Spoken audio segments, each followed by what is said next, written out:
Hi, everybody. Hey, so you know everyone. that back in time stuff you were just seeing? Gonna do some of that. But only once. Oh, well, twice. 3 times, actually. 3 times, Yeah, so back in time is a lot less powerful in this game than it is in Skyward Sword, but there are basically 3 things we can do with it. And this category does all 3 of them. So the very first one is what I just did, went on the title screen and just made a save file. And that carries the properties of title screen link over to the normal game. And that involves such handy things as having a sword and a shield, which won't count later.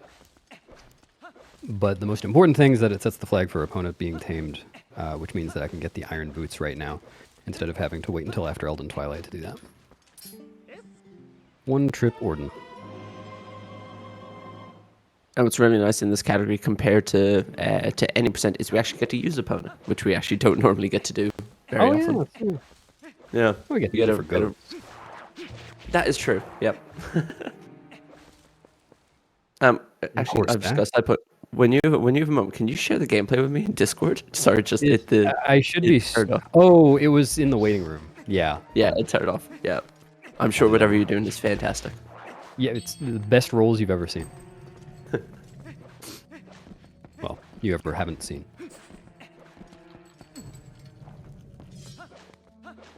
Okay. This might take a couple of load zones.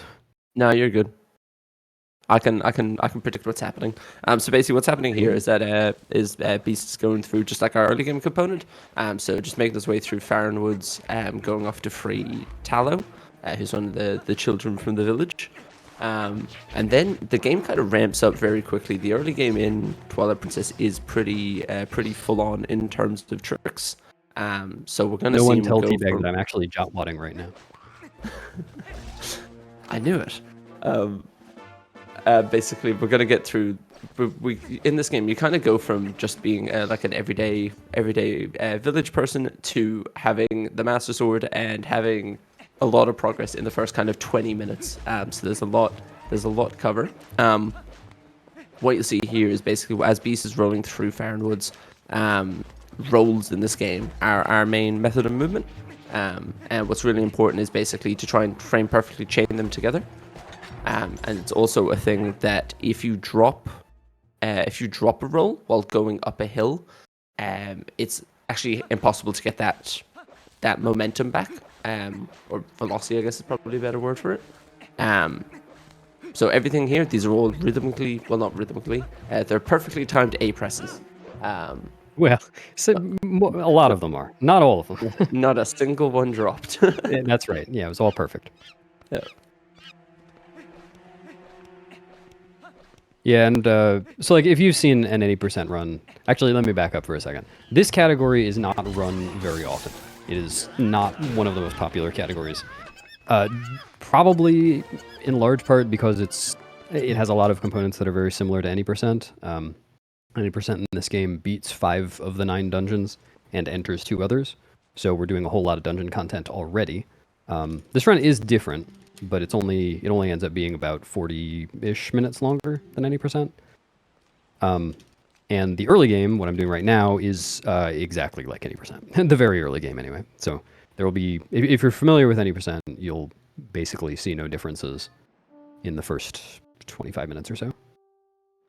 Actually, okay, that's technically not true. 15 minutes.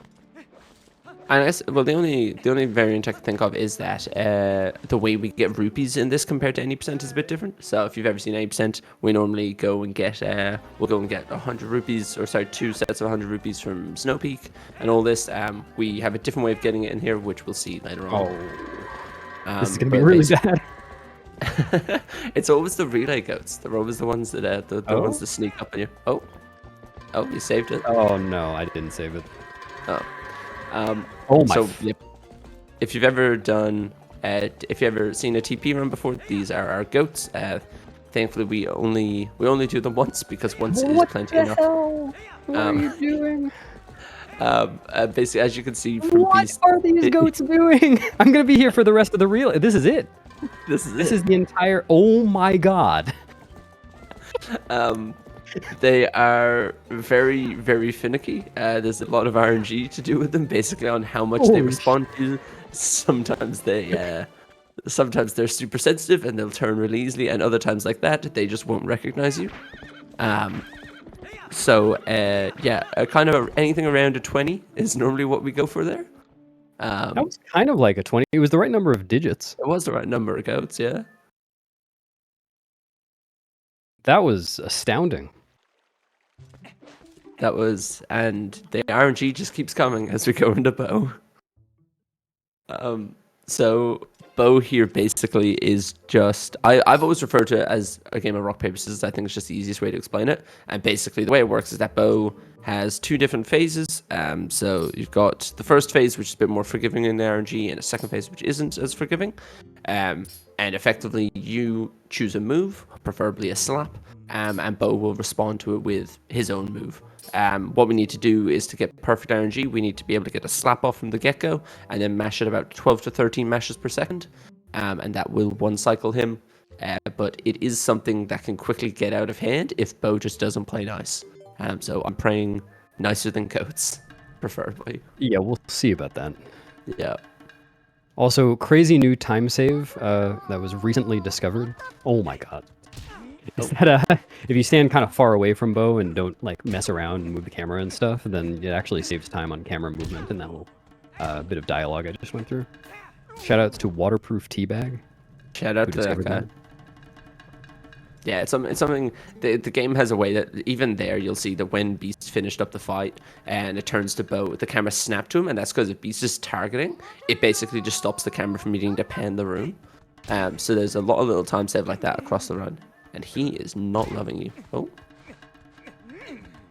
Oh my god. As I said, this is kind of where Bo can. Didn't expect to get that one. Oh, that's really good with the turn. Yeah, that was good mashing. Yeah. So as I said, that's kind of a time where I can get a little bit out of hand. It's like the ideal state of getting a slap off straight away is brilliant, but it's the second you don't get the slap off straight away that then you need two good cycles in a row to be able to get him. So it's just, yeah, it can get out of hand. But now we're like, what, 7-8 minutes into the run, and we've already got 10, 11. 9, 10. And here's actually the first route difference between this and any percent. I'm not saving. I'm so confident in my gameplay and my electrical power. I'm not saving my game in case of emergency. I believe your power will stay on. And now we just get kind of into the first little piece of Wolflink. Basically, it's just going to go through the sewers. It's pretty similar to Casual, apart from just very good movement. There's actually a lot of one-framers within this segment. So basically, within this game, between when there is like a midna call, or between a text prompt or a cutscene, and basically you can have a one-frame window where you can put in an input. And so if you can do the input in that frame, you can normally avoid midna talking to you, telling you something about the game. There's a couple. Twilight Princess was released in 2006 for the Nintendo GameCube. That's yeah. So there's a couple in this split, and they do add up. They very much do add up if you can get them. Some of them we time, some of them we mash for. Just kind of depending on what kind of prefaces it. Nice box break. Thank you. That's the only thing I warmed up on.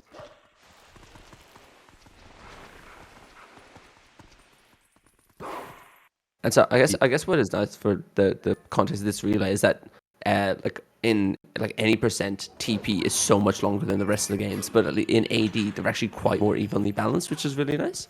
Because as Beast mentioned, we're gonna go through a lot of the same stuff as 8%, but then also add a bit onto it. So we're gonna add on Goron Mines, we're gonna add on Temple of Time, Finishing Forest Temple and Snowpeak runs. Yeah, the King Bulblin fight. Yeah, King Bulblin is not a dungeon. That is true. And it also removes some of, I'd say, like the most well-known things in 8%. So there's no Rupee Roll, there's no Gorge Void. We use King Bulblin to make our way Elden instead. So there is a bit of a difference from 8%, but if you know 8%, you're in the door. Yeah. And I guess what's important to know also in this carry is because we don't do Rupee Roll or Gorge Void, we're not going to ever get map warping. So that's actually a big change that you'll see in 8%, that normally when you get the warping ability, basically you just pull up your map, turn on portals, and you can warp to anywhere on the map. But basically in this, to warp everywhere, Beast is going to have to call Midna with Z, which is just a little bit awkward, just because it's a small bit slower, but also there's like a buffer between when you can call Midna and when you can input your warp. I'll check. It did work. Wow. Oh, it did. Wow. Okay. I was gonna say I'd be surprised, and that I am. For the keen-eyed observer, you may have noticed at the bottom of this staircase, when I was coming out of the tunnel, I talked to Midna before hitting her cutscene trigger. It's a trick known as Midna text displacement, and it doesn't matter. It does save a tiny amount of time there, but it is foreshadowing a much more important use of text displacement later on in the run. That's basically the same idea, but with a different NPC. Yep. Which is how we will get to Goron Mines later in the run. Here is an example of one of the one-framers. So basically, that one actually probably saves the most time. But effectively, when you come out of there, Midna starts talking about how you're on Hyrule Castle roof, isn't that great? And Beast was able to input a jump attack in the one frame between the cutscene finishing and Midna's text prompt. Because I can skip the cutscene, all I had to do was press... I skipped the cutscene by pressing start twice. So I pressed start once, then pressed start, and then A on the very next frame. So that one's pretty easy to time, but the text box one, like the one I just got, I just mashed for because it's very hard to time them. Yeah. It's not that it's very hard to time them, it's just not worth it. Like, there are some cases where we do time one-frame inputs where they save a lot more time, like Koro text displacement or Gorge Void, but since these only save like a second or something, it just doesn't make sense to like stop and hesitate and try to get them. Yeah, you just end up losing more time trying to time it. Yeah. Some people do time them, but they just don't stop. I don't really know how they do it, but I've never. I think it's like a rhythmic mashing thing. But here we go. This is probably, I'd say, one of the best known tricks in TP. So we've got Sword and Shield skip coming up. So because you can see there, the Beast already has the Sword and the Shield on his back. That was due to Back in Time, which we did earlier.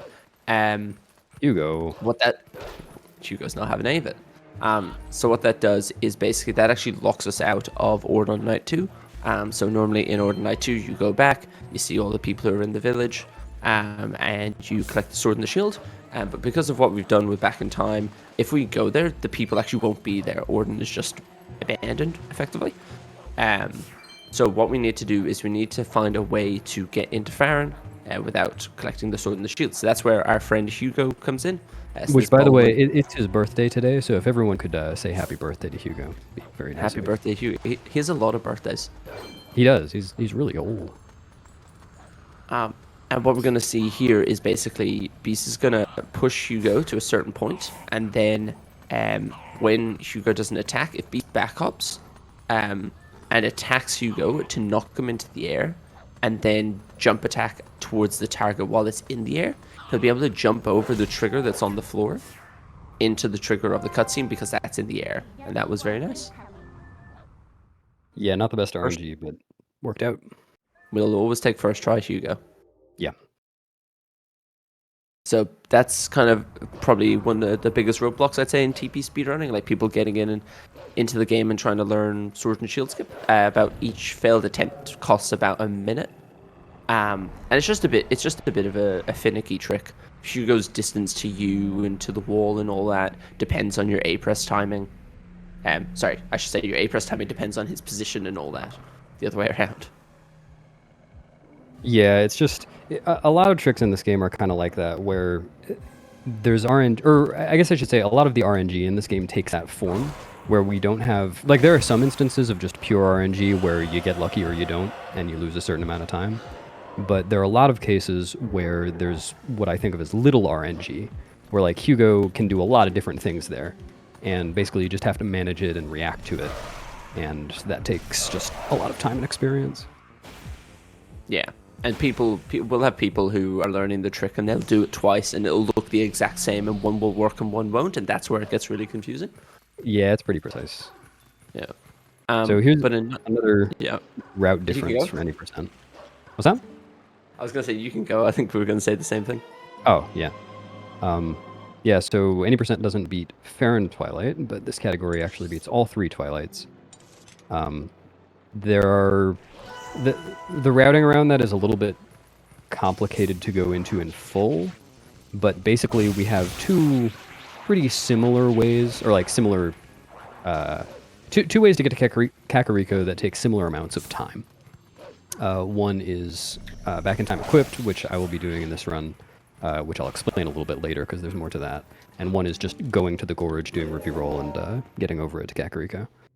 And there are various pluses and minuses to both methods. For this category, it just works out that beating Faron Twilight is, or sorry, that doing back in time equipped is faster, and that involves beating Faron Twilight.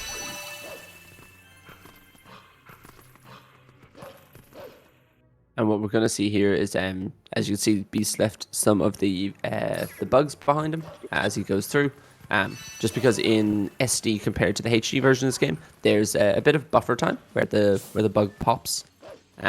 So by killing them and then leaving them behind, you can come back and get them later. Because we're going to have to go through here anyway, so you may as well just get them now. Oh wow, Double. The reason we're so surprised there is because those, like, basically bugs, the way bugs work is that some of them have just like they all start in a consistent zone, and then they can kind of wander around after they've loaded in. So those bugs in particular can kind of just go where they want. Sometimes they're near the fence, sometimes they're in the tunnel. They kind of just wander around. And we're coming up to another big sequence break. So we're coming up to early Master Sword, which I'd say is the other big thing when people are getting into this game. And so what we're going to do is basically we're going to perform a super jump. And what that does is we have the Shadow Beast who will be in the next loading zone. And we're going to get him to a particular point and an angle. And basically when he goes to attack us, what we can do is we can do a midna charge attack. And we'll jump up and out of the arena and be able to walk on some terrain on the outside and jump straight over to Sacred Grove. And this is... You mean the Secret Grove? Secret Grove, exactly. This is a huge sequence break for us because basically what that lets us do is let's get the Master Sword in the first kind of like 25 minutes. And not only is that great because the Master Sword does a lot of damage, also it lets us transform whenever we want because we get the Twilight Crystal, and that's kind of the big reason why it saves so much time. So this is our friend. This is Jamal. If you go over to kind of where this route is on the wall, you need him to do a certain type of attack. So he has some variance in his attack. He can do fast or slow ones, but that was pretty nice. And over we go. And just like that, 20 minutes into the run, we're in Sacred Grove. In a casual sense, this would be hours and hours in. Definitely into the second half of the game. And really important here to make a save file. And we're gonna call back to this in a bit. Yeah. There's again, it's similar-ish to what was being done in Skyward Sword with Back in Time. This one isn't for Back in Time exactly, but just some flag manipulation. But we'll get to that a little bit later. It's, again, nothing quite to the extent of what happens in Skyward Sword. Yeah, our back in time in this game is quite limited. But it does what we need it to do. It does a bit. Yeah. No pun intended. It does a bit. A bit. That was really awful. Good one, Teabag. Yeah, I'm writing that one down for later. That was shocking. So right now, Beast is just basically working his way, chasing after Skull Kid. So Skull Kid, each time you hit him, it'll go to a different point. And then we get into the really complicated and long and difficult Master Sword puzzle. And then we're kind of on our way. That's kind of the main storyline building parts, I guess. I forgot to practice the Master Sword puzzle. I'm nervous. I'll direct you through it. That's actually why I'm here. Oh, thank you. Yeah, no worries. And what you'll also see... puzzle upside down in Australia. Yeah, back to front. Yeah. Yeah. I'm a wee runner. what you'll see is that throughout the run, Beast will be collecting some RNG rupees as well. So we have some really good ways to get some rupees later on. But RNG rupees, they're not mandatory, obviously, because you can't make sure they're there. But basically, it can just help that if you somehow get a load of RNG rupees, you may be able to skip a rupee here or there. Check this out. Ooh, You should see did you get the drop? Yeah, in the cutscene. Oh no, I didn't quite make it, but yeah, I made it to the ground while attacking the Skull Kid, so that Link fell during the cutscene. Just saves a little bit of time over dropping after the cutscene. It's a really cool thing. What? My dash was Skull weird. Kid is just normally there, and then all of a sudden Link just pops out of thin air. Yeah. Yeah, if in TASs, well, newer TASs, you'll see people get pushed by Skull Kid there during the cutscene. Like, you can land behind him, so when he's running, he pushes you into the next area, which is really funny. But not really reasonable RTA. It's very precise. And so what's happening here is basically there's a thing within this game, hit stun. So effectively, when Beast kills any of the puppets here, you'll see the game kind of lags a little bit just for a couple of frames. And so the goal is to only kill one of the puppets, because by killing one of the puppets, you're starting the timer on Skull Kid to blow the trumpet. I think it's a trumpet. I'm going to say it is. It's something. It seems to be a series of trumpets. It's like a horn.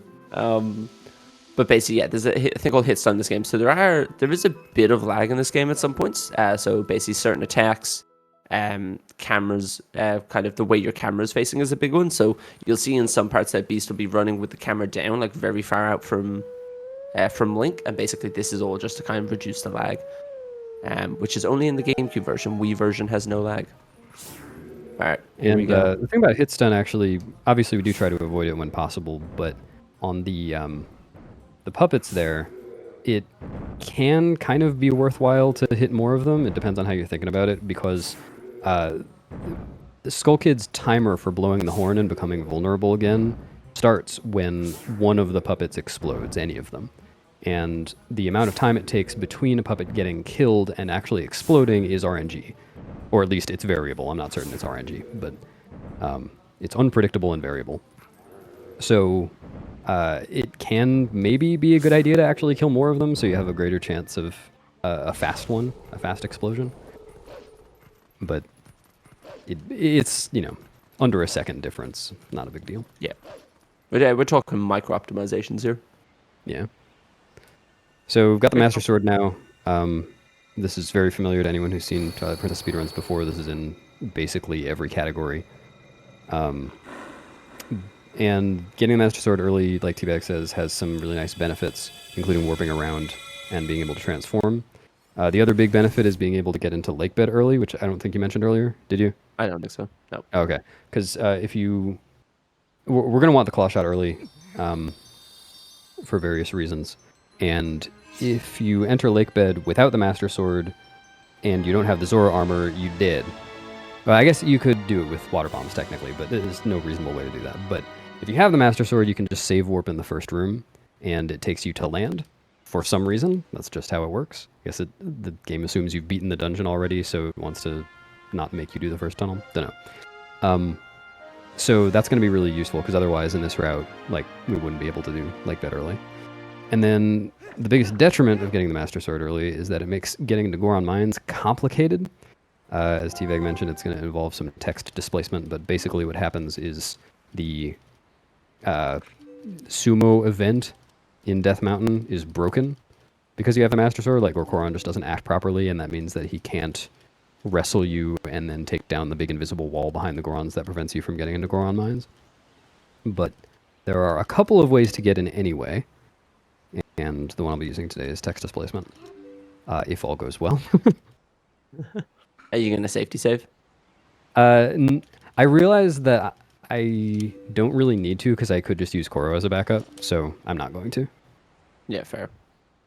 Because I am actually a little bit wary of the crash there. There was one time Demon, I know you know this, but Demon was running this category and went to safety save before text displacement and crashed trying to safety save. Which is just, it's just a random crash. There's no reason to think that it would happen again, but it sticks in my memory. just can't do anything in this game. You get random transform crashes, anything, just play in constant fear of crashing. It's not that crashy, but yeah, there are cases where people have crashed, say 5 hours into a run and see in the sky. Yeah, who would do that? Yeah, so now to get back from the Master Sword, I warped back to South Faron because that was the only portal I had, because I used the North Faron messengers to get to the Master Sword early, so I couldn't actually open the portal. And this is why I was leaving all those tiers, because I have to run back through this area anyway. Well, what's actually a cool thing now is that we're going to get to the purple fog area. So normally you go through this with midnight jumps, as Beast did before. But with the lantern, if we transform into Human Link, we can swing the lantern, which will clear the properties of the fog without clearing the visual cue of the fog. So you see here, it looks like he's just going to die by jumping in. But what's actually happened is that he's cleared the properties that will actually kill you or make you void out. So he's actually just able to make it through to the other side. It's pretty cool. We've recently got a tool that actually shows you the range of the lantern as you do that, which is really nice to see. The tools for this game are amazing. Yeah. The tool, we're very lucky in this game. The tools we have that'll show you where like cutscene triggers are, where the textures on walls or whatever, and it can help you try and find tricks. And also we have we've got a new thing which is like an LJA checker. Yeah, we haven't gotten to LJAs yet, but that's kind of our one of our big broken movement mechanics. So no, we're very lucky as runners. The DZ devs do great. Yeah, so now I'm just finishing the Twilight, and like I said, that's going to be a prerequisite for me using Back in Time Equip to get to Kakariko. Got 2 more bugs to kill. So it is actually an interesting difference between 80% in all dungeons is because we're actually going to Elden before we finish Forest Temple, is that we're not going to have Boomerang in Elden. So for people who are familiar with Bomb House Skip, which is a trick we'll see in a little bit, for all dungeons, if you want to do Bomb House Skip, you have to do the Wolf variant, which is generally seen as the harder variant, just because we don't have Rang yet. Unfortunate miss on the there's a 1 framer there, which saves an annoying amount of time. It's like 5 or 6 seconds. It's less in this category because we're saving afterwards instead of calling midnight, but still. Yes, yeah. But yeah, that's one of the ones you just mash for. I think Anno times it actually. That's amazing. Okay, so out of a Fade to Black. Back in Time equipped. I'm going to do Back in Time again, which is resetting and voiding out on the same frame to spawn on the title screen. And then if I void out and load a file in close proximity, it's not like frame perfect for this one, then the game tries to load that file, like some aspects of that file, but on the title screen, or like on the Elden Field map or something. And I chose a file, or strategically made a file with the right properties that will load me into the King Bulblin fight. It's a pretty big wrong warp there. No. And this King fight is bullshit. There's a bit of RNG in this fight. Basically, the way we do it is, so you always start from the same position, and so with King Bulblin, and basically you can get about 3 hits at him, and then he will gamble. He will either go left or right. We want him to go right, I believe, because if he goes left, he kind of just runs off a lot, and he's very hard to catch up. He's surprisingly fast.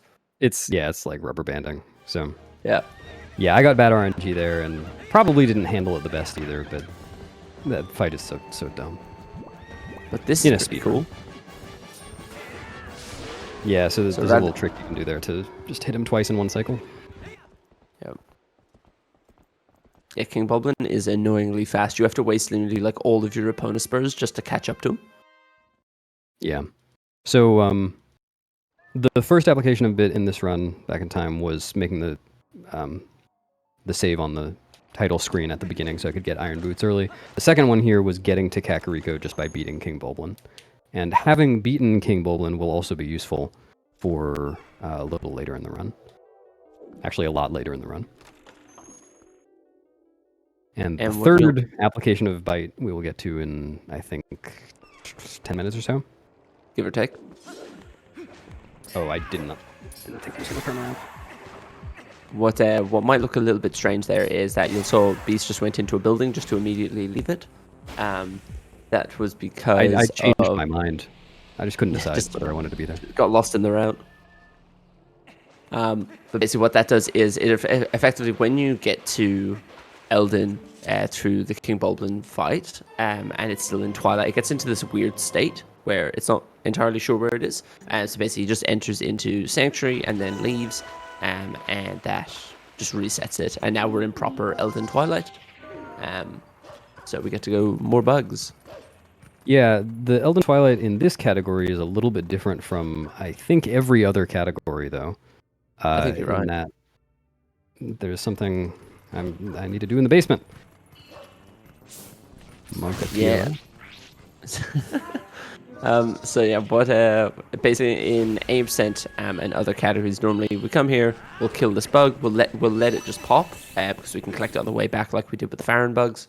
We'll come down here and kill the 3 basement bugs and then basically head back into the main area of Kakariko. But what's different here is that basically we've got this statue on the side of the room, which is our way to get to City in the Sky. And what we need is that in this category, because we don't have map warping, we basically... Oh, there you go. What we're going to do is we're going to clip through the statue, which is actually a massive sequence break, even though it looks very, very straightforward. Huge sequence break. And now, basically, what we're going to do... There's someone still watching us, which is great. And now we're going to come back here in... How long? 2 hours? 2.5 hours? Like that, yeah. Yeah.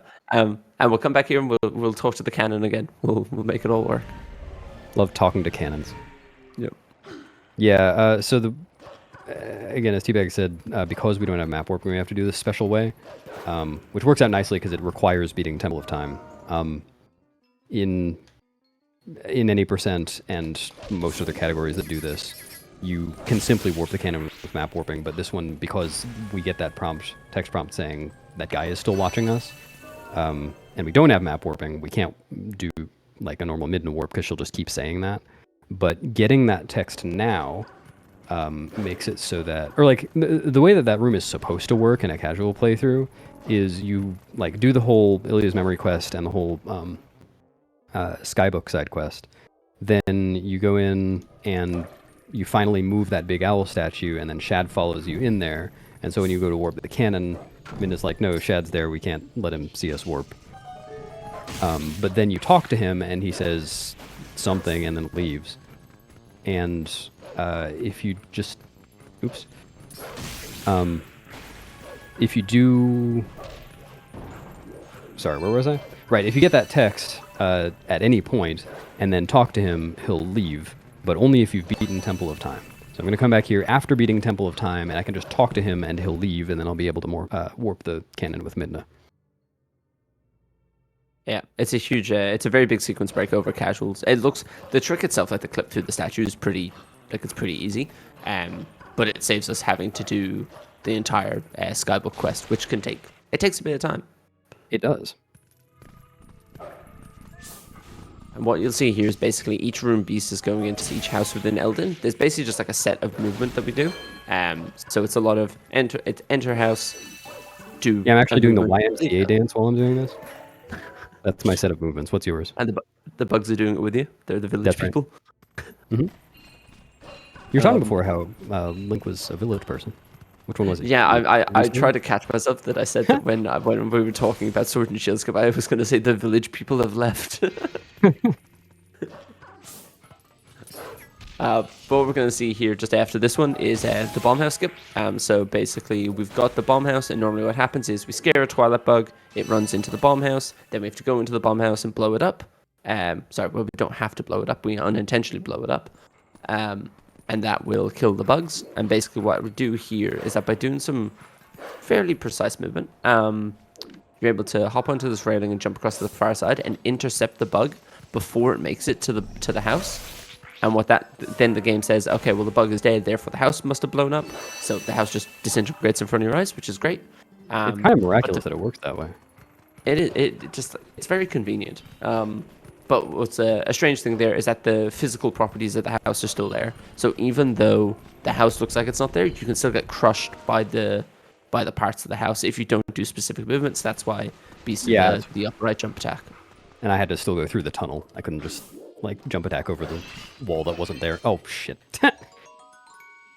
Amazing. I got a blue C5. This is quite an annoying bug. That just if you don't do specific movement, which I don't know if it's ever been confirmed, it manips it or we just think it manips it. It is deterministic. It's not pure RNG whether it screws you over or not. Yeah. That bug can be really annoying because if you don't do kind of the specific movement Beast did there, the bug can just kind of run in circles for a bit, and just be invisible. Invincible, not invisible. You just can't kill it. Power of 100 men. Yeah. It just runs around until it feels like stopping. Now we've only got 3 bugs left in Elden. So we've got the Death Mountain 3, and there's also a messenger fight up here, which we will need. My rock trio, by the way, the Death Mountain 3. I'm just making like really poor references based on wording. Keep it up. Thanks. But basically, we need to get the Shadow Beast fight up here, and what they'll do is give us the portal because later on we're going to need to warp the meteor from here to melt Lanayru. I really thought about my wording there. Excuse me, it's actually a volcanic rock, not a meteor. Actually, there's no confirmation of that. It might be a meteor that happened to fall among a bunch of volcanic rocks. That is true. ZSR says meteor, I think. Yeah, probably. I think we'll change all the phrasing to hot rock. Hot potato.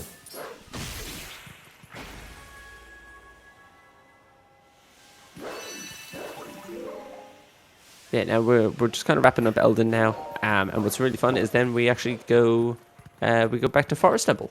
What's quite not an 8%, as I said before, that we normally do Forest Temple before coming to Elden. With this, what we'll do is we'll go back to Elden now, and we'll go and learn Ending Blow.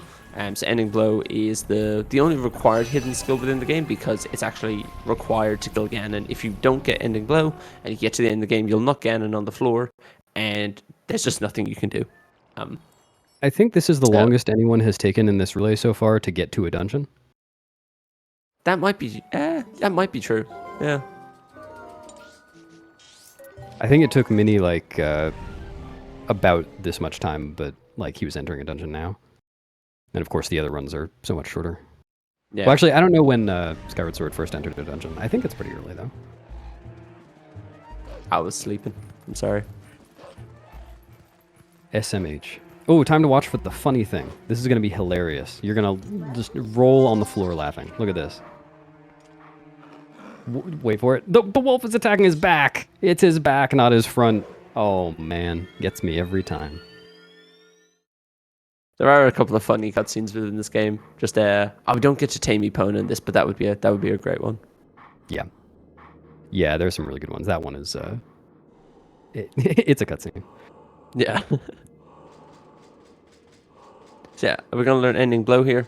So the 7 hidden skills, but I said this is the only one we require. And when you learn them, you actually learn them sequentially anyway. So, but this one just really works out for us because we're already in North Faron.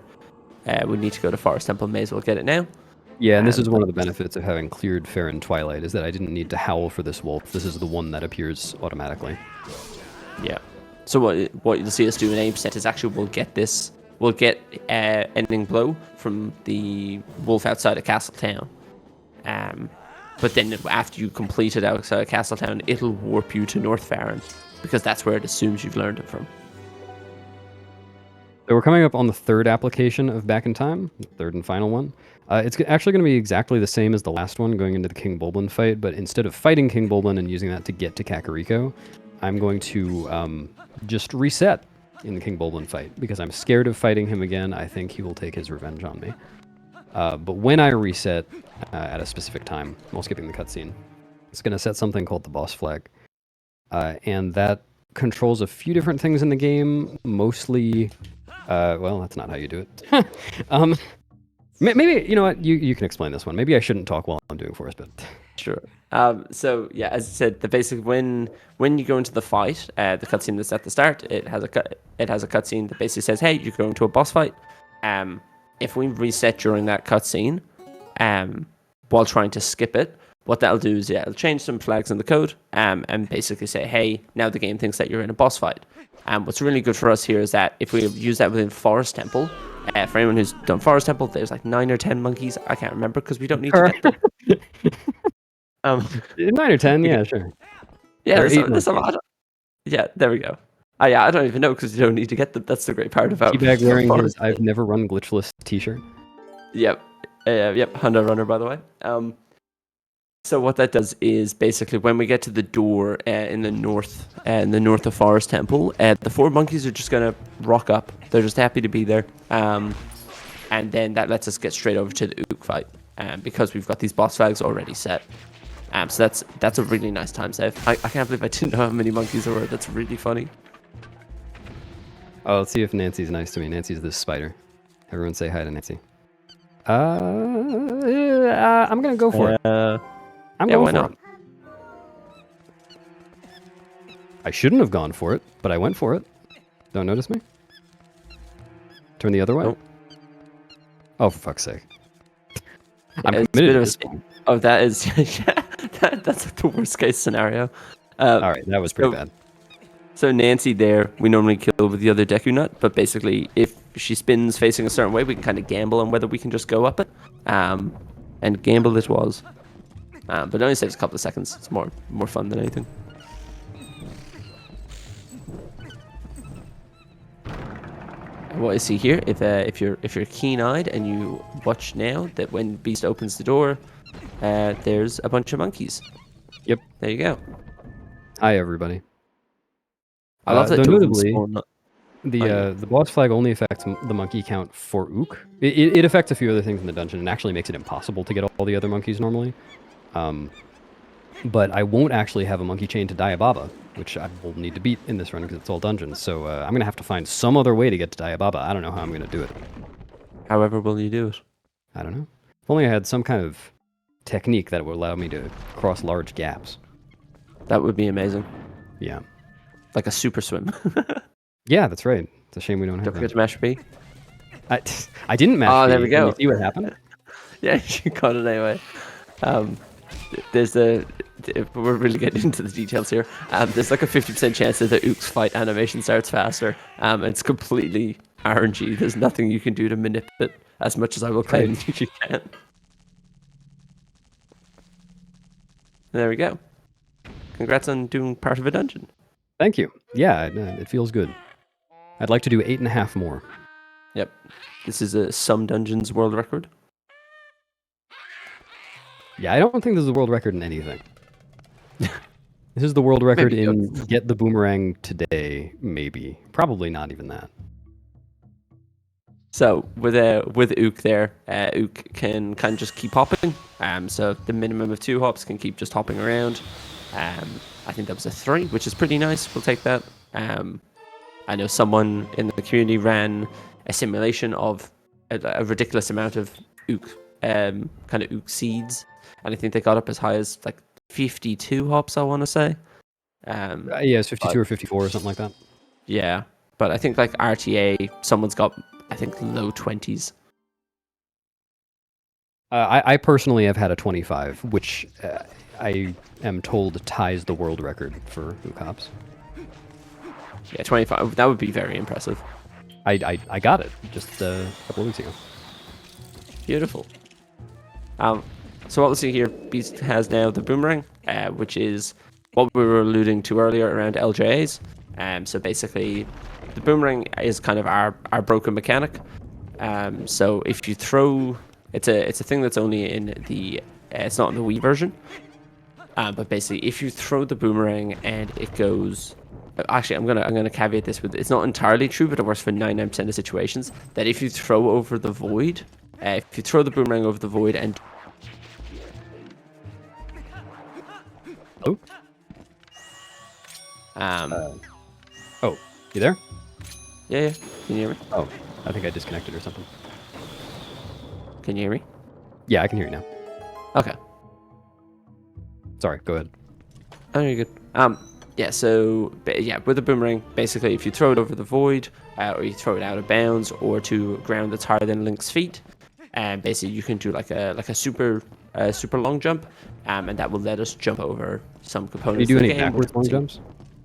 If you did it backwards, I'd be very impressed. You kind of can with Jump Strike. That is true. What was it? Yeah, you'll do one here. You'll do a very small one here. Yeah, here's the first LJ of the run. Yeah, first LJ. Yeah, the only reason I am... saves no time. But it looks cool. These LJs, however, do save time, so this is what I was alluding to. My method of getting over to Diababa without saving all the monkeys will be to simply use the long jump attack. I should mention, too, that I got the boss key on my way here, which in this dungeon is very convenient. There's only one dungeon we can do a boss key skip in, because in general, doors in this game... Not in general, all the time. Doors in this game, or like load zones in this game that are behind doors are tied to the action of opening the door. So even if you can get behind a door, you don't automatically enter the load zone. You just are standing behind the door and you still have to open it. So we can't do boss key skips for the most part. There's one dungeon in which we can, that is Lakebed. And we only can there because the boss door leads to a small antechamber before the boss load zone. And that's very convenient because Lakebed has just the most out-of-the-way boss key. So, works out. Yeah, we get through Lakebed very fast in a lot of TP categories, thankfully. And so you notice here that I've got a couple of extra bombs. I'm hoping to do some juggling and make it so I don't need to wait for Ook to come by in order to finish the fight. I'll just use these 2 bombs to knock Diababa down. Oh, that's really far right. Shit. That's okay. That should still work. Yeah, I think it's okay. We'll see.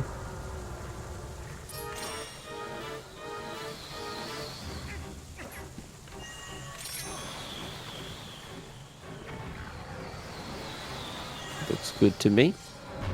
Yep. So as you can see, basically having the 2 bombs, throwing the first one at Diababa, throwing the second one to the side, performing an attack, and then effectively recycling that bomb, to then do a very fast cycle with it that is called Ookless. So that saves like 40 seconds, I want to say, over waiting for Ook to swing in. Yeah, I don't know exactly how much. I think you lose 40 if you go for Ookless and you lose one of the bombs. So it probably saves more than that in total. Yeah, that makes sense. Yeah, because Ook just doesn't rock up straight away. He kind of waits and then swings in after like 10 seconds or something. Like... Yeah.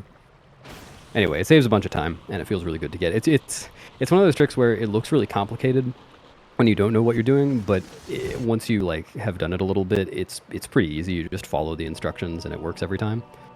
Yep. And yeah, it looks really cool. Hey, I beat a dungeon. Well, actually, not yet. So this is a good time to talk about this. I haven't beaten a dungeon yet because our definition for this category for beating a dungeon is reaching the save prompt at the end of the dungeon. And the reason it's that and not entering a warp portal is that 2 of the dungeons don't have warp portals. By the way, I'm going to be getting this heart because Snowpeak Ruins is filled with hearts anywhere, and you should be weary if you could die. There are 2 dungeons, Hyrule Castle and Arbiters Grounds, that don't have warp portals, so we can't define it as that. And then also defining it as the save prompt. I guess you can't use that for Hyrule Castle either, but it allows for Stallord skip. It allows for theoretical boss key skips. Or sorry, not boss skips. Yep. Yeah, it's an important kind of clarification because of when Stallord skip got found. So we'll get to that later. That's a whole other sequence. But basically, when Stallord skip got found, it became a question of should it be allowed or not, because you technically don't beat the boss, but you skip the boss. So it's that's just the need for the clarification. Yeah. This run should be like 3:40 or so, 3 hours and 40 minutes. Yeah. Person who asked in the chat. hopefully a little less than that. And now we get our Epona sequence, which we don't get in 8%. Right, I'm riding. Yep. And so what we're going to do here is we're going to see some cool. Well, first off, we're going to see all gates in TP for some reason are optional. So we're gonna just clip through that by doing basically a B attack into the gate, which will make it open up, and then we're going to side hop while the gate is swinging. We're going to side hop through the gap. It's a bit finicky. I can't do this trick lately, man. I don't know why. I keep failing. It's, yeah. Do you mash or do you time it? I time starting to mash. Oh, okay. Yeah. Yeah, that makes sense. I got some weather, too. And what we'll see here is that basic beast is in a green screen. Because effectively you just shouldn't be at this point of the game yet. So what happens there is that there's some Bulblins who come along and they'll light the bridge on fire and you have to jump off it. And what Beast did is by being human here, we can do what we were alluding to earlier, which is pillar clip. So this is how we get into Lakebed really early. So Beast is going to swim off into Lake Hylia, and there's a pillar, there's a couple of them, but there's one in particular that we're going to sink down to. And basically if you can call... Well, calling midden is not really the clip. If you can basically put on iron boots at a certain point in the pillar with the way the geometry of the shape is, I think geometry is the word. You're able to clip through into the wall. And what we do is we use a midden call here to make it a bit more forgiving. We used to not do that way back when. We used to just try and time the iron boots press, which was a lot harder. So now midden makes it a bit more forgiving. And I'm going to save warp. Oh, right. And like I said earlier, because I have the Master Sword, the save warp will take me to the entrance to the dungeon. But first, I am going to load that Sacred Grove save that I made earlier. And this is another way that we can access the boss flag and manipulate it. But this one, using this instead of loading into the King Bulblin fight, is more limited in that it can only set the boss flag value to 1, which is not enough for the monkeys. However, it is enough to make it so that boss intro cutscenes aren't active. Just for the next boss, it gets reset after that. And that's going to be useful in Lakebed. Yeah, we're gonna, as I said before, Lakebed in TP, we generally skip a lot way through. So you're gonna see that it's kind of gonna come into the Deku fight backwards, just facing the wrong way. Yeah. And the reason we're in Lakebed at all, there are kind of a couple of reasons. One, entering Lakebed without... Well, okay, first off, getting Zora armor is slow. We don't like to do that in speedruns unless we have to. So getting into Lakebed without Zora armor, obviously is not intended. You're not supposed to be able to do that. You can, but it gets a lot more complicated once you've raised the water level of Lake Hylia by starting Lanayru Twilight, by warping that meteor. So pillar clip is convenient because I could, the water level was low enough that I had enough air on the air meter to sink down. Whoops, I mixed up my inputs, and get in early. And then there's also the aspect of just like, I was here anyway, the bridge cutscene dumped me there, so it's very convenient. And then beyond that, this run doesn't really make use of Uku in a special way. But we can use Uku to get back here very quickly. And then also having the claw shot early will be very useful. This route goes to... actually, this route does all 9 dungeons in the intended order except for one, and that one is Snowpeak, for reasons... we'll explain in a little bit. But Snowpeak is a lot faster when you have the claw shot. So getting early claw is really nice for this category. Yeah, and Lakebed, just like Forest Temple, will be it'll be another split dungeon. So basically, we're going to do same way similar way. Oh, sorry, I'm talking rubbish. Don't mind me. I had a moment. I was like, oh yeah, we left Forest Temple. I was like, no, we didn't. We just did it late. I did leave it. I'm not there That anymore. is true. Yeah, we're going to do part of Lakebed, and then we're going to come back later on for the Morpheel fight. As Beast mentioned, we don't like getting Zora armor. So that's quite a cool component to see if you've not seen it before. Yeah, and while I was able to get into Lakebed, I can't actually beat it right now. That's the only reason that I'm not beating it. because without Zora armor, I'm going to need to do a trick involving water bombs to beat Morpheel. Oh, right. This is interesting. I'm entering Deku from the wrong side, and yet I can still start the fight. So that was because of the boss flag that I said earlier. What's supposed to happen there is you're supposed to come out of that little hole on the right that I just aimed the camera towards. And then once you've done that, there's a little cutscene that plays. And after that cutscene plays, you can look up at the ceiling to start the fight. But like I said, the boss flag deactivates boss intro cutscenes. One moment.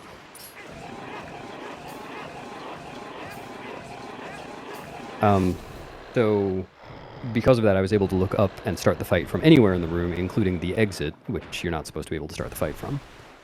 And then that Deku one cycle was just a somewhat precise series of slashes, so I wanted to focus on that.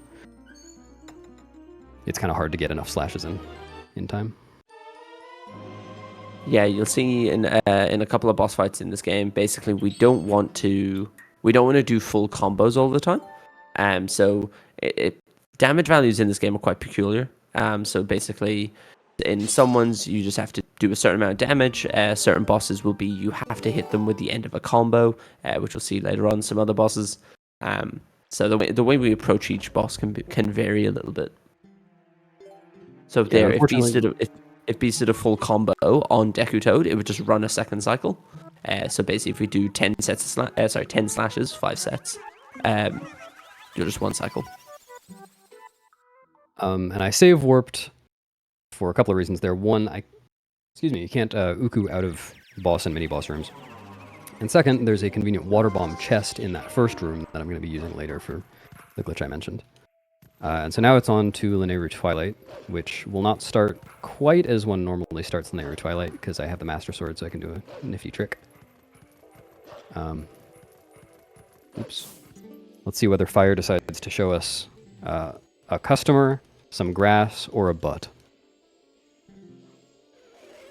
I know which I'm hoping for. It's mostly grass. Oh, speaking of grass, this run needs to get 420 rupees over the course of the run. Sorry, just... sorry, that took me a moment. I was like, what does that have to do with grass? I don't know if I should go... I'm going to abandon this if it looks bad. Yeah. So, what Beast is going to do here is basically we have this Argorok. Oh, yeah, now at least it's coming from a nice angle. So basically here, the Argorok is going to try and swoop down and pick you up. But also, the Argorok has a Bulblin on the back of it, who's the person we need to kill to basically start the cutscene. Bulblins don't like water, just never learned how to swim. So basically, they are indeed. So what we need to do is, if we basically guide the Argorok into the water, and it tries to swoop down to grab you, and the Bulblin touches the water, it will effectively disintegrate. The only problem there is that if the Argorok grabs you and the Bulblin touches the water, both cutscenes will try to play. So the cutscene of the Argorok trying to grab you and the cutscene of the dying and starting this flying sequence, and that will crash the game. Which isn't too big a deal in this category, because it would cost me a couple of minutes, but I just made a save in Lakebed, so not the worst. It's pretty bad in any percent, especially if you've failed Gorge Void, because you haven't made a save in a very long time. Yeah. Or sorry, especially if you've failed Gorge Void and done Elden first. Yeah. Not that I would know or have any first-hand experience with that. And I wouldn't have commentated. No, definitely not. And there's a little time save here. Basically, you saw Beast clipped out of bounds between just at the top of the cavern, I guess. The rocks get really close together, and basically, if you do a dash upwards, you can clip through the rocks and get out of bounds, which is quite nice. Yeah, if you were looking at the mini-map there, you could see that because I was out of bounds, I was able to take a much more direct path than the zigzag on the map. And that's actually our only card flying for this, because we don't have Isa 1 skip, I believe. Well, there's the Lanayru Twilight card flight. Oh, that is the thing, yep. That thing that's in every category that has Lanayru. Yeah, one of them. Yeah.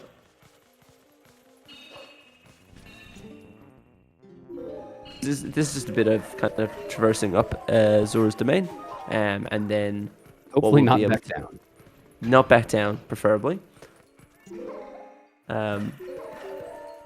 So we'll be on to our third and final Twilight. Beautiful.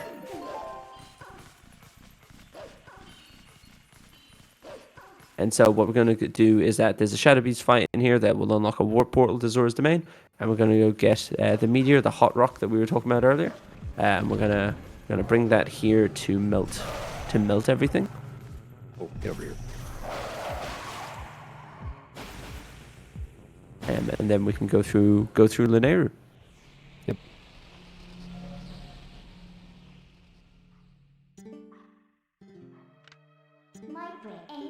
And there are times like that warp just now where it appeared that I went into first person and just waited for no goddamn reason. I had to do that because I don't have map warping, like we mentioned earlier. And that means that my only method of warping is calling Midna with Z. And because Midna had just given me some text, there was a cooldown on calling her. So I had to wait. Oh, I couldn't hear. I couldn't listen to my visual cue. Oh, man. Listen to my visual cue, yes. Listen to my cue. I love the climbing on the chain. Yeah, it's just, it warps you back here anyway. It doesn't matter. There'll be a one-framer coming up out of this warp, where you want to try and side hop and it will skip the midnight text. Another one of those weird ones that loses a couple of seconds and it's coming out of a cutscene. So it's a bit awkward to time, but he does it. Yeah, it's really annoying to miss that one. And there's really no good way to time it. Yeah.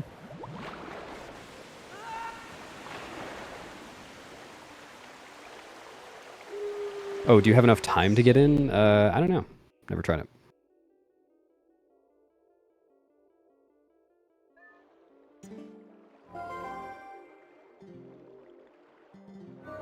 Time to get the Shrine Heart piece. Yes, yeah. Don't forget it. Very important. Yeah, and now we work our way through Lanayru. So Lanayru compared to Elden and Faron is quite long. Just because for some reason I understand why for the context of casual. There's a bug in Lanayru Twilight that's down in a corner of Castletown.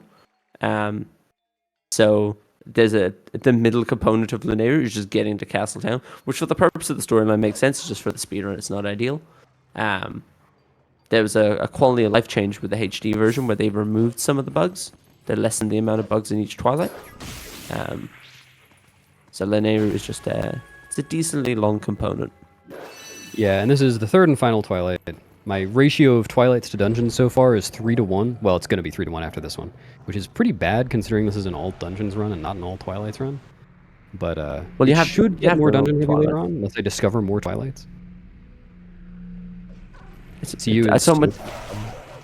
Someone did ask earlier that if the Twilights were considered a dungeon, and I'm like, they're not, but we do all Twilights. Yeah. Yeah, not every all dungeons route has done all Twilights, I think. I think Gorge Void Rupee Roll used to be in all dungeons.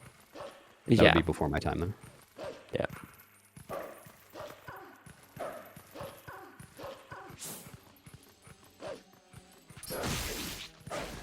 So within Lanayru, most of these bugs are consistent. There are some bugs that are very much not consistent. So we'll see in a moment. There's the lily pad bugs. They can be quite annoying. Where basically there's I think there's 8 lily pads on the floor, or on the water, sorry. And the bugs just kind of fly around as they want, which is always interesting. But before that, we'll have Beast going to do a trick here called Waterfall Side Hop, which kind of does what it says on the tin. Basically, if we jump into the water here, because there's a cutscene on the top of this water, so we need to sink down to go underneath. There's the Rutella wants to talk to you. But basically what you can do here is that if you get to the right position of a waterfall... Oh, really? Wow, okay. If you get to the right point of the waterfall, and then you can do a side hop there to jump down to the side. But unfortunate.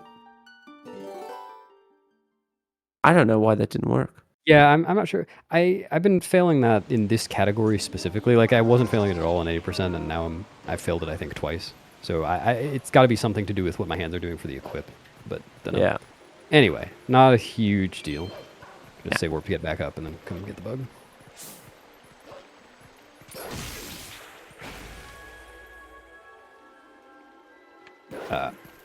Okay. And now we're down to the lily pad bugs. As I said, these can be quite annoying because sometimes they just like going under the water. They like flying around.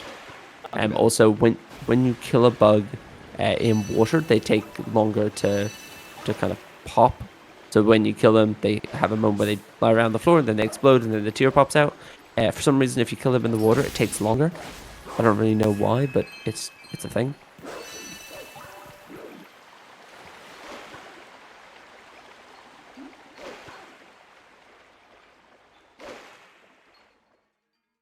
I need to remember that I already saved. Oh yeah, I was going to talk about this. So anyone who's been watching me save warp the past like 5 times I've saved warp so far on this run, may be wondering why I have a fresh file or like a new file slot to save over each time. Because I'm switching memory cards, or really I'm using one 8-in-1 memory card and switching memory card partitions, which is allowed, whether I like it or not. And it just saves a little bit of time over the run, like a very little bit of time over the run, because when you are saving over an already used file slot, you have to menu to say, yes, I want to save over this. Whereas if you're saving over a new file slot, you just press A and it's saving. And I think over the course of an 80% run that saves under 10 seconds, all dungeons should be very similar. I don't know the exact number. Sounds right. Minor, completely unnecessary time save, but it's allowed, so I do it. Yeah. It's something that has been used in IL speedruns, so individual levels, so just of a single dungeon. But that's for categories that are 10 minutes or less in some instances. So for them, it makes more sense. For us, it's not a requirement. It's the same way with languages. So like in some categories, we'll have German as the fastest language. It saves like a second or two. Yeah. It's really not any version of the game. At least as long as you, well, even if you don't even need a memory card, if you want to run NSQ, no save and quit. But as long as you have a memory card and a copy of the game, you can do categories. You do not need to worry about like the tiny optimization. Yeah. If you have the Japanese version of the game, there are some categories you'd have to modify a little bit, or at least That is true. techniques you'd have to modify. I like the sidewards camera there. Yeah, I don't think it even reduces lag. I just do it for fun. Yeah, looks cool. Yeah, you may have heard of something called analog glitch, which is basically where Link doesn't move the direction you're holding on the control stick because of camera shenanigans. But what I just did is use analog glitch on purpose to just be able to turn the camera while still running the same direction the whole time and just holding up. Like I didn't have to actually steer there, I was just holding up. Which is very useful in a task.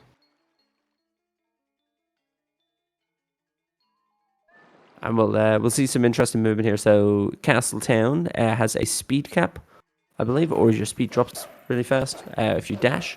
So what we're going to do is basically we're going to do sequences of dash cancels, which are an A press followed by a B press within 10 frames. And what that'll do is basically you'll never use your dash up. Your dash will always be possible.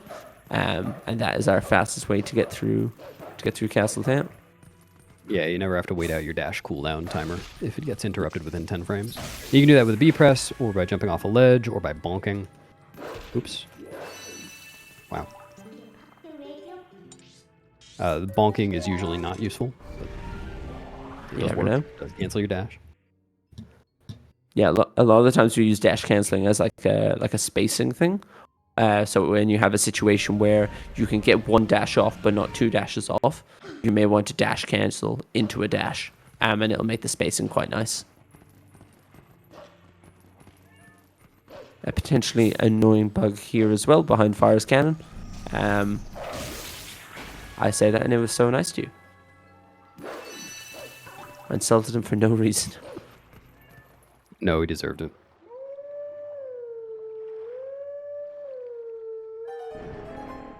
A bit more carg flying, which I forgot about earlier. But basically, there's 4 bugs hidden back up the river. What you'll actually see here is that Beast is going to fly past the first one and go to the second one, and what'll happen is that the first bug will catch up, or he forgot. I'm not sure. You never know with me.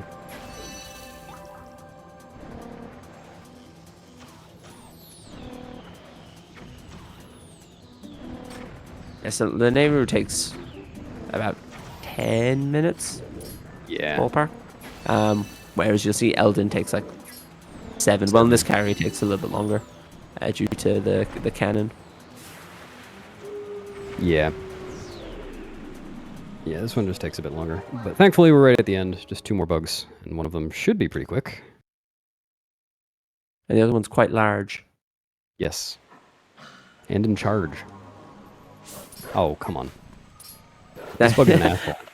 That bug sucks too. It's like the cliff bug. I think there's 4 sets of bugs. The one on the cliff, the lily pad bugs, the one behind Fyrus Cannon, and that one. Those are like the 4 sets. Yeah.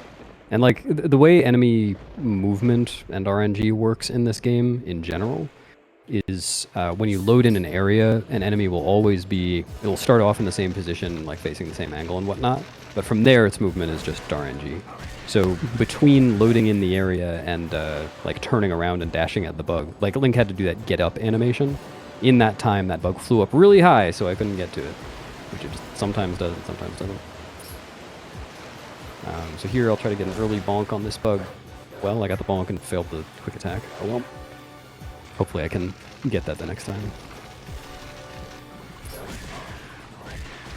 Yeah, so what'll happen is that because the bug is like charging at you, you can't hit it, you have to dodge it. But if you do an attack just on the bottom of it, you effectively hit, I believe this is the way it works, you hit below the kind of charge. Which will make it stop, No, and then you're able to... You hit it right after the charge ends. Oh, I thought it was you hit below it. Hello? This is really weird. Yeah, okay, let's fuck up. Anyway, let's ignore that boss bug fight. I don't know why it was right next to the other raft. What's that? I was like, you killed the bug, that's all that matters. Yep, I beat the Twilight. And now I am the Twilight Princess. It's me. Congrats. Thank you. I think the bug landing position, I know someone once explained it, like it's to do with like the direction the bug is facing, like if it's flying south to north and all this kind of stuff, because you can get it where the bug lands in like the middle of Lake Hylia. Yeah. Like it is, yeah. Ooh, fun trick time. Yeah, so I'm actually going to safety save before this one, because if I fail this trick in a certain way and I haven't made a save, then I cannot beat the game. Yeah. So, as I alluded to earlier, basically we don't get map warping within this category, which is used for a trick called map glitch, where basically if you go to warp away on the same frame that you call Midna will interrupt the warp. And what that does is basically it makes the load zones freak out. So obviously if you select to warp to Lake Hylia, for example, but Midna interrupts it, then the game goes, oh well, they've gone to Lake Hylia. That's great. And what that does is it'll bug out the load zones so that... okay. Oh, I'll just save in here. Yeah. It's fine. That's fine. What that'll do is basically it lets us access some areas that we shouldn't be able to get to. So, for example, here, if we complete it, the void due to the blizzard will not be in effect. But unfortunately, because we don't have map glitch, we have to do this other thing. Try not to talk. Other thing is double frame perfect, so give me a minute. Yep. Oh, come on.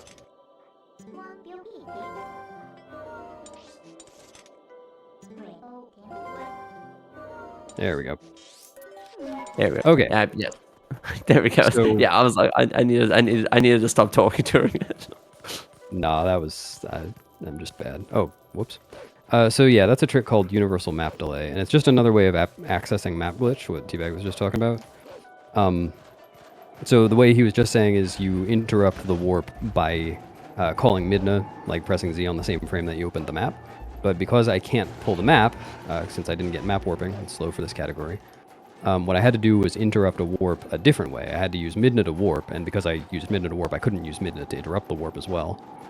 So what I did was delay the map coming up for the warp until I was in a cutscene where Link can't warp away.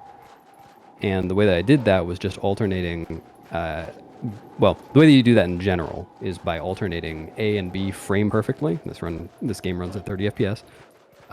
Until you're, between the Midna call and when you want the map to come up.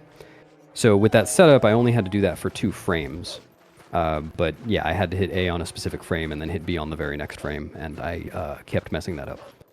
But yeah, that allowed me to delay the map coming up until Link was in the intro cutscene for this area, and then the map came up and I chose to warp, but he couldn't warp because he was in the cutscene, so I got map glitch.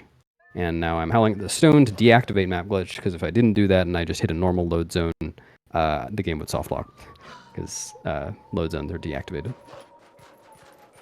And the reason that beats the safety save before is that if he walked into that cutscene at the start of Snowpeak and hadn't made the safety save, then we'd have no way to get map glitch. Or, sorry, no way to get UMD.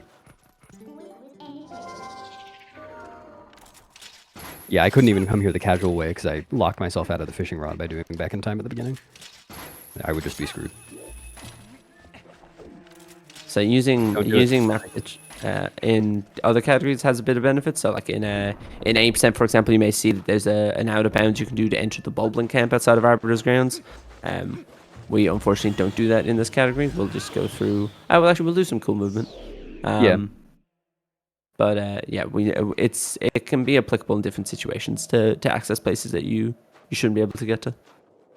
And that void I just did hit Yeto's cutscene trigger right before I voided out, and that skipped the messenger fight that's supposed to happen to give you the warp portal before you get to Yeto. Which means I won't be able to warp back here, but that should be fine. I should be beating Snowpeak in one go. And it also means that the blizzard doesn't get cleared. We call it blind snowboarding. You're not actually blind. You are. It's just harder to see snowboarding. I put on a blindfold just to really experience that it. Would be impressive.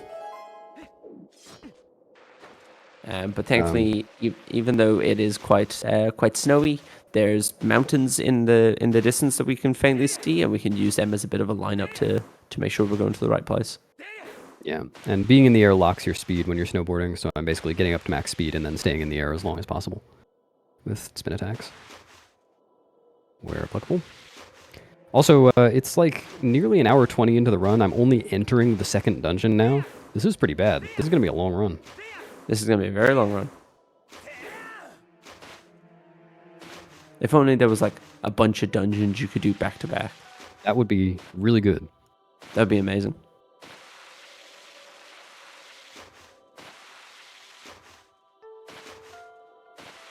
Blind snow, it's snowboarding just makes me squirm every time I see it. I'm just like, it's just so, I don't know. It just feels I guess awkward. you never do this. Yeah. Well, like you've done it before, but not very well.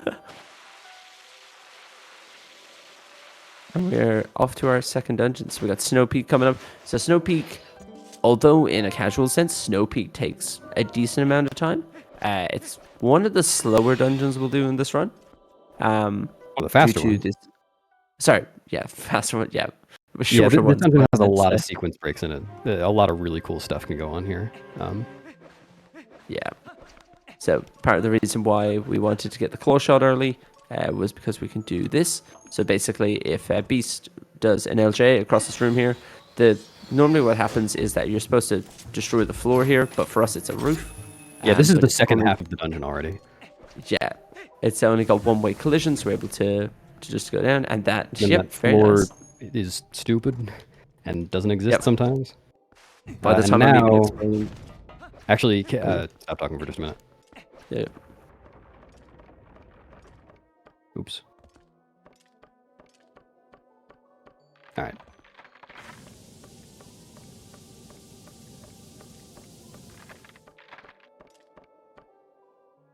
I feel bad for not saying please. Sorry about that.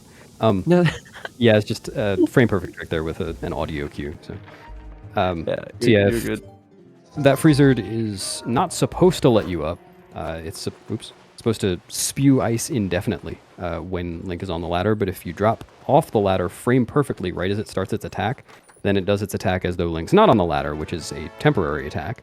And if you do that twice, you can get up. The second one, thankfully, is not frame perfect. It's only the first drop that is. And now I can just clip past this freezer, or rather, clip past the door using the freezer to push me through the collision and get to Dark Hammer.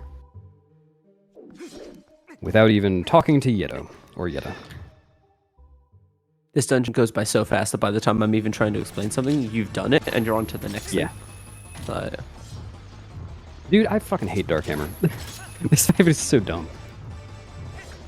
Yeah, what like determines him to like either throw the ball and chain or not just seems so finicky all the time.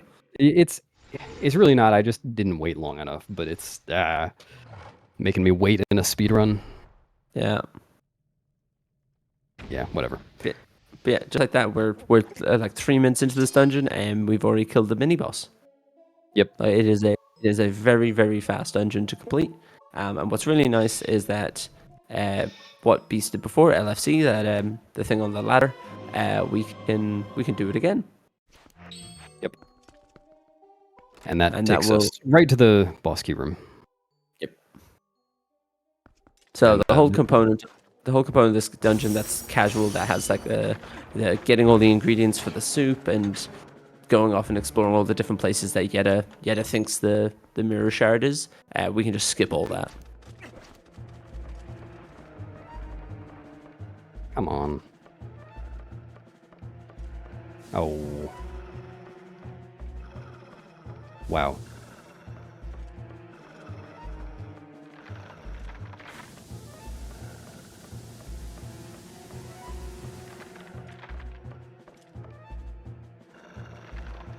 I have always had more trouble doing that the second time because the enemy music is playing because of the Wolfos, so I can't hear quite as well. But that was unacceptable. I'm resetting. The aggressive growling. Yeah, the growling and the enemy music. So there's a really cool strat in this room that I unfortunately can't do with bomb arrows. It's just some really nice choreography, but I can still clear it pretty quickly with ball and chain. Yeah, take those guys out at once, and I should get a 4-part combo here. If I do it right. Pushing forward. There we go. This guy's gonna finish. Oh, got a red rupee. Hey, it's in the route. I knew we routed it for a reason. Nice. You got the tech skip. So I don't believe it's something we've covered before, but basically, with rupees, if it's your first, if it's within the same kind of playthrough of a file, you'll get text on a rupee that's over a green, so a blue, a red, whatever it might be, and it'll say, oh, you got a rupee in the amount, and you'll get one of those per kind of play. But if you save warp or reset or anything like that, that'll reset your rupee text. So what Beast did there is basically by side hopping through it, you'll skip that text, which saves a couple of seconds. But it's just sometimes it can be awkward to pull off. Yeah, and I'm already at the boss. Did not have to do too much. It's a very, very fast dungeon. Yeah. Hopefully it stays fast. There's a little trick in the second phase of this fight to make it go by very quickly. And the first phase is just aiming.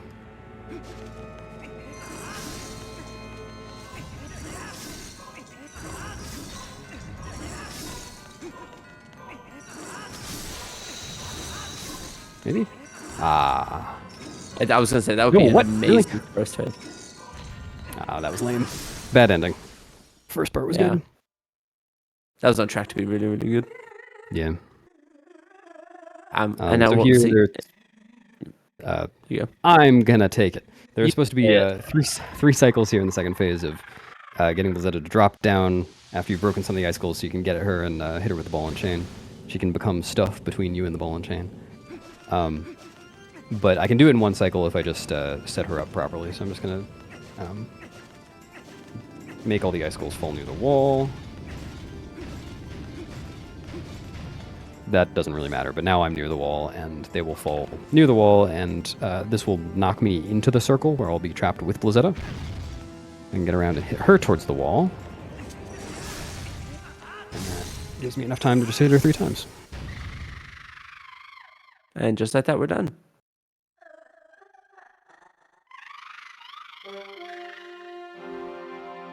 There is actually probably, I was going to say, sorry, one of the longest parts of this dungeon, like weirdly, is the cutscene leaving it.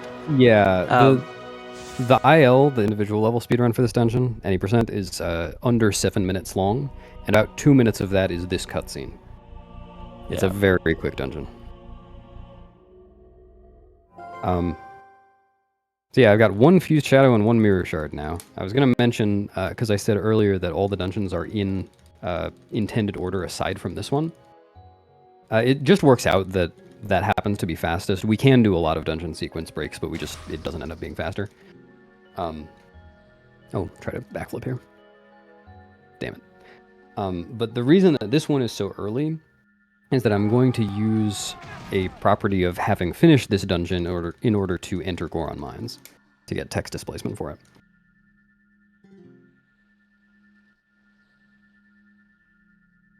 Because after Snowpeak is Temple of Time in an intended playthrough, and when you're supposed to go to Temple of Time, Russell spawns in North Faron with his golden cock and tries to offer it to you.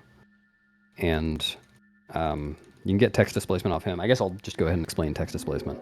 So the idea is Goron, who lets you into Goron Mines normally, his cutscene is broken, but like if you could just get to a certain part of his dialogue, then he would let you in. And you can do that with text displacement. Basically what's going to happen is I'm going to get the game to preserve where I am in a conversation with a different NPC, and then apply that. Oh, I just hit my split key. And then apply that to Goron to get him to the correct part of the conversation to get into Goron Mines. You're normally not supposed to be able to do that. It's not just like any conversation with an NPC. By the way, shoutouts to Arju at this part. But there are a few different ways to get text displacement, but this method is talking to an NPC from outside, or an NPC that's supposed to have a cutscene from outside their cutscene trigger range. So normally in the cutscene, you'd be forced to talk through the whole dialogue, and that would make, at the end of the dialogue, it clears the text displacement bit in memory. But if you talk to them from outside their cutscene range, which here you'll see is kind of tight, I'm going to be just shimmying towards them, then you can just stop wherever you want to in the dialogue. So I'm just going to end up talking to him twice. Right here.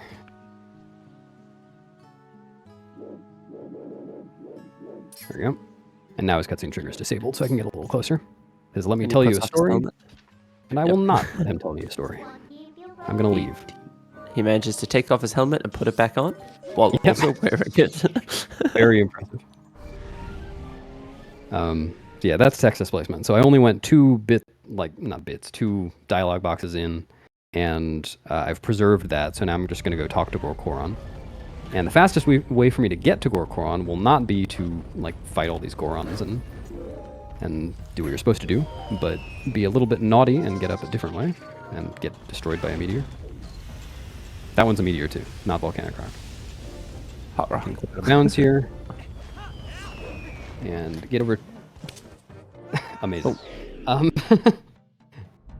Let me try that again. I didn't know that. Oh right, I can't transform here. I didn't know that this was routed into all dungeons yet. Seriously? Do I have to go behind the thing? Yeah, I think so.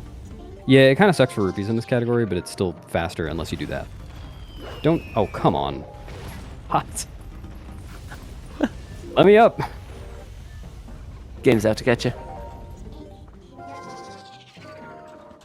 So I think the meteors, I think someone decomped it. I think it's like 3 out of 5 times, like 60% of the time or something that the meteors will spawn, something like that.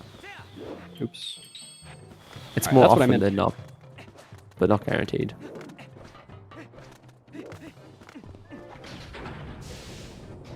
And then you're not supposed to be able to go up the back way here until you've already beaten Goron and use the elevator from the top.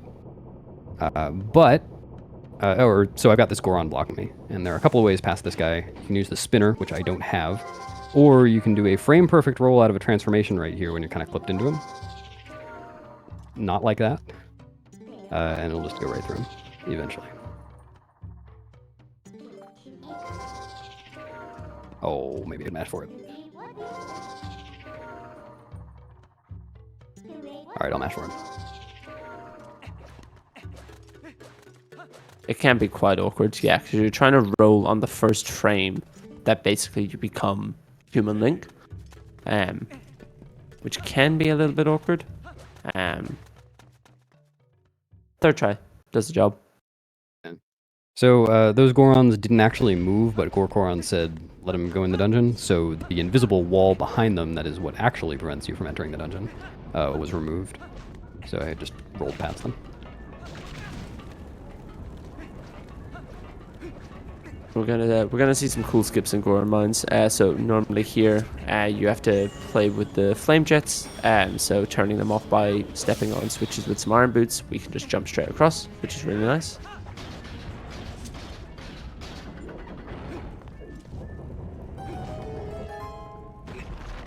Here I'll be trying to make a cycle. Looks pretty cool. Nope. Ain't making the cycle. That was still pretty cool, if it's anything. It was something. I thought I was going to slide off the other side and void. I thought you were too.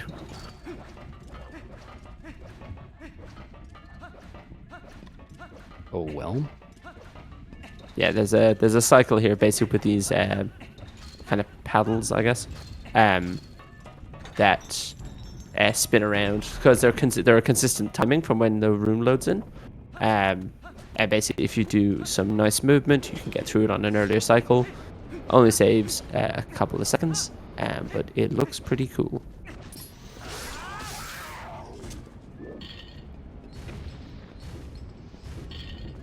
And here, what we're going to do is, rather than basically pulling out the slab and then running around, we can clip through this tiny little gap, which is quite nice.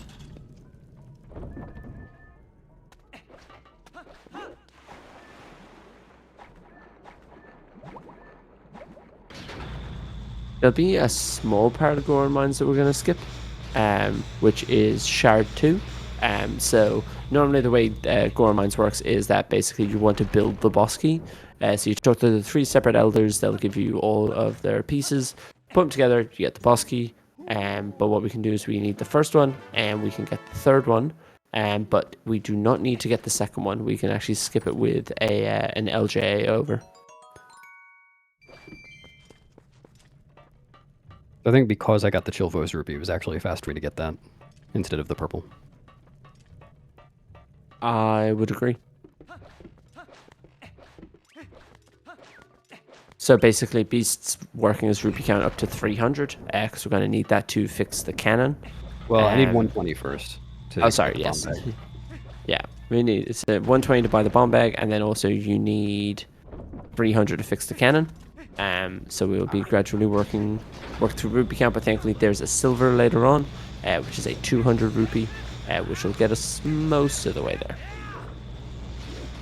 And when I'm running onto these iron boots switches and trying to press them down, at running speed, getting onto them and pressing the iron boots to like press the switch immediately is frame perfect. So if I run, if I press the boots button too early, then I won't be on the switch and I'll have to walk forwards a little bit. If I press it too late, then Link will kind of run across the switch. And when you start standing on a switch, not really just Link, anything, the game kind of freezes your controls, so you can't do anything. So it'll appear as though I completely forgot to put on the iron boots and I'm just running across the switch. But I assure you that's not the case. I didn't actually know it was frame perfect. Yeah, at running speed. And those magnet floors there are one of the slowest things we have to do in this run. But what is cool is in the Wii variant of the game, you can basically just run across them at normal speed using a glitch. There, that was the frame perfect version. And that's where Wii makes up a lot of time. On the GameCube copy for categories like we have a Goron Mines arcade category. No! Which is... Oh my god. Do you have turbo on? What No, happened there? I shouldn't have been mashing, is what happened there. Yeah. Well, what happened the first time is I walked a little bit too far, so it sucked me back to the middle.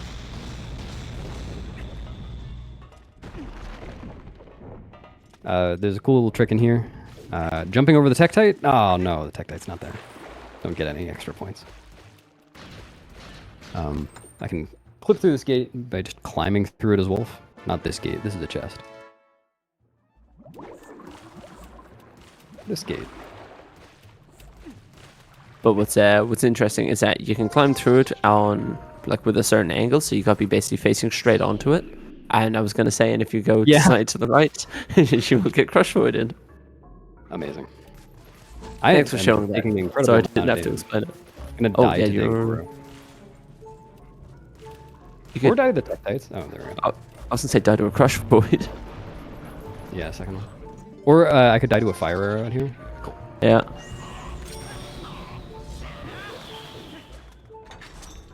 Is there health before Dangoro? Oh yeah, there are the pots at the entrance to the room. Yeah. I'll get those if I... It might be in the barrels though, right, as well. Yeah. I want to die in Goron Mines. Oh, they broke through for me. Thanks, guys. These railings around there are just quite awkward to roll around. Their collision is a lot wider than it looks. Widen people happy. And that's what I was talking about earlier. So basically, the second Elder is across that the bridge on the left-hand side. But what we can do is we can just jump straight across, which is nice. There is actually a way to skip it without doing an LJ, that we do in Goron Mines RTA, but it is quite specific, and LJ is just. We're gonna see a fast strat here. Where basically if you bring Dangoro to a certain point on the platform, you're able to start to throw him away and then ledge grab. And what that'll do is that he won't be able to bounce back onto the platform for the second cycle, so it'll just immediately jump to his final one.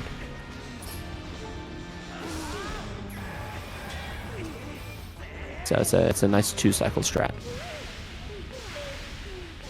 Yeah, it's kind of amazing that the 3 jump slash setup for that works, because hitting Dangoro when he has his guard up like that is really precise. Like, to the point where the Ordnance Sword is a little bit shorter than the Master Sword. If you do that setup, it doesn't work. It's that precise.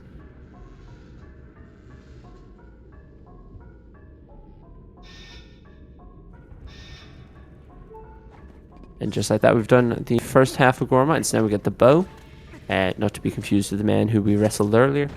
Take the mayor bow out of the chest. I knew he's been hiding.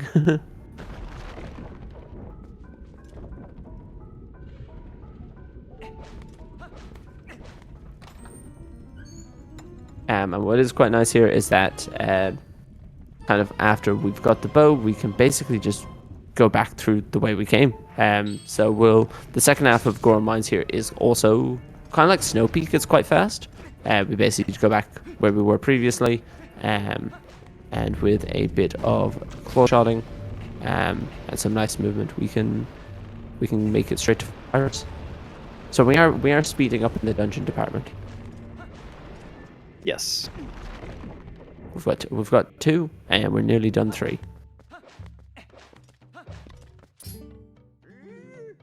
And I need 1 more rupee chest here. I wasn't sure if you were going to get the 50, but it makes sense, because I know you said you got the 20 earlier. Yeah, this just means I need 1 of the 50s instead of both of them. Yeah, okay. That's the elevator we're at. Yep, cool, I'm with you.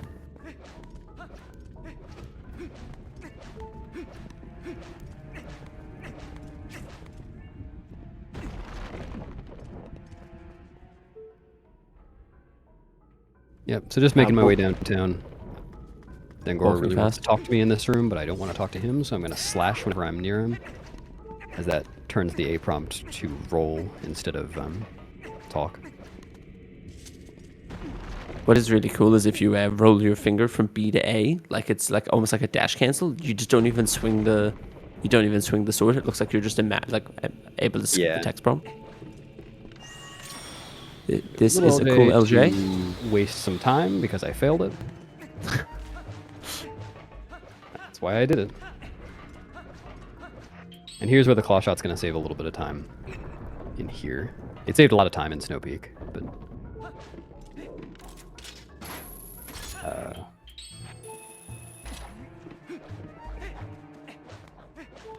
And what you see also is when Beast is jumping off ledges, you can basically equip the iron boots to land faster. Land really fast in that case. That was very fast. And just save a bit of time, because basically being in the air is slow. That's kind of the long and the short of it. And then nice bow shot to take down the bridge. And we're going into Fyrus. So Fyrus actually had, I'd say, a semi-recent discovery. So we've always been able to do a faster fight, where basically we'd shoot Fyrus with a bow and then pull the chain to the side, and basically he would take like a step or two and then fall over. But what we've actually found recently is that if you stand behind him when he, I don't know, flames up, like when he basically puts his hands above his head, you actually only need to use one bow shot in this whole fight, which is quite cool. And it saves a lot of time. Yeah, so I'm just going to position myself with the chain back here, and then there's going to be a 10 frame window right as he raises his arm where I can press R to grab it. So right as it tried to fly away, I grabbed it, and now I can just pull him right back down again. Which is amazing that for the boss that you need the dungeon item for, you shoot it once. Yeah, technically you don't need the dungeon item. I want to say you can like Moon Boots backslice him or something. That would be cool.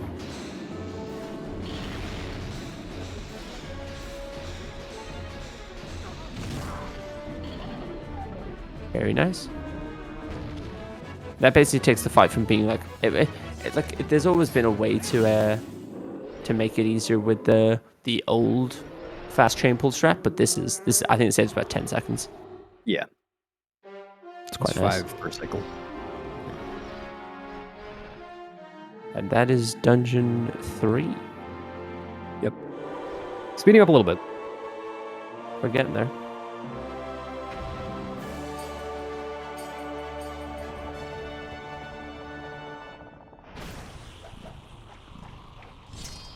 What we'll see now between this and getting to the next dungeon, basically we're going to go back to Lakebed next. So as mentioned earlier, we went to Lakebed and got Uku to leave. But before we do that, we need to go get some bombs to be able to do the Morpheel fight.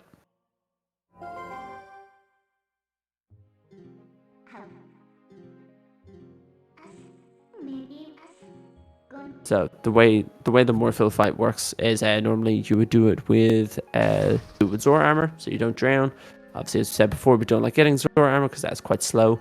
So what we're going to do instead is we're going to go buy a bomb bag from Barnes and then immediately sell him the bombs and buy water bombs. No, we're not going to buy water bombs.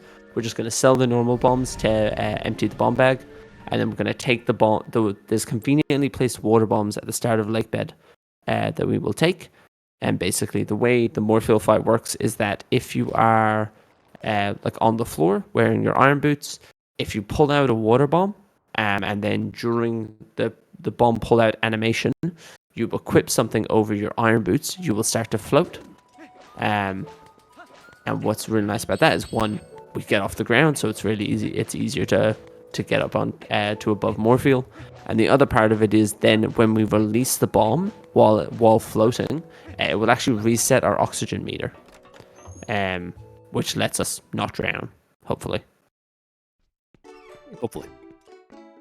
Yeah, I put a big caveat on the end of that. But the Morpheel fight is it's difficult to learn originally just because there's a lot of RNG in it. Basically, Morpheel's pathing can swim up, can swim down, left or right. Yeah, it's like what I was saying about Sword and Shield Skip earlier, that you just have to be able to react to the RNG. Yeah. it occasionally can really screw you over in phase 1 if the eyeball just dodges you forever. But other than that, it's the fight is always doable. You just have to react properly. Yeah. Which hopefully I will. I'd say like 90% of the time, it's like the RNG can make it faster or slower, but for you to entirely fail it would be quite rare. Yeah. So we kind of evaluate the performance of a Morpheel fight based on how many bombs you use. So I'd say like kind of the standard is 2. Very, very good runners can get 1, but 1 is also dependent on the RNG the Morpheel gives you. Yeah, 1 bomb you can only do if you get certain RNG. Yeah. You can only yeah. Sorry, go ahead. Realistically, if you get through the fight and you don't drown, that's a win in my books. Yeah, in the context of a relay, that's really all.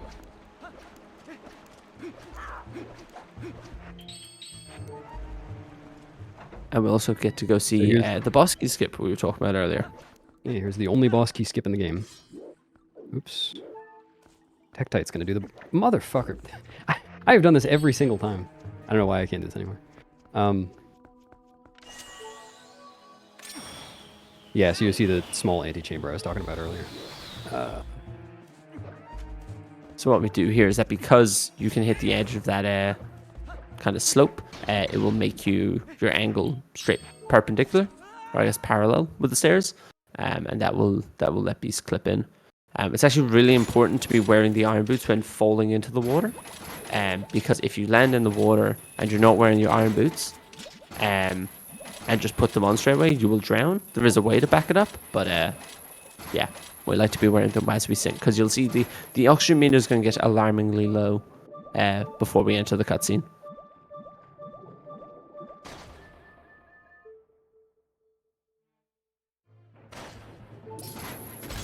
So the eye's movement here is RNG. Hopefully it'll... Yeah, okay, that's fine. Yeah. Now I'm just going to pull a bomb right before the eye gets back into the mouth and starts the cutscene. And that allows me to float upwards during the cutscene while holding the bomb. And then as T-Bag said earlier, once I release the bomb, it's going to refill my air meter. So ideally what will happen is Morpheel will basically swim straight to me. I'll release the bomb right before it blows up.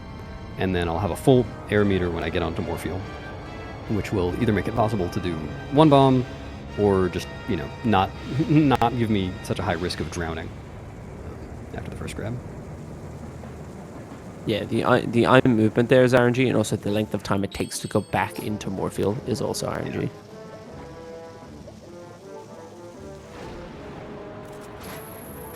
I can go for it. I'll give it a shot.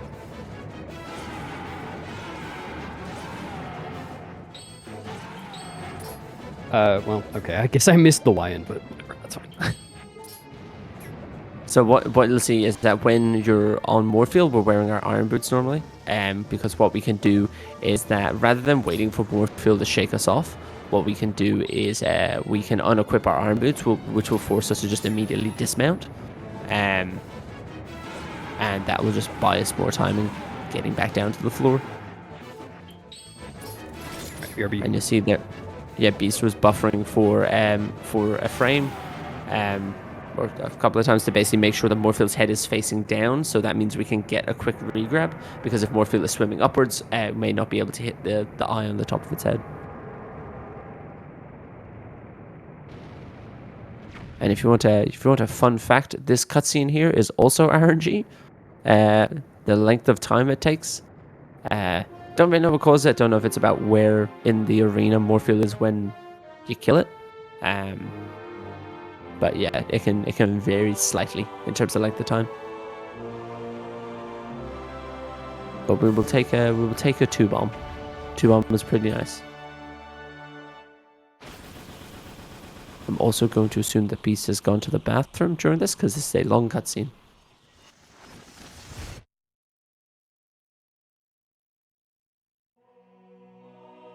What did I miss? I wasn't fully aware that you left at first, so I started talking, and then I went, "Oh, it's Morpheel. He's probably walked out the room." Yeah. I just hate to see eels die, I know. Pacifist. I was mentioning how the Morpheel cutscene can be RNG, and I said I think it's to do with where in the room you kill it, because it always has to die in the same, like slam into the wall at the same spot. But I don't even know if that's true. That's right.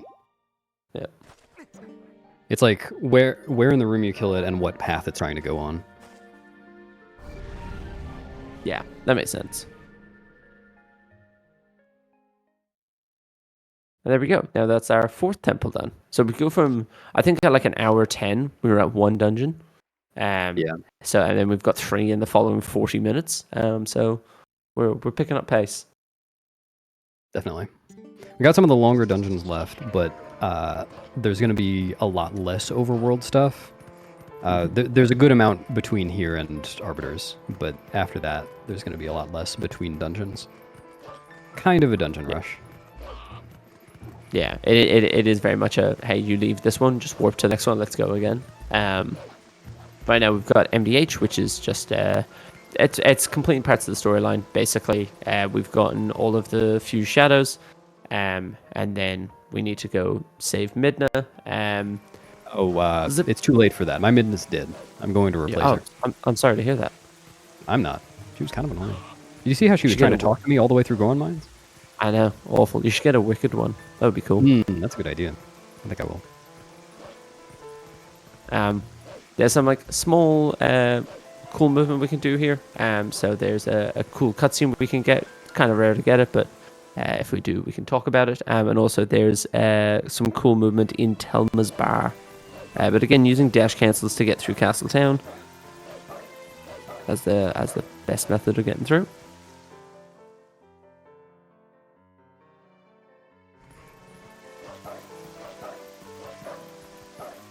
And it also plays great music.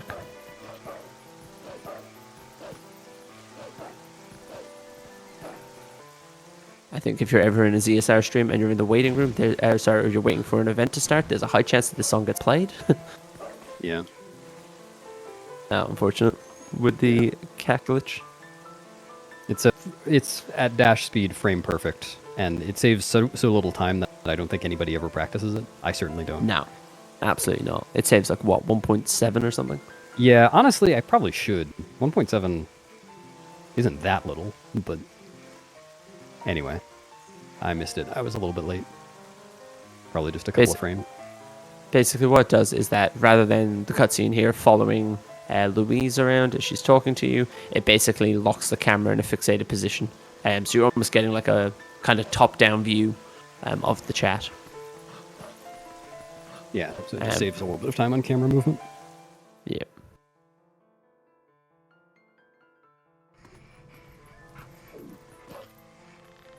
So neat little jump there to skip a rope. Very nice. I didn't want to talk because I was like, rope skip is It's basically when you walk into that cutscene, so the Goron's always going to be in the same spot, and effectively you have to skip the cutscene straight away, perform a side hop, and then a dash from a particular angle. But what makes it really awkward is that if you don't skip the cutscene straight away, the Goron will then be able to detect you even if you grab the rope. So it has to happen in a very quick sequence. It doesn't save a whole lot of time, and it loses you a decent chunk of time, but it is pretty cool. Yeah, it's like 3 seconds saved versus not doing it, and 27 seconds lost if you fail it. But it's not hard. It's just high risk, low reward. And as T-Bag said, it's on a very tight timer. You have to do it immediately. You can't really set it up, or you can't take extra time to set it up. Yeah. Yeah, it becomes a case of if you actually. Honestly, one of the hardest parts of the trick is skipping the cutscene straight away. If you fail to skip the cutscene, you actually just have to concede that you can't even go for it and just go and take the normal route.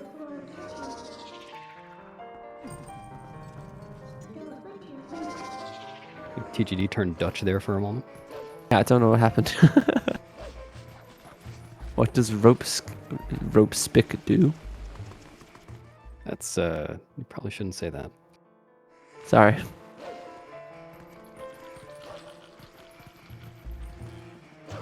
An unfortunate typo. What the hell? He's out for blood. Yeah. I don't know how I managed to deflect the arrow and still get hit. I will say that these ropes in MDH, especially when you're new to the game, are the most awkward thing in the world to climb onto. They're kind of like the area you can walk onto them for is oddly specific for something that really shouldn't be.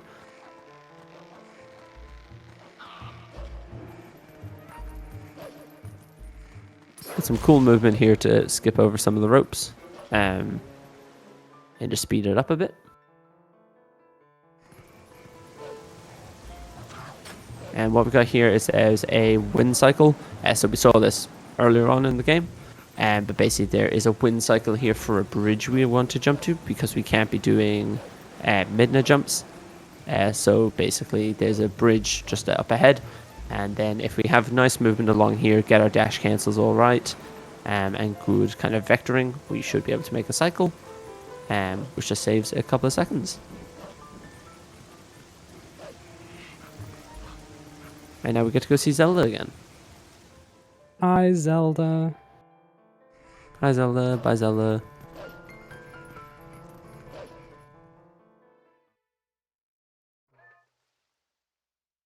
And conveniently, now this cutscene then shows what's in your splits background.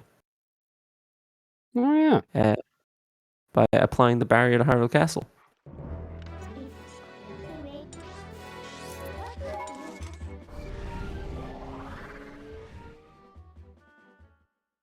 So as we said before, this is kind of the next part of overworld stuff. So now our job is to get to Arbiters Grounds, which is quite a cool dungeon. Lots of skips, lots of tricks, really, really fun. But to get there, we need to go talk to we need to go talk to Auru on top of his tower, which is an unnecessarily long ladder climb. This was a quality of life change they made in the HD version, that they sped up ladder climbing speed, because it is just unnecessarily slow. My favorite part of the run. It's great. I think it's like 18 seconds of ladder climbing. Yeah.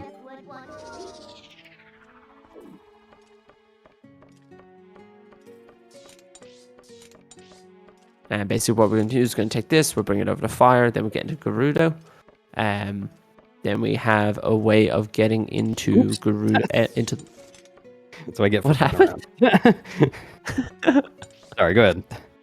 No, that's cool. I was very confused. I was like, what happened? I was like, you're just climbing a ladder. How did you manage that? I've been doing UMD since Snowpeak. I finally released it. Oh, congrats. Yeah, we have a way of getting into Bulblin Camp without using the boar, which is cool. And also, we'll do some cool movement when we're in Bulblin Camp to get into the King Bulblin 3 fight. So in this fight, we'll fight King Bulblin 1, 3, and 4. King Bulblin 2 we do not need because that is a part of Zor armor, which we do not get. This is the GameCube version of the game. Yeah, GameCube version of the game played on the Wii. So you can run GameCube games on Wiis, I think certain versions of them. And so that's quite... a lot of runners use Wiis just because they're easier to get, just seem to be a bit more reliable. I know a couple of people run on the GameCube version. Sorry, the GameCube on the GameCube version. Vice versa, whatever. I'm speaking words. I'm saying the word GameCube too much. But GameCube's just a bit less reliable.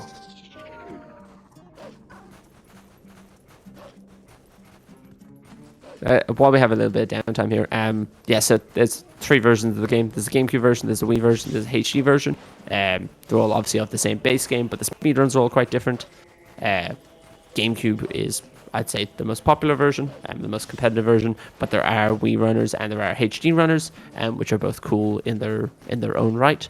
And what's nice is that some tricks will be unanimous through the different versions. But then also each version normally has its own specific glitches, which makes it quite nice. Yeah, and if anyone's interested in getting into Twilight Princess speedrunning, first of all, I'd recommend joining the Discord server. But a really common question is, which version should I run? And the answer is, whichever version you like best. Because they all have cool speedruns. Or whichever one you have access to also helps. I know there's people who have the Wii copy and they're like, oh, should I buy the GameCube copy? It's like, no, you have the Wii copy. You should play the Wii copy. But Yeah, they're all quite different, but also there's overlapping features. So it's nice having the ball and chain here. I don't need to get a boar to break this fence, and then I can just clip past this one, this wolf. Yep. Technically, you can clip past the first one as well, but it's just way more precise, so it's not really worth it for RTA runs. Yeah, you see it in TAS. Yeah. And then in here, there's a category-specific trick. I'm trying to get to King Bulblin, and I could just go around and get the key and open the door like you're supposed to, but it's very slightly faster to not do that. In other categories, you'd use map glitch here, but because I don't have map warping, and there's no good way to get UMD here, RTA, I am not doing that. Instead, I'm saying oops. One moment. Instead, you'll see what I'm doing instead. It's fairly self-explanatory. Getting knocked off a ledge is what I'm doing.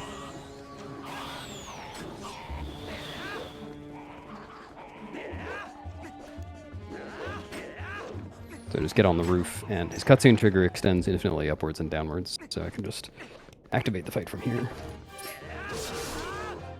Yeah, well, it is quite nice. In this category, as you said, because it goes upwards and downwards, so in all dungeons, we'll activate the fight from above, and in 8%, we'll activate the fight from below, which is really nice. Yeah, the only category that activates it properly is glitchless.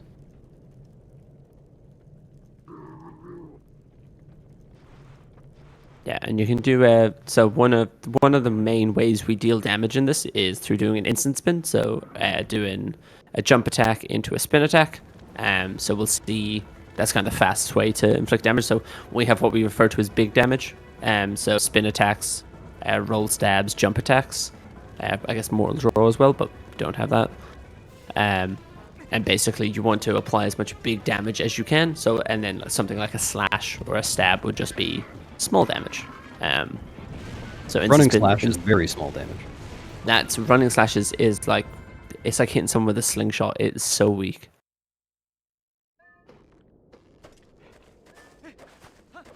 And now we're back to the dungeons, back to the reason we're here.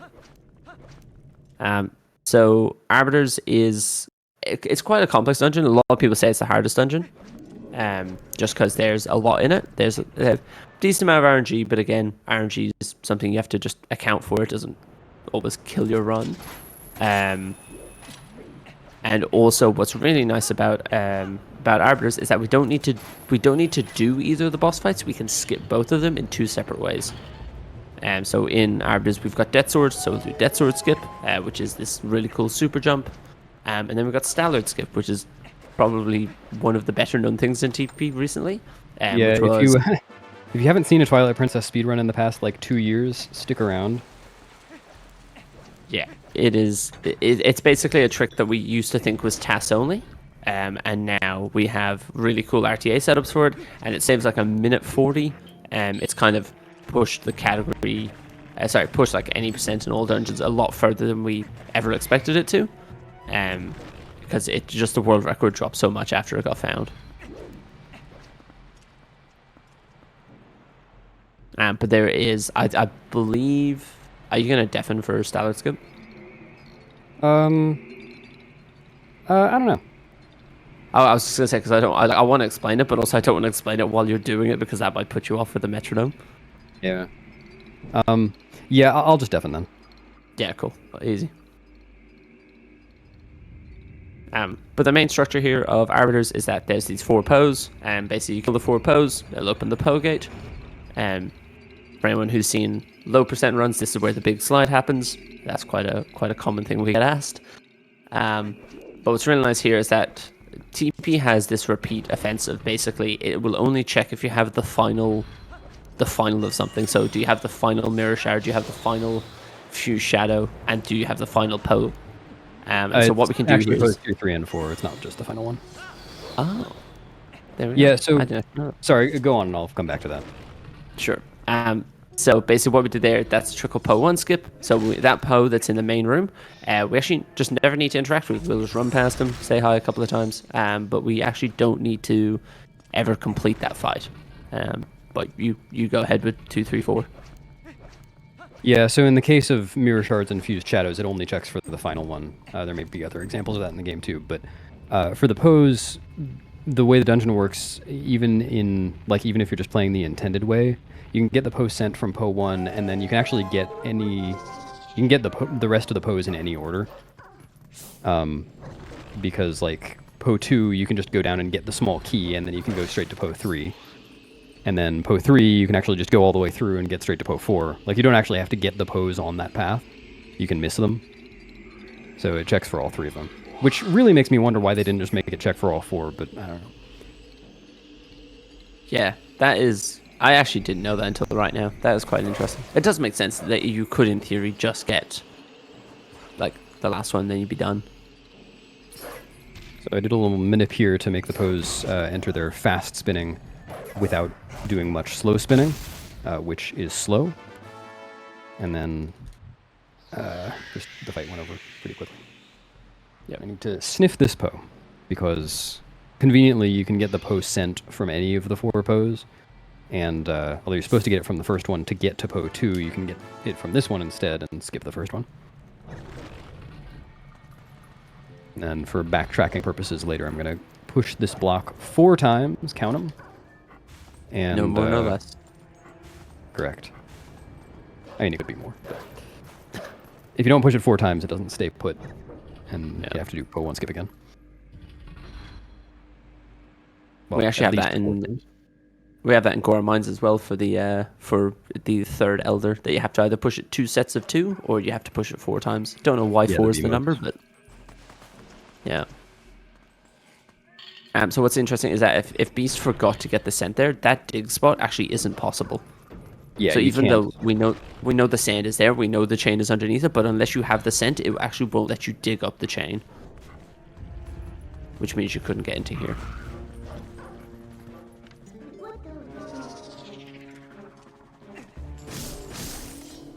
Hello? You're loving the map. I need to know where I am. That's very important. A cool little... Oh, sorry, you go. When did I get Red Rupee text? You got the chest in Goron Mines. Oh, I haven't saved since then. Wow. That's nice. I think that's right. Yeah, I think you're right. Yeah, the only red rupees you got this run with that one, and then you got the one in Snowpeak that you skipped that text. Yeah. And that was before the chest, so I had to skip it. Yeah. That's nice.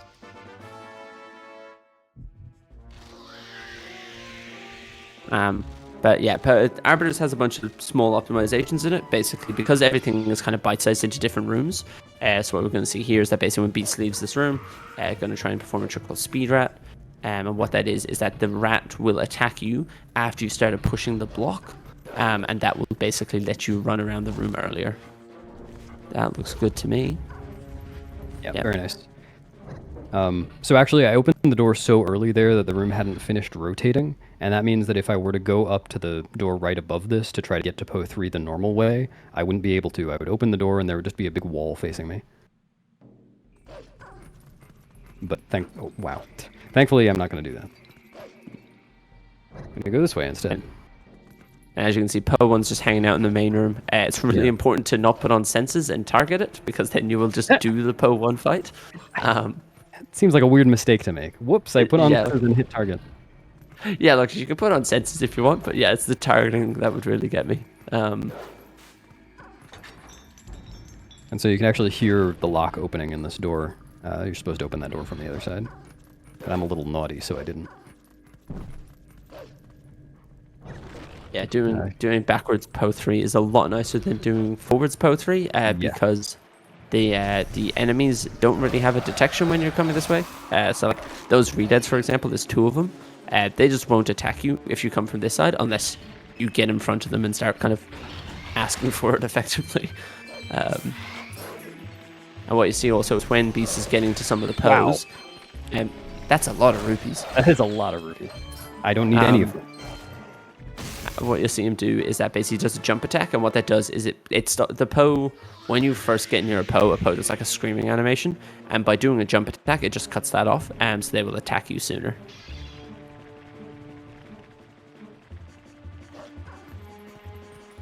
And that is basically the first half of Spinner done. So now we can get to the Yeah. Poe Gate. The boss key in this we get in quite a interesting way, I think. We do this early boss key clip, which is basically going through the sand backwards. As you can see in this cutscene, I have all 4 Poe flames, so the door is opening. Yep, got all 4 Great of job. them. Thank you.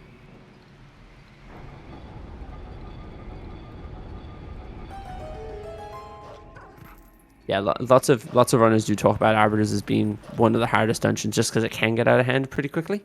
It has a high skill ceiling, and it has a lot of small RNG in it. Yeah, but also when you play it well, it feels amazing. Oh. So this is our backwards boss key. So we just hop through the sand like that. And we've got the boss key. Just so much nicer. So there's no need to actually use the dungeon item to get the boss key as they intended you to. Yeah. Hopefully I'll be doing some parkour here. Hopefully. Nice. And I need to remember to get the bomb chest. This category needs a bomb refill here. Oh, yes. Doesn't strictly need one, but it's faster. So that's a little bit faster than... Like, I'm going through this room backwards. It's obviously not the intended path. There isn't an intended path. But that was a bit faster than, like, going through it as Wolf on the floor normally. And what you'll see is ESSing isn't a massive thing in TP. Not like something like OOT. But basically, if Beast ESSs in the sand there while targeting, he can break slide through the sand. So it's good for, like, the sand and the deep snow. And that basically lets you slide through the sand and keep your momentum the whole way through. So it's actually something that you'll see a lot in TASs. So when, for example, when we run up a hill, your speed will drop. But if you break slide, what it'll do is that your speed will drop slower. So if we break slide in the sand there, for example, we're keeping our running speed through the sand, whereas we should be basically coming to a halt. But it does slowly decrease. And this here is our Death Sword skip fight. Well, I guess Death Sword skip, lack of fight. Fighting the trick. So what Beast's going to do here is basically you lure Death Sword to a corner, and then you distance yourself with a super jump and at a particular angle, and then what you do is that gate in the back behind that, which normally opens when you kill Death Sword, we're going to jump over it and then be able to access the spinner. So having to do a little bit of a backup here, I got bad RNG on Death Sword. Hopefully it's still fine. It's a little bit of an awkward position. Yeah, I fucked up the camera angle too. Yeah, so Death Sword can get, if Death Sword can get stuck there, so you'll see that Death Sword shadow will kind of pop up on the right hand side, because just sometimes I'm flying around the room, just gets stuck. Thankfully not this time.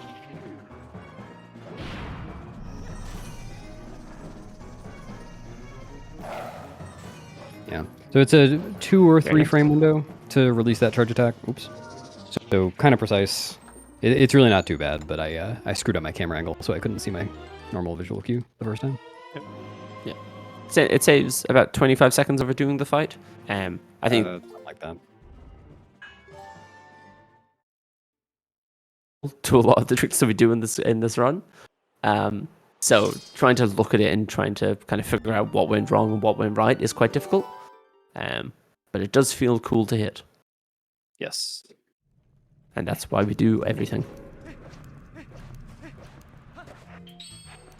And now we're into the second half of Arbiters. And so as I said, we skip both bosses in this, if you are a runner of that level. So we've got Stallord skip coming up, which is probably the hardest trick in the run. And basically, the way we're going to do it is, well, first off, Beast is going to be deafened for the fight. So I'm not gonna feel bad of talking. Yeah, just a couple of notes before I mute and deafen.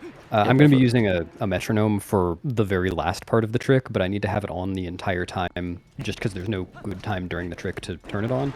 So I need to be listening to that, and I don't want to have that on the restream. And then also, unfortunately, because this trick, or a part of this trick, is notch dependent, very, very specifically notch dependent, I'm actually going to be switching controllers for this. So you won't see anything on the input display either. No accusing me of cheating. I'm actually doing it. I'm just not plugged into the input display. Yeah.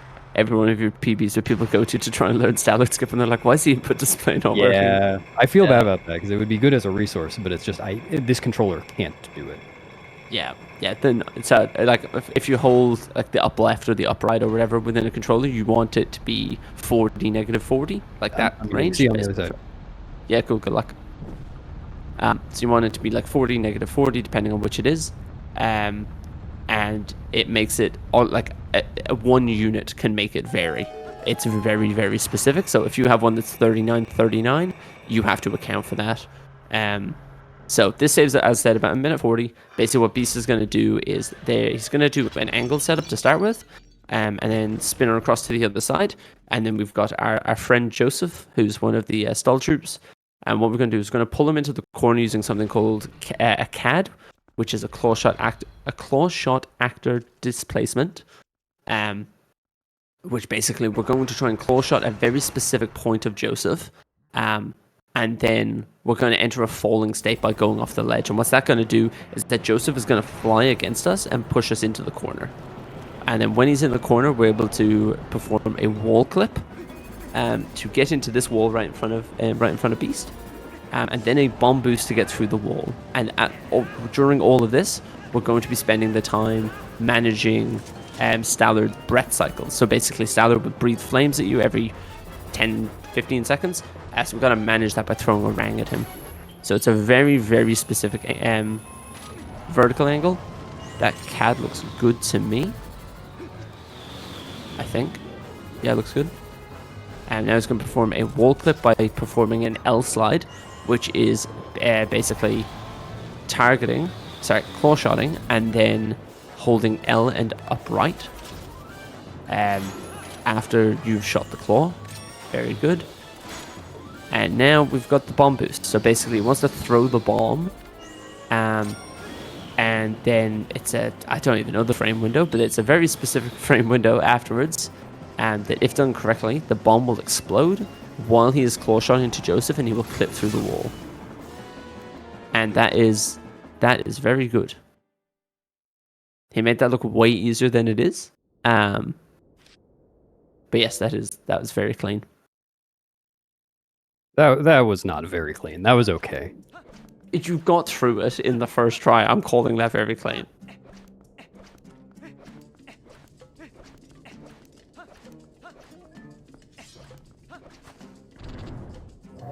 I would say it's more important to just get through it than to get stuck in it. So I'm going with clean. Yeah. I'm fine with that for a relay, but that was, it was a little sloppy. Yeah.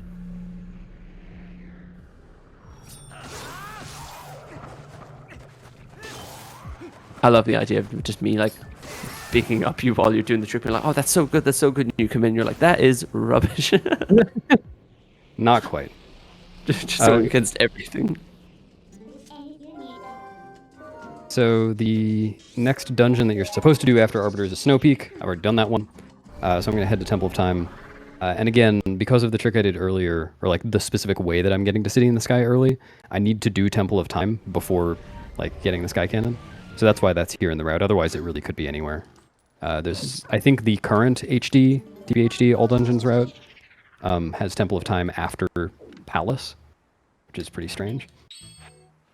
So here, doing a little bomb boost.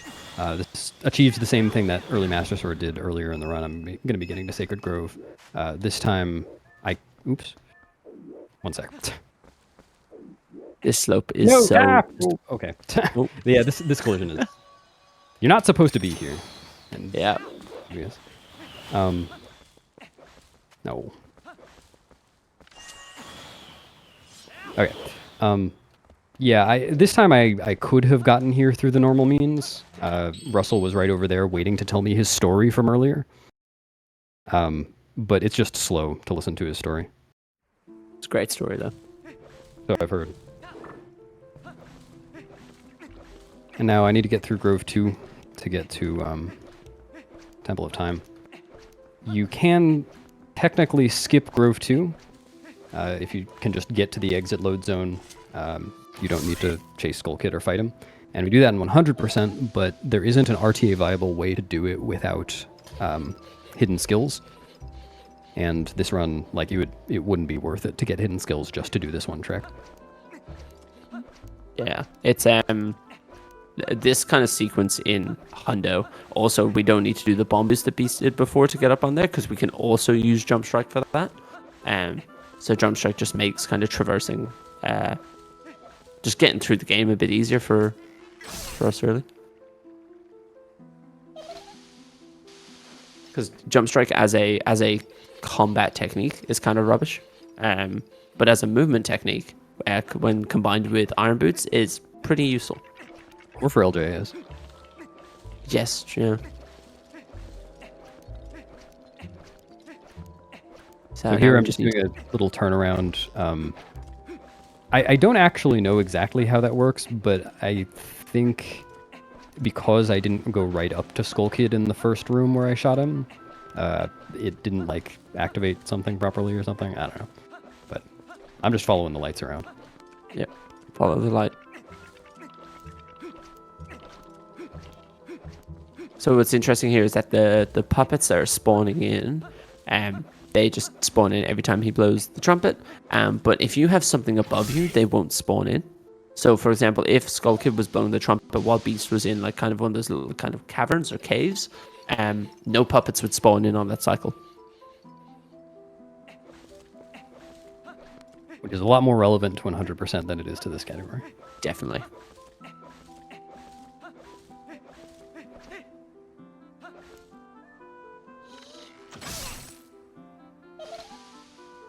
It's something like that. Yeah, I don't know. TPGD.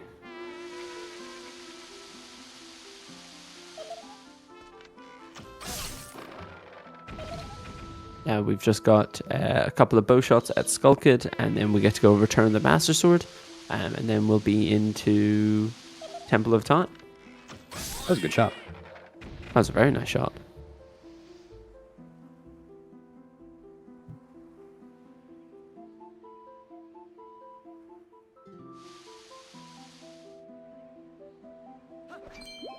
I'm rich and healthy. 2 things you could want in life. You're not wrong.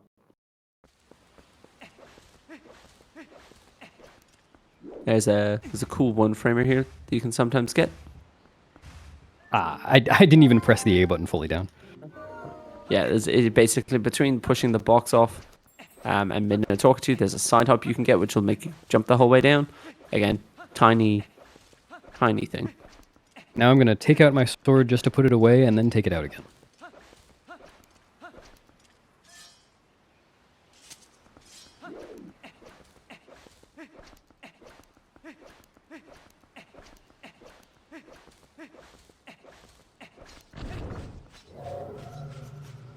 Now, basically, the bulk of the remaining, like the bulk of the route now is just going to be dungeons. We have a little bit of overworld stuff before City in the Sky, but not really much at all.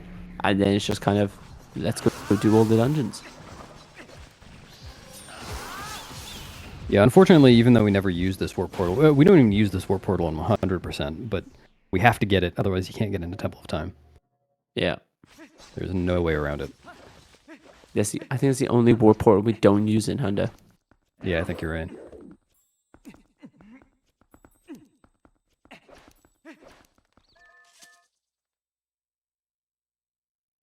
What is a cool thing there is that door to enter Temple of Time, you can actually open it from the other side.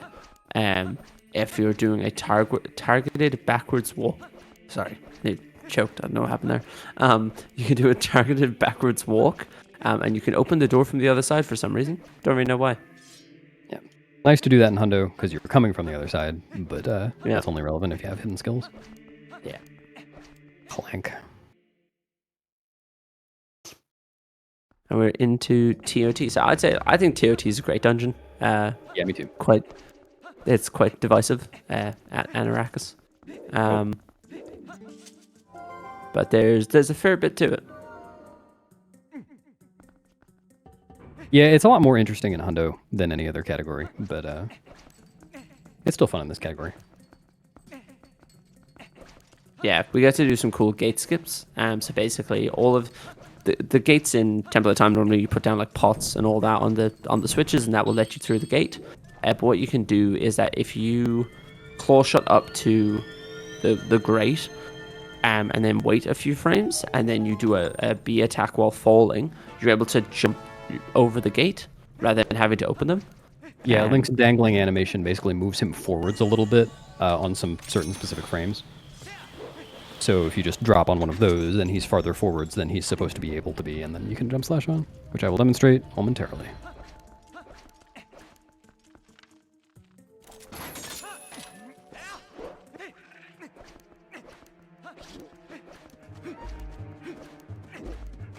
Yeah, that's true. And Hundo plus TOT is good.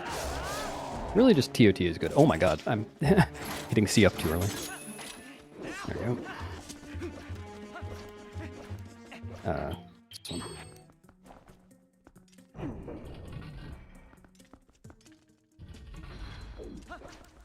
Ah! I gave myself analog glitch there.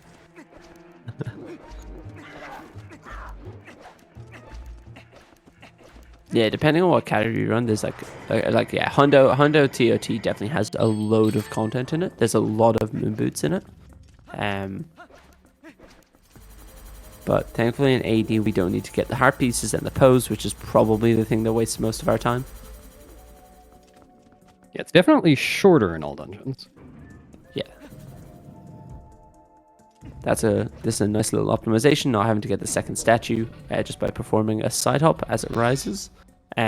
If you fail that the first time around, trying to do it the second time is a bit harder because the cutscene's not there to play. Yeah, it still works. It's just, I think it's a frame perfect input instead of being a very lenient input.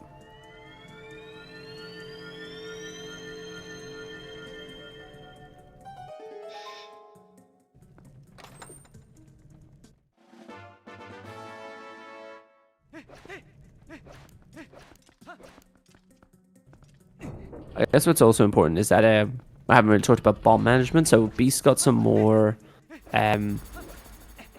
bombs when in Arbiters because there's a minimum amount of bombs we're going to need to be able to complete the run. So because we don't do Zora armor, we're going to need bombs later on for the Xant fight. And basically, if we don't have bombs by that point, it's not technically a soft lock. You can go get more, but it's just not ideal. So we want to try and manage our bombs throughout this run. So yeah, bombs are useful in a lot of other places, including this room, but unfortunately I don't have enough to warrant using here, so yeah, I'm gonna have to do it the old-fashioned way. Yeah, if you have a spare bomb there, you can just shoot it off the back wall and it will just explode and hit the switch, which makes your life a whole lot easier than trying to hit this target. Alright. The collision for that switch is really weird. It's very picky. Okay. And so the thing with the enemies there is that they will only try and attack you if you're facing them. Yeah. So if you're not facing them, they'll just start pushing you around the room, which is almost more annoying. But yeah, we need some bombs. We'll need some bombs for the Xant fight. There's optimizations if we have bombs for Hyrule. Yeah.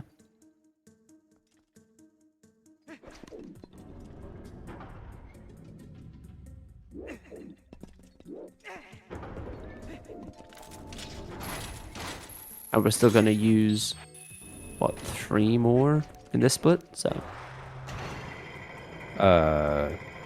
Boss key and right. 2 Armos. No!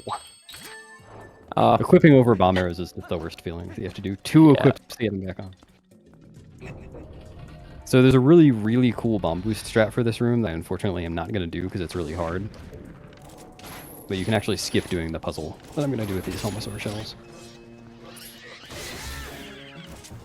Get over the gate. How much time does it save? It's like 5 to 10 seconds.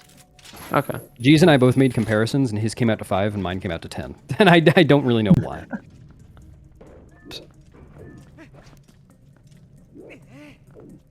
So what you'll see Beast do here, I briefly mentioned it during Stallord, but you'll see here he's sliding as he picks up the Helmosaur shell by doing a thing called an L slide. And what that is basically when the claw when the claw shot is coming back to you, you can effectively target, and then you want to choose either down left or down right to get the most speed, and you will slide with the item like while the item is coming back to you. So you'll see that here, and also out, it's not necessarily when it's coming back to you. Oh, okay. Like the Stallord skip one was before it started coming back to me. True. Yes, fair point. And we'll see that in Palace of Twilight. That's actually quite good. It helps us skip spawn of some enemies.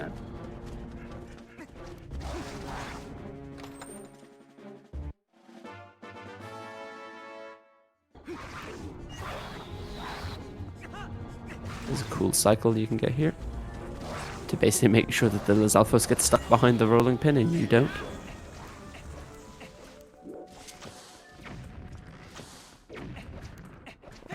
Fun fact, if you shoot those Armos with a bomb arrow from the other room, it is possible to do, but the game will crash. If you actually... Well, actually... Yep. I discovered that when I was tasking Temple of Time, because that would be really fast to shoot them from the other room, so you didn't have to wait for their hopping animation. But no, game crashes. They're not loaded properly or something. And I think that counts as a glitch. Yeah, look, probably. What we have here is the Dark Knot fight. So in Hundo, we can actually skip this. But what we're going to do here is do a series of slashes.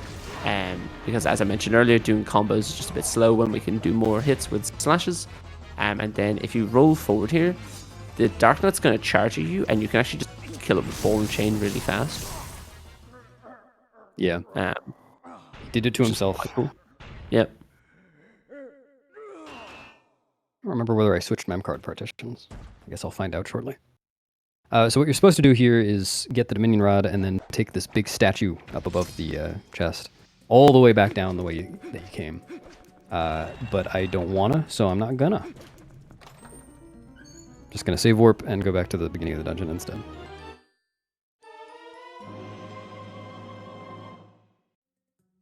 And we get to do everyone's favorite trick. We get to do our version of Door of Time skip. Yep. Which is quite different to OOT's one. So basically what we're going to do is with the Dom Rod now, we can move these mini statues around. And what we're going to do is get it it's a very specific angle. The beast is going to perform a buffered angle setup for by trying to line up the edge of the pot in the distance with the edge of his screen. That looks good to me. And now basically by rolling with the statue next to you, you're able to clip through the door. And just like that, we've done the second half of the dungeon.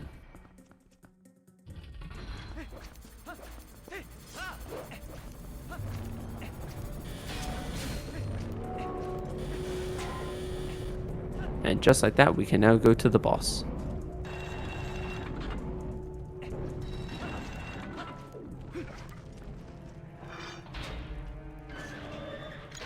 Armagoma is one of the few instances in here of pure RNG, where it's not just about managing the RNG, I just kind of have to wait until Goma becomes vulnerable. So I'm just going to be sitting around waiting for Goma to open her eye.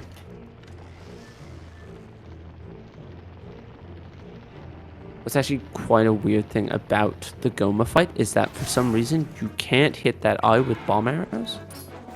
Yeah, it is kind of weird. You can kill it with an arrow, but if you put a bomb at the end of it, it's like, no. Wow, taking damage. I probably shouldn't actually do that. It doesn't matter in Hundo, but... And this it slightly does. Yeah. Like, I should be fine. I'll get health from the babies. But... Yeah. And it's only City next, and you'll get City. Well, I just want to do the skydive to Alphos. Yes, yep, there you go. They heard you request hearts. Yeah, I'm all set. Yeah. 1 to 10. No.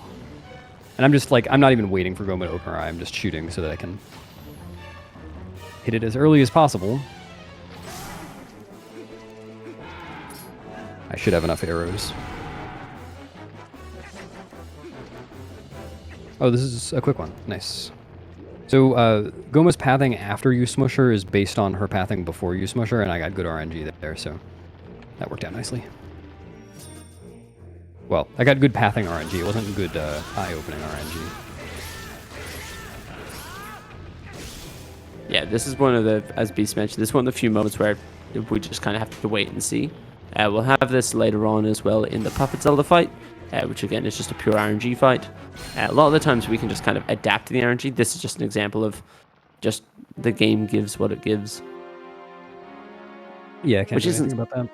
Yeah, it's not something overly common in the game, but it's also like we've talked about it a lot. But like RNG in this game is kind of for every time there's bad RNG, there's probably also a time that there's good RNG. So it balances out. I haven't really been thinking about it all that much, but I feel like my RNG has been worse than average this run. The goats and Bo were both pretty bad. Hugo was not terribly nice. Jamal was fine. Nancy was not. Morpheel was good, but I just screwed up the inputs for one bomb. Goma was, that wasn't the worst. I thought there was something else that like I completely commentator cursed and I don't remember what it was. It was something to do with RNG. Well, if you think of waterfall side hop, that's not RNG. Yeah. As you know.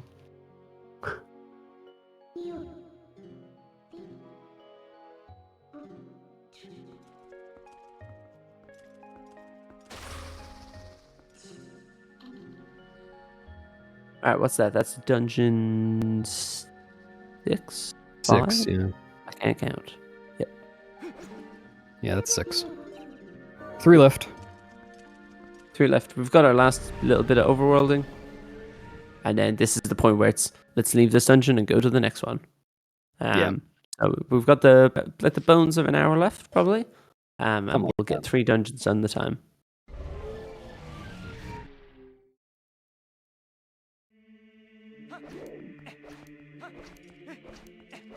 So up next we've got City in the Sky.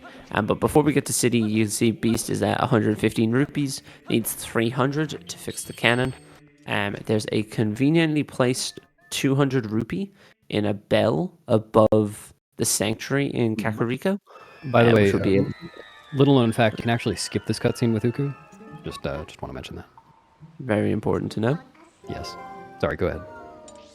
You could. Yeah, by doing a bomb arrow shot to above the sanctuary and with a ring, we can bring the silver rupee down to us so we can have 300. What's actually interesting, what was, again, fairly recently discovered in for any percent, is that for some reason in French, if you play the game in French, and you say no to fire to fix your cannon, and then you go back to him again, you can just fix the cannon with whatever rupees you have. So you could have 0 rupees, you could have 100 rupees.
Thank you.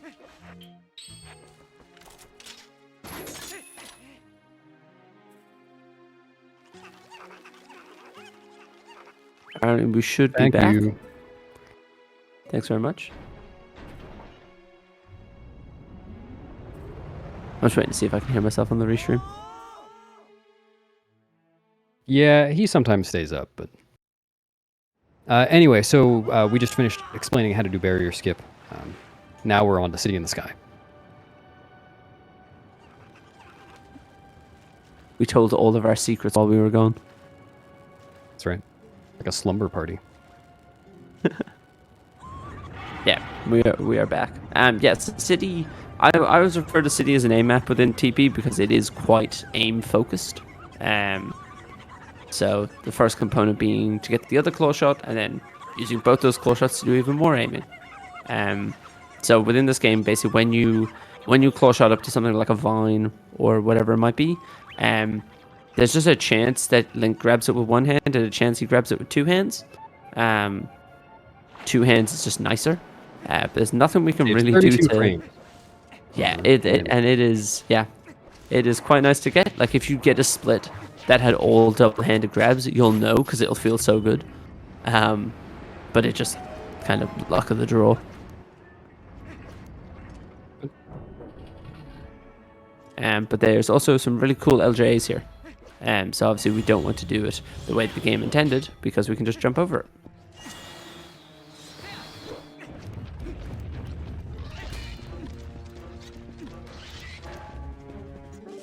And I'm transforming to open the door here just so I can open it from a little further away, which doesn't hit a trigger that activates the giant fan at the top of this room. And that means that I can go get the boss key early, though I won't get it right away. Yeah, for as long as this dungeon is casually, we get through it quite quickly. With some really cool tricks. For the dungeon, it saves a few minutes. Yeah.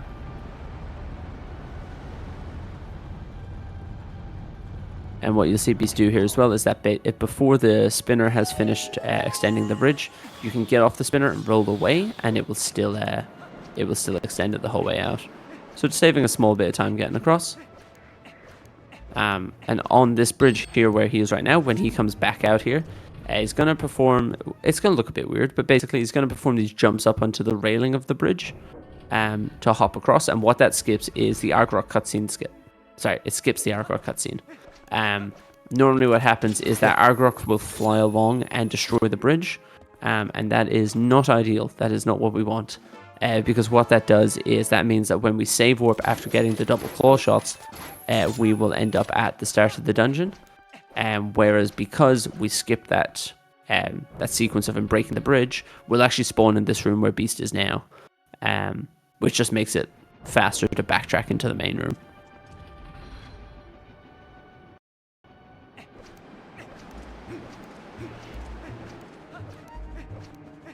So you're gonna see him do a side hop and then a lineup jump and then over to the right, and that yeah. The Argorok cutscene, 1, it's just a long cutscene, and 2 brings you back to the start of the dungeon, so it is quite rough to hit.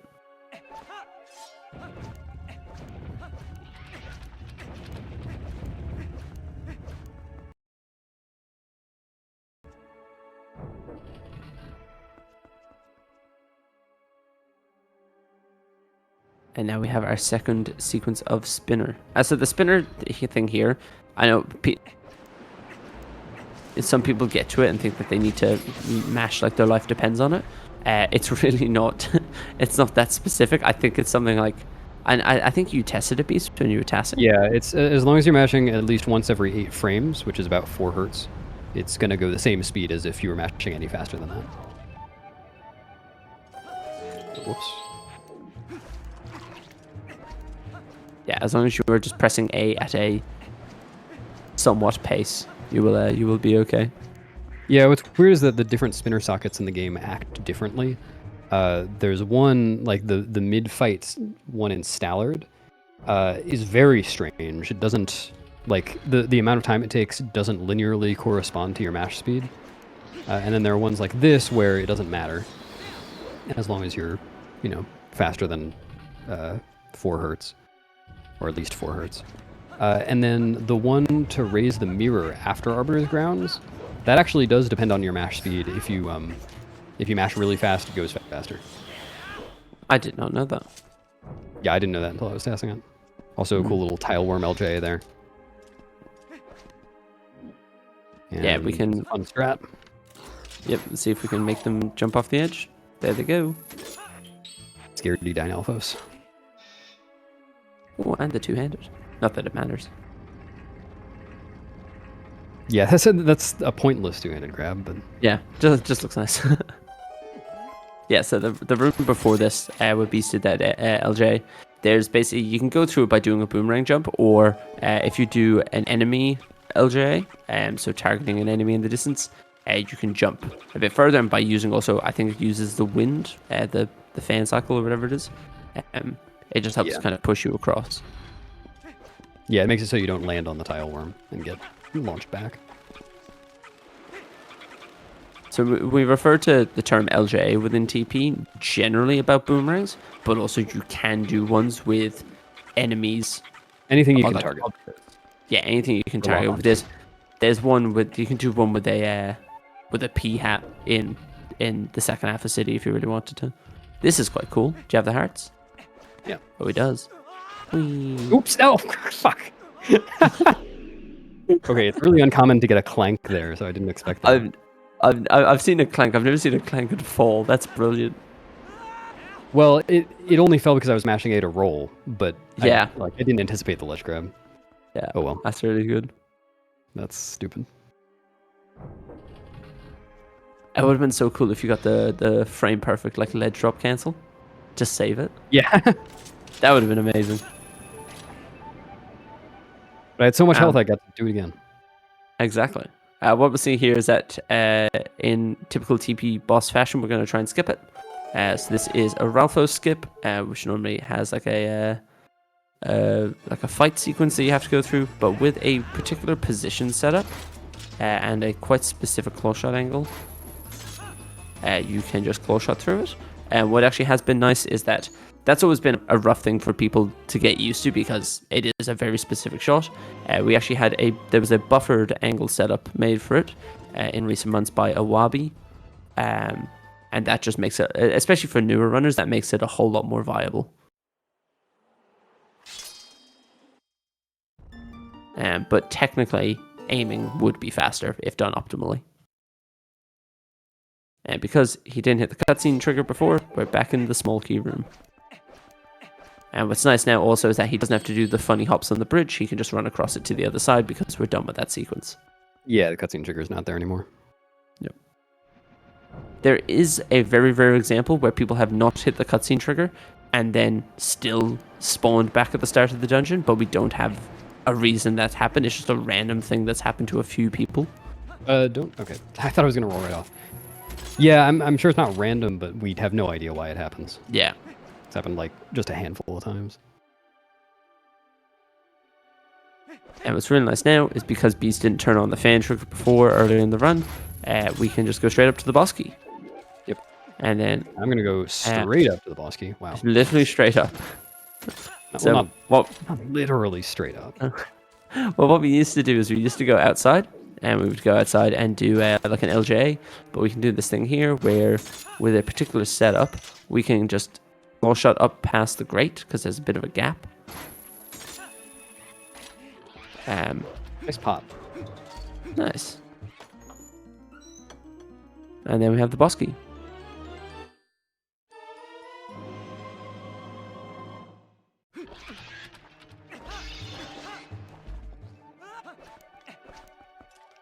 And what's really cool now is because of... So this is... There is a way to get across this in the Wii version, but because of the long jump, the LJ, in this version, what we're able to do is we can do these really cool, probably the most scenic long jumps, scenic LJs in the run. Scenic BLJs. Get to do it. Sorry? So scenic BLJs, you can say it. Yeah. I'm struggling to speak. So it's a double LJ here, where basically we just get to kind of hop across the dungeon, which looks really cool. There is a way to get across it in the Wii version, just because the Wii's kind of range of I'm gonna need to possible listen angles. for a sec. Oh yeah. Oops.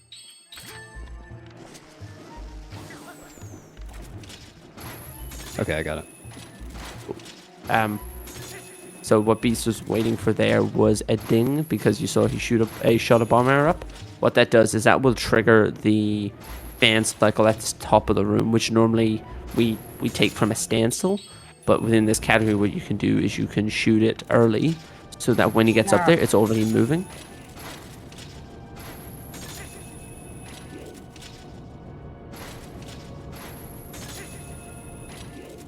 No, I missed it. Yeah, it's Yeah, so it always makes an the ending a awkward. bit harder.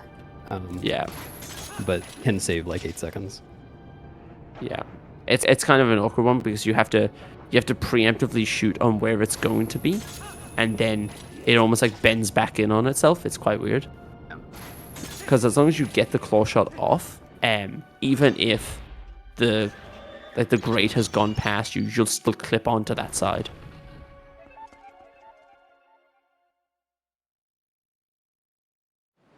But it is quite cool. That's something that's not in 80% because we don't have bomb arrows. But it is quite fun. It's a lot of fun to practice. Yeah. And we get to Here, do I'll a try to nice... Yeah, just avoid a nice little bit of claw. climbing by claw shotting straight up to the top. Fucking god. I was going to literally just explain what a dead pixel was. I was going to say it before you shot the claw shot, and I was like, let's not jinx it. You're not allowed to think about these things, even. I know.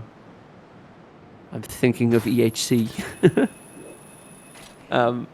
So basically, what happened there was that Beast claw shot up to the vine, and if you claw shot on, I believe it's the very far-sided pixel. Yeah, either side. Yeah. You effectively go into the state of if you're going to double claw shot off something, but you can't shoot the second claw shot. So even if you only have one claw shot, you would still go into that animation, and the only solution is you have to drop down, which unfortunately for that position means voiding. Yeah, there's just nothing you can do. Are you going to do new Argorok? Yeah, so I recently found some optimizations for this fight for Phase 2. They're pretty hard, though. Well, one of them's not too hard. The other is pretty hard. So I'm going to go for them just to try to show them. But I may end up losing time as a result, because it basically just requires really, really good aiming. And my aiming does not seem to be on point so far this segment, so we'll see how it goes. You need audio cues for that? Well, I just need to hear the roar. Should be fine. Trying to read the room on when to speak and when not to speak. Oh, just I don't know. I'll just try to explain. Fine. Mm-hmm. So basically, in the second phase, there are 3 cycles of flames that Argorok has to shoot, and then you have to get onto its back. You can cancel the flames by just sinking down low at the right time relative to when Argorok shoots the flame. And the standard way to do that has been for a long time to just wait on a P-hat and then descend when Argorok shoots the flame. But it saves a little bit of time to actually go to the second P-hat. But to do that, you have to go very early. You have to time it very well, basically. And then that's going to be what I'm going to do for Phase 1, for Cycle 1, rather. And then for Cycle 2 and 3, I'm going to try to get Argorok to roar when I haven't even finished claw-shotting up the pillar yet. And that'll just save some time so I don't have to wait on it roaring later. One sec.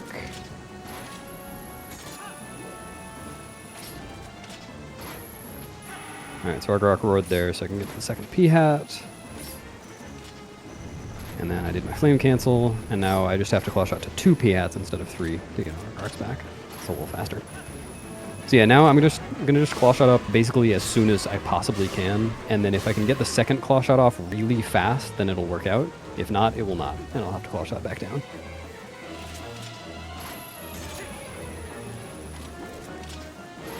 This might be okay.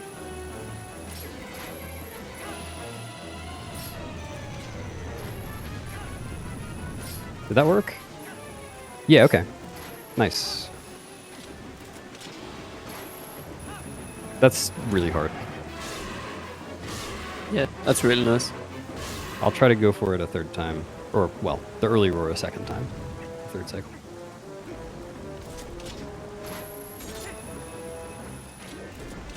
Oh, got it. Mate, you're flying. No, that's Argorok. But you're on Argorok. Yet.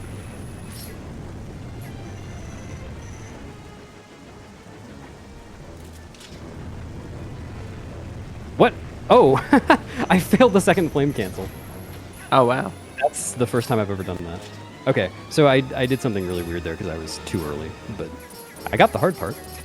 That's what I was going to counts, say, right? you showed off the new cool thing. Yeah. This is exceptionally slow, though. Yeah. So, has always been seen as a bit of an auto-scroller.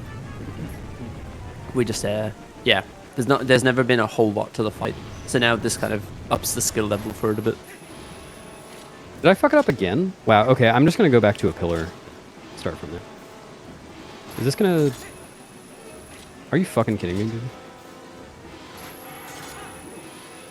No, stop!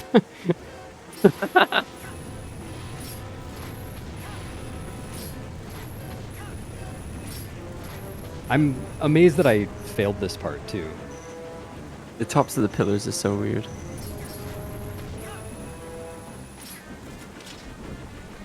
There we go. Well, that sucks. Got all the hard stuff and then lost like a minute and a half to just being dumb. Did you kill him with 4 slashes instead of the A press? Oh, I wasn't thinking. Sorry, no, I thought I was having a moment. I got very confused. No, I was just... Yeah. Oh well. That sucks. That was almost a very good representation of the new stuff. Yeah. No, you showed the new stuff great. Yeah. I took off the iron boots too early in the last cycle. That's all it was. Yeah, Argorok has always been seen as kind of one of the most boring fights. There is a bit of skill to it. Like there are stuff we do to make it a lot faster than like a casual sense. It's just not. I mean, with this stuff, it's action packed. Oh, with this stuff, it makes it. Yeah, this stuff it makes it great. Just in the past, it's been seen as one of the more. I hate the word auto-scroller. It seems one of the less interesting. That's the best way to phrase it. Yeah, people call it an auto-scroller, but it's not. It never has been. It's always been aiming dependent. But yeah. Yeah, with this stuff, it's very much not an auto-scroller. Yeah. Oh, interesting you still have boots on. Yeah, because I left them on. And normally I wouldn't get that hard container in this category, but because I had to void before entering the Argorok fight, because I got the dead pixel, I wasn't able to fill up to full health during the fight. Wow, that was terrible. And this is why we don't use splits. Yeah. Yeah, I have no idea what pace this is, actually. I'm sure it's not good. Well, for sub 340 still? I was going to say, for player 5's sake, for them, because they're next, I would say 40. That's probably a good window, 30 to 40 minutes. Yeah, should be within that. Yeah. I guess I could check on my splits when I finished. I'll check for you. No, I got it.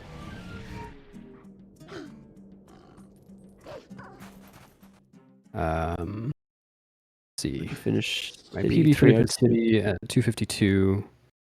So yeah, a little under 40 minutes.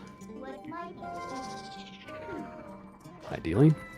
Well, actually, I have no idea how good or bad the end of my PB was, but whatever. Mm-hmm.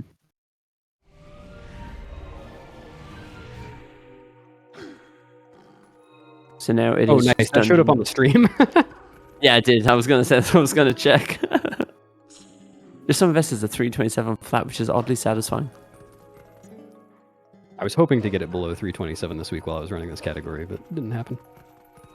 If you do the Argorok thing, you're there. Well, not the way I just did it. No.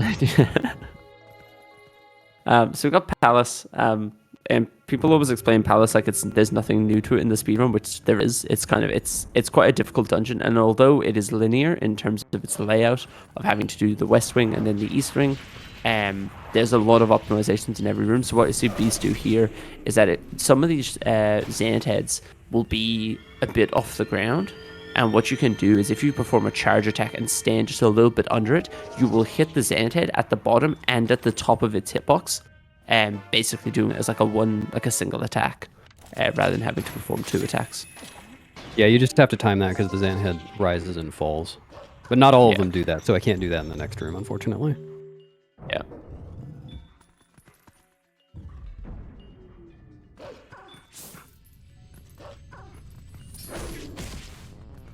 And basically, it's like every time you kill the Xant heads here, then it causes a timer for the chest to spawn in. So the idea is that you want to kill it in a way that you then have time between the Xant head dying and the chest spawning that you can get as far as you can to the chest before the cutscene plays. So you see now Beast is right at the chest. He can open it before the cameras pan back.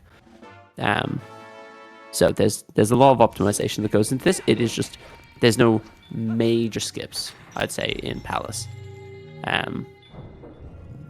But we still optimize every room. Yeah. And what you'll see Beast do here, as I mentioned a couple of times in the run, that normally completing a combo of attacks will effectively finish the cycle of an enemy. So what we want to do here is that when you finish a combo... Actually, I'm going to be quiet for a sec just because Beast, I think, using audio cue. Kind of. I mean, I'm not wearing headphones. I should be. I was going to laugh if he spawned on you. Yeah. Yeah, if you're wearing headphones, you can just hear where he spawns. The stereo audio, but I didn't feel like it. Yeah, so what he's doing there is that basically if Beast completed a combo of 4 attacks, what that would do is Xant would start flying, warping around the room, which obviously loses a lot of time. So what you can do is if you do a single attack and 2 spin attacks twice, and then do an attack and 3 spin attacks, it'll do just the right amount of damage that you can kill him without him warping around the room. As Beast mentioned, he wasn't wearing headphones, so it's hard for him to hear where he spawns. Where he spawns is entirely random. Ideally, you want them to be close together, and you want the first one to be right in the middle, like spawn on top of you.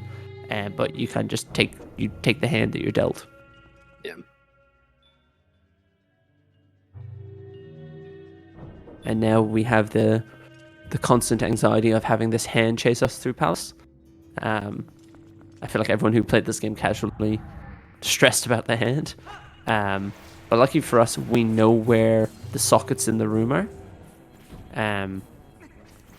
So we can kind of just go in, throw it, and go through. This is what I was mentioning earlier about an L slide being able to skip a couple of enemies spawning. So basically, if Beast does an L slide here, the trigger there for the Squeeble spawning in is due to you getting to a spot and having the soul in your hand. And what you can do is if you L slide past that point, you'll never actually hit that trigger, so those enemies won't spawn in. And so Palace is a cool use of the L sliding because we'll do one every time we pick up the soul. For the most part. All bar one.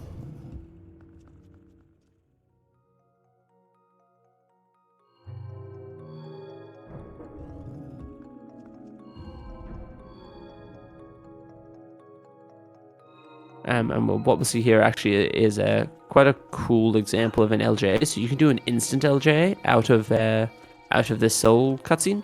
So if he puts down the soul onto one of the sockets and then stands at a particular spot, what you can do is you can throw the rang and then just immediately jump attack. Normally we're like waiting for it to go over a void or waiting for it to go out of bounds. This one we can just go for it straight away. I mean, it was over a void, but that's just how the spacing works out. Well, something I learned the other day. Oh, sorry. You go. I was just going to say, this room is affectionately known as Stupid Room, and hopefully I will not demonstrate why it is called that. Yep. Yeah, this room is quite awkward. Basically, Xant can spawn at one of the spots on this in this room. That is, I think, the slowest one he can do. I can't remember what the fastest one is. Fastest one is the first one, optimally, because you can spend all of the time between then and the chest spawn animation. getting towards the chest. So does that mean the fourth one is the slowest? The fourth one? Like the furthest away, furthest spawn? Well, I don't know which of the three on the far side of the room is slowest. Oh, okay, gotcha. Yeah. But yeah, those are the slowest ones. Yeah, something I was going to mention is that something I learned about LJs the other day is that although we say that LJs are possible when the rang is over a void, if you throw the rang downwards over the doesn't rang work. height matters. Yeah, it's a good rule of thumb, but there are slight exceptions, but also none that are like feasible in any situation.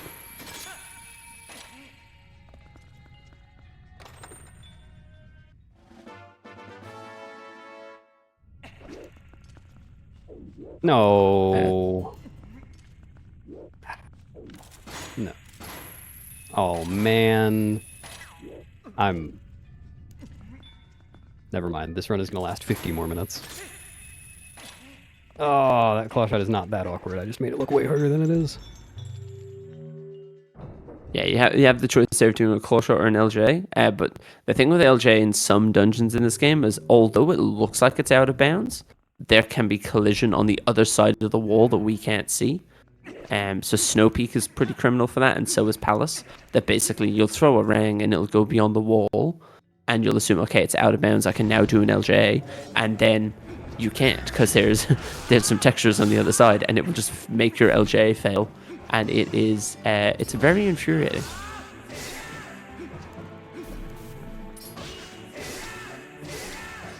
I just do the claw shot there because it's optimally slightly faster, and Yeah. obviously it wasn't this time, but at one point I was good at it.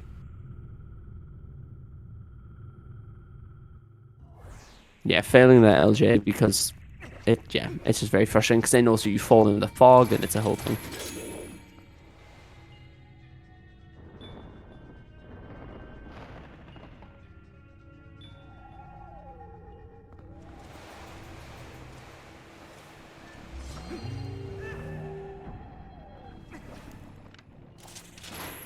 Another cool L slide here. So the L slide moves fastest when you're holding diagonal rather than one of the notches. Well, one of the straight notches, I should say.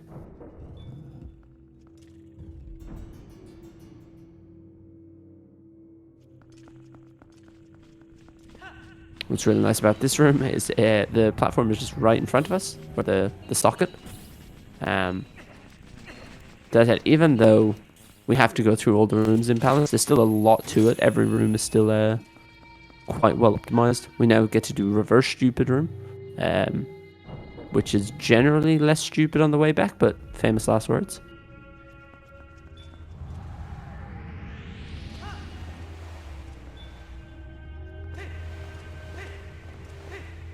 Famous first words. First words. I've said my first words. That's them. Stupid room is generally less stupid on the way back.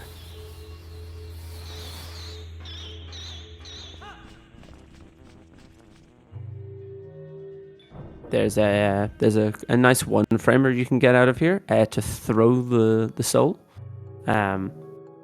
Just gets it a bit closer to the platform, and that means we can roll the whole way there. That's okay. I can still sword drop it. Yeah. Okay. Trying to aim under it.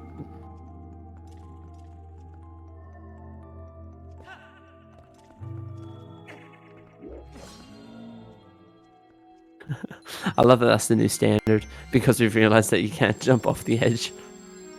Just poke the lose guy. a couple of frames. I mean, that's what Adi does in his PB.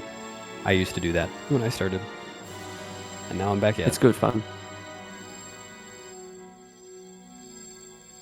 And now we have our light sword. So that's like the first kind of half of Palace, I guess, done. Palace is kind of a bit interesting because you've got, because the boss fight takes so long, it's basically its own component. So you got the light sword part, you've got getting to Zant, and then you got the Zant fight. So all up, it's about a 20-minute dungeon. Yeah, it's like 23.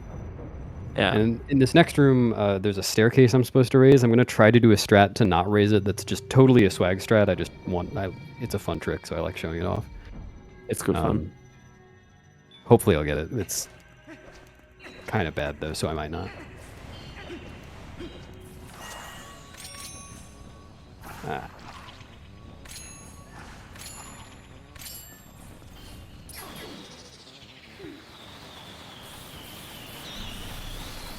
Nice. It's so cool. Yeah, the stupid thing about that trick is that if you can target the keys immediately, it ends up saving 2 seconds, count them 2, over just raising the staircase. And then the keys flying patterns are RNG, of course, and then if you try to target them, if you try to like follow them with the boomerang reticle, then it doesn't end up working out because you'll end up accidentally targeting the floor, and you need all 5 of your targets. So it's a dumb strat. Nobody does it in runs. I just wanted to showcase it. It does look very cool. It is very cool. It feels good to get too. I guess also the really fun thing is that if for some reason you fall, you then just have to raise the stairs. Yeah. Oh, fuck that piece in particular.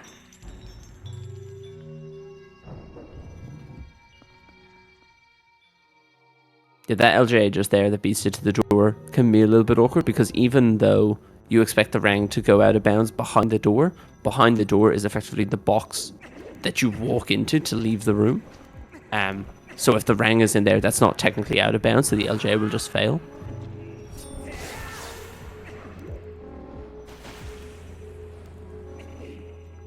No. Okay.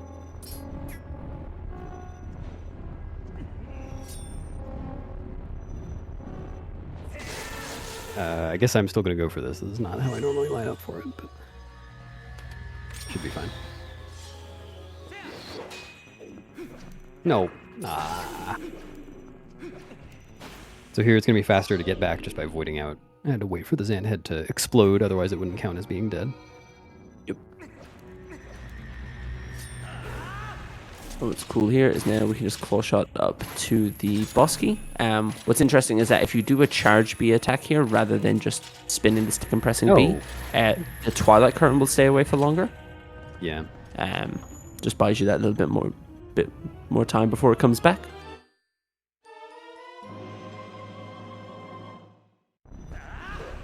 What is a very fun strat that Beast didn't need to do there because he had enough hearts to jump down. But if you don't have enough hearts there, you can clear the Twilight curtain with a spin attack and then spin her off and land down at the messengers. That's quite a fun strat. It's just slower. It's just a backup.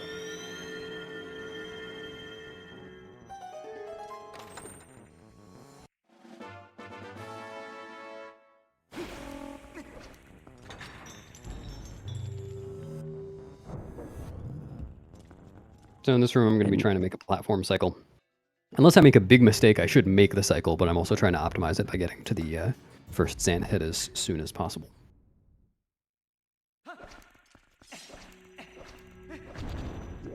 Yes, there's a bunch of variations in terms of the cycle here. So people starting out will choose to call Midna.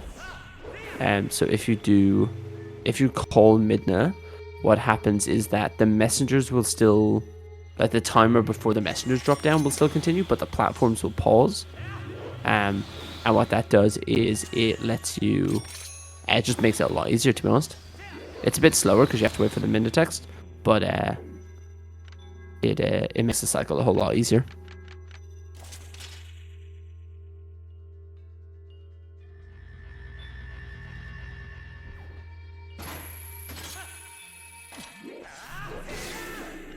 Yeah, made the cycle very easily.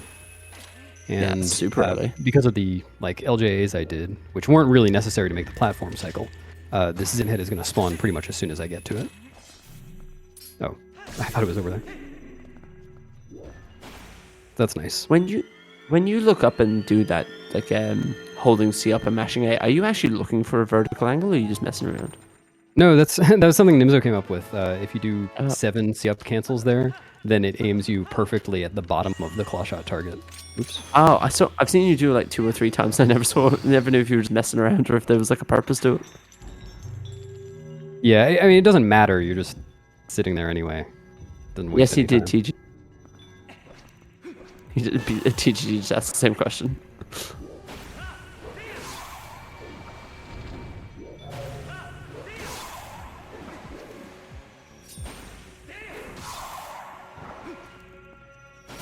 Toughest fight in the game.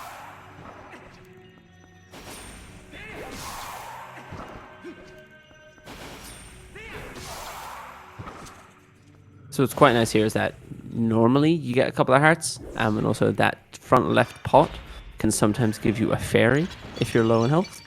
But we are not expecting to take a lot of damage. We're expecting to take 1 hit.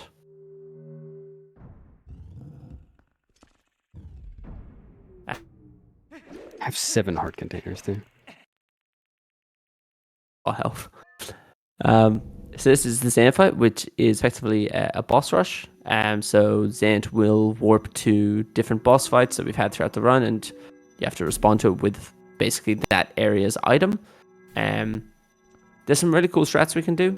So for the Diababa phase at the start, it's not a whole lot we can do. Just basically making sure that you've got 3 slashes off, so that when he lands on the ground, that you're just hitting it with the 4th slash, so you don't have to do the full combo. It's quite nice. So you see that just the 4th one is the one that hits him.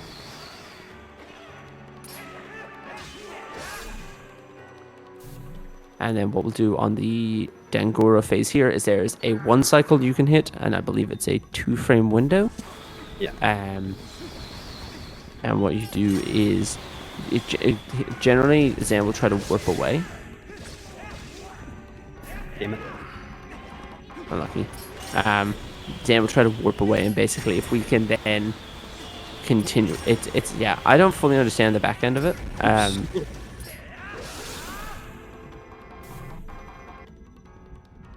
There's just a couple of frames before he warps away where he's still vulnerable, and it counts as damage for the next cycle. I was just a little bit late, so I missed it. And now we have why Beast needed to hold on to some bombs in the past. So this is our Morpheel phase. Thankfully, unlike Morpheel, this doesn't have any RNG in it. Yeah. So then basically if we just equip, we use water bombs, and then during the animation pull something over the boots, we'll start floating, and this way we can survive through the phase. And the way the Zant head chooses which head to spawn out of is basically it's the one that's furthest away from you at a certain point in time. So their beast was leaving the ground at a certain point in time to make sure that it'll be the one in front of him. No, man, I went too early.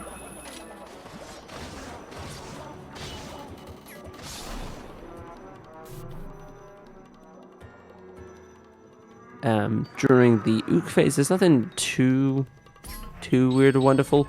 We're gonna knock him off with a ball and chain, just because it all but guarantees that you'll actually knock him off, rather than having to try and time the roll on the bonk. And also we're gonna need ball and chain for the next phase anyway, so it just makes sense.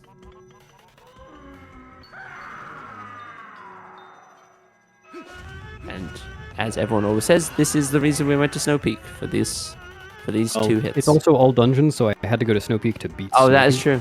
Yep. Forgot what category we were running for a second. I was in autopilot mode. Is it an auto-scroller? Is it Argorok? Yeah, this is Argorok. Yes, this is Argorok. Yep.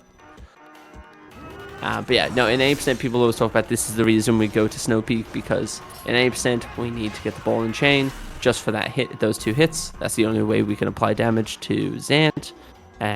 So that's the whole joke in 80%, that's why we go so out of our way. I like that. I didn't hurt him, officer. I just applied damage to him. It was an application. And what Beast is doing here is basically using a couple of slashes before Zant spawns to just hit him with the fourth one. Very nice. I feel like on every commentary I have to say one strange phrasing of something. I think when I commentated on like a Hundo run, I referred to the Lanayru boss bug as rotund. You're not wrong. Like, just fat shaming. You're not wrong, but how would you feel if the Lanayru boss bug called you rotund? I would be very upset, especially if I had 6 tentacles.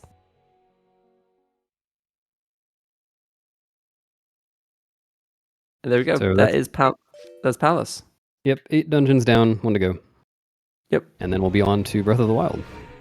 Yes. I won't be, but the relay will. It'd be very impressive if you were. I would be very surprised. I've beaten each of the dungeons in Breath of the Wild exactly once. That's all you need. I believe Player 5 is only going to complete the once as well, but I could be wrong. Should hope so.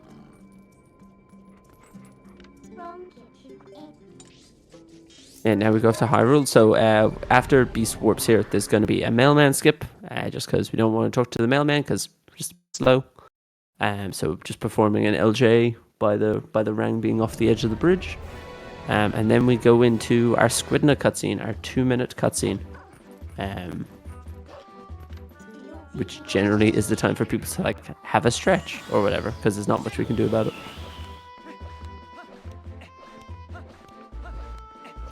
Oh, right. I only have 1 bomb because I, what did I do with my... I wasted a bomb somewhere by accident. Oh, I failed Silver Rupee once. That was it. So yeah, I'm going to go for an interesting LJA strat that has no business being as precise as it is. In the beginning of Hyrule Castle. Nice bonk. Thank you.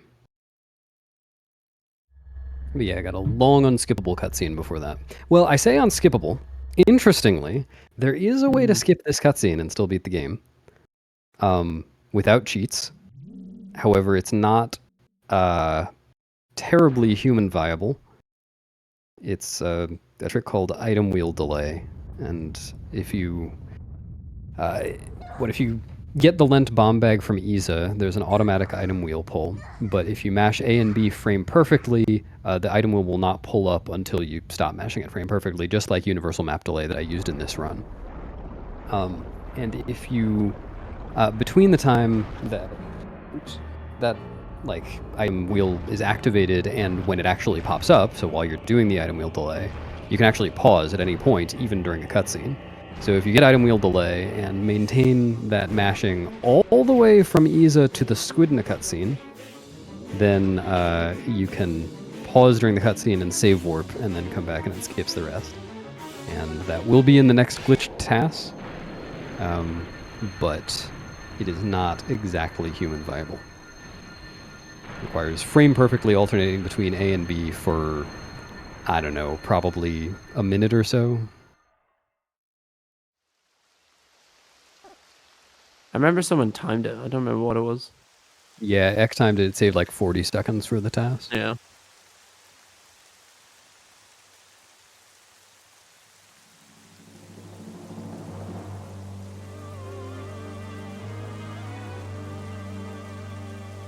All right, I'm going to go for this LJA twice. I'm going to limit it at that because it's, again, it looks like it should be pretty straightforward, but it is not. It is way more precise than it should be. Normally I just use a bomb, but I'd rather keep a bomb for the Dynalphos later.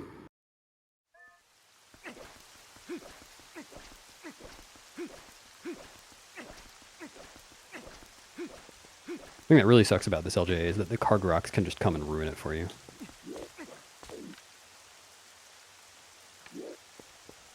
Yeah, this is way tighter than it needs to be. Yeah, it's stupid. But I got it. Very nice. So what we normally do there is that if we have enough bombs, we'll just normally walk into the cutscene, drop a bomb, all the Bokos will come running to us, and we'll just blow them all up. But because Beast only has one bomb, he wants to use that later on in a different room. So that was the reason for doing that instead.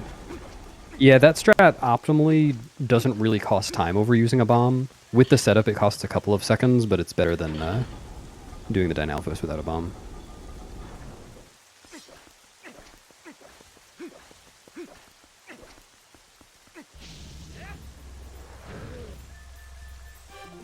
Shit. Yeah, I fucked that up. I was going for a 1 cycle, but it's kind of awkward, and I paused an extra time. No. But what you did get is that you rolled into the King Bulblin cutscene. So basically, there's normally kind of 2 zones. There's where the barrier drops in, and then there's where KB falls out of the sky. And so basically, if you get a good roll, and with a roll stab at the end of it, definitely helps. Basically, they'll overlap, so you don't have to wait for King Bulblin to drop in. And there's also a really fun 1-frame backflip here. Man. And I did barrier 1 skip, so I need the save warp anyway. Yeah. Basically, yeah, you can get a backflip there. Same thing as before. Gets you to skip the mid attack, saves a couple of seconds. But yeah, Beast... Sorry, I said that really loud. Beast had to save warp there because if he went back, the barrier would trigger, and then he would have to do the fight even though he skipped it. Yeah, I don't think there's any good way to skip it going the other direction. You probably could do what you do in Hundo, but I don't have Jump Strike.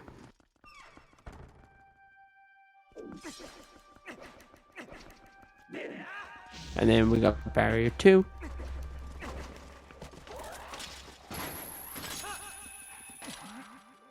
Sorry, 3. I can't count. That was the 3rd barrier, yes. This has been Counting with Teabag. Thank you. To be fair, I couldn't count the dungeons either. I'm really having a hard time.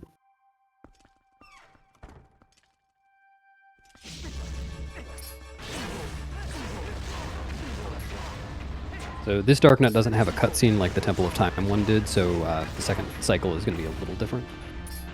Not too different, though.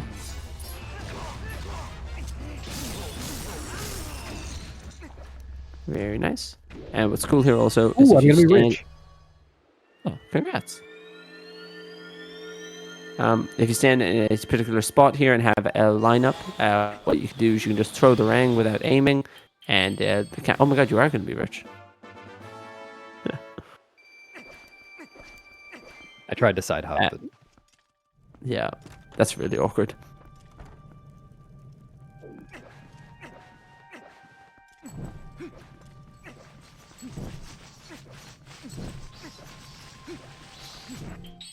What's quite fun in the next room is this why Beast saved his bomb. So there's 2 Dynalphos in the next room, and they're just kind of awkward to kill if you don't have a bomb. Dynalphos are just a bit weird. And so what can happen, Beast can pull the bomb, and then just kind of do a bit of a wiggle. And there they go.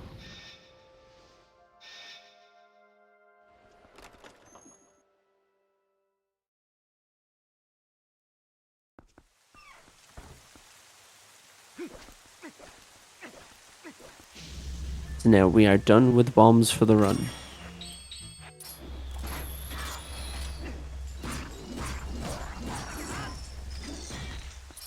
This fight is so dumb. Yeah, that ball and chain basically just sometimes doesn't hit the Aralphos on the way back. Yeah, it's just enemy RNG.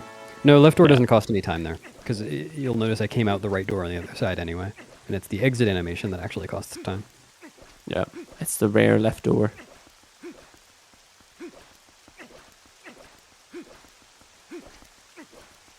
I think then is the next one into final time also left door?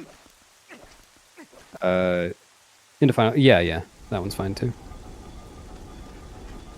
And entering Hyrule Castle, like with the small key. Yeah, okay. Hyrule just loves that doors. Yeah. Well, it's like there aren't that many places in the game where there are double doors that also have a load zone behind them. Yeah, true.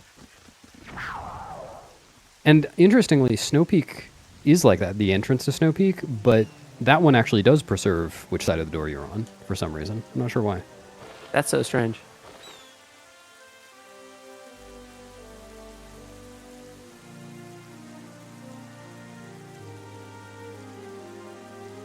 All our friends we made along the way, which in this category we did make some of the friends. Yeah, actually most of them. All Yeah. but one.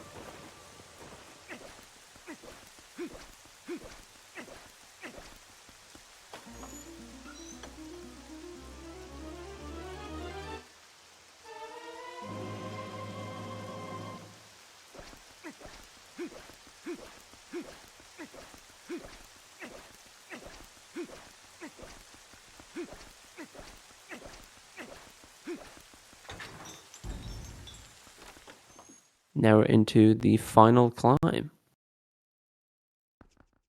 So I say after this we have the final fight, which is kind of a three-parter.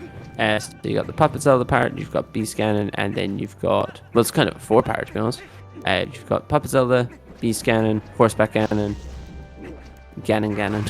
What? Stop. The heck was that? There you go. That was actually Ganon right there. Yeah, and that's time.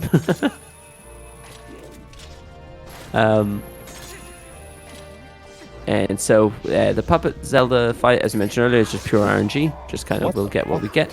What is happening? They're very defensive today. Can't spin. I think this is okay. Should be. Sorry, I keep interrupting your explanation. No, you're fine. I'm preferring the grunts. Yeah, so Puppet Zelda is basically an entirely RNG fight. There are a minimum of 7 cycles that you're going to get. So the numbers we want are 1, 3, and 7. But it's, you kind of just take what you're given. The length of time between attacks is RNG. Which attack she does is RNG.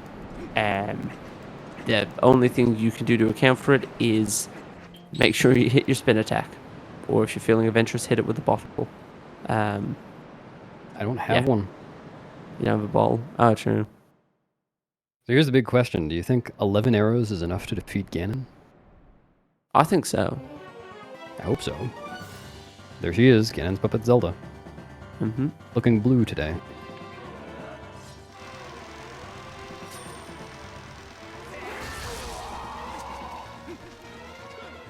Also, when it came up and did say that about Ganon's puppet, there is a crash you can get there if you pull the item wheel on a certain frame. She better leave your pots alone. You better.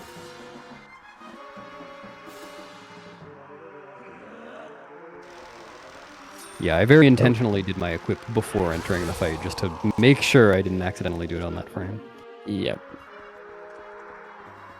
There was a community any percent competition that was on recently. I guess it still is on. The redemption bracket's still on. And I think it was Prince got the crash in the race. Oh, nice.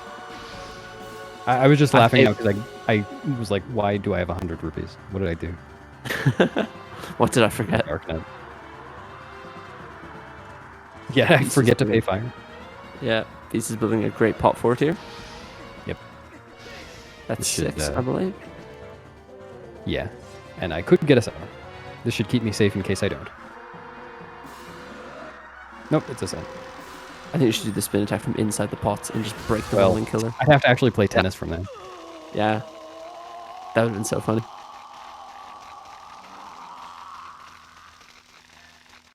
I've never seen Link in the background of the cutscene. That's the first time I've ever seen that. Oh, I wasn't looking. Yeah, Link was standing below Zelda as she was like descending. 1, 2, 3, 4. I declare a fumble. Oh yeah, I see. I just watched that on the restream. That's very funny. I've never seen that either. I've never seen that before. Yeah, that's really funny. So yeah, what Beast is doing here is basically doing a particular amount of damage, and what that'll do is that in the third cycle of this, normally Ganon kind of jumps around between portals. It will guarantee that he will come out of the first portal. As long as we have time. If it's on email, haha, PhD, please. Oh, hi there. He's out to get you. What am I doing? I was like, why? Can I get this? Sorry, I got confused. Yeah, that's alright. I got so confused as to where you were going. It's any percent moment. Yeah. Yeah, so what that does is, yeah, Ganon came out of the first portal, and also then he's just a dash B attack away from being the right amount of damage. From death. Alright, that's 2 of the 4 Ganon phases done. Should be done in just a couple of minutes. Yeah. At player P5. 5. At player 5 at Noman.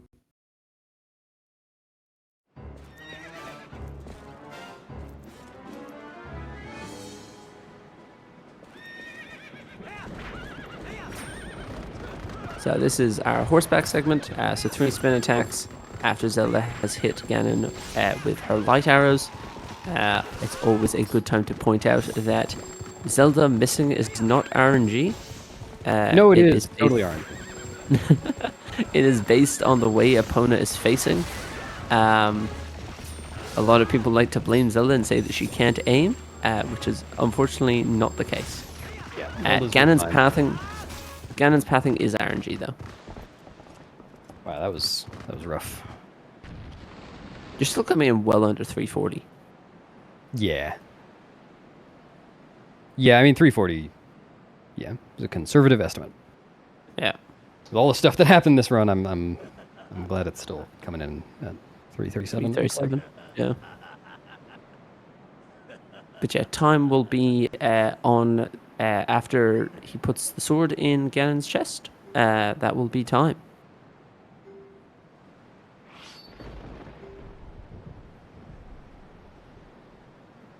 And I guess best of luck to P5 and Cloud afterwards. Yep. Good luck. Thanks for having me. It was a fun relay. I've enjoyed watching it. Thanks for having me too. So 3 insta spins into a singular A-press. And this is why we got ending blow about 3 hours ago.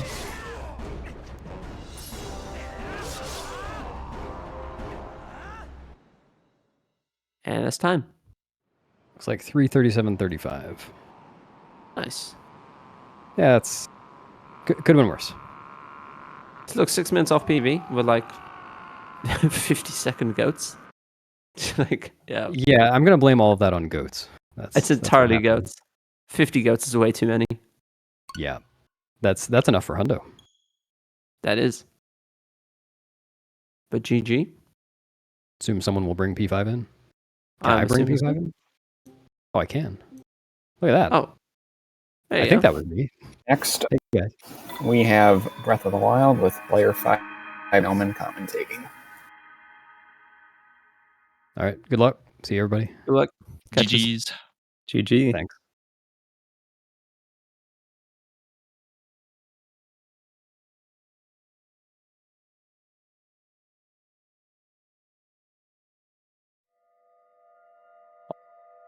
All right. There we go. Hello, everybody.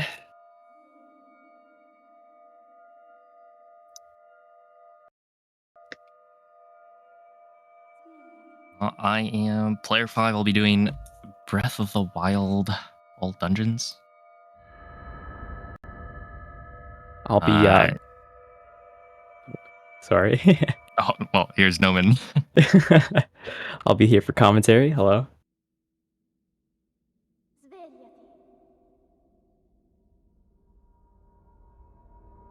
All right, so this is going to be Breath of the Wild all dungeons, or basically it's going to be all divine beasts and then going to the end of the game and finishing.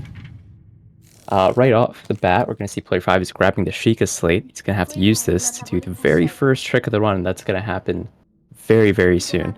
Probably within the next 30 seconds.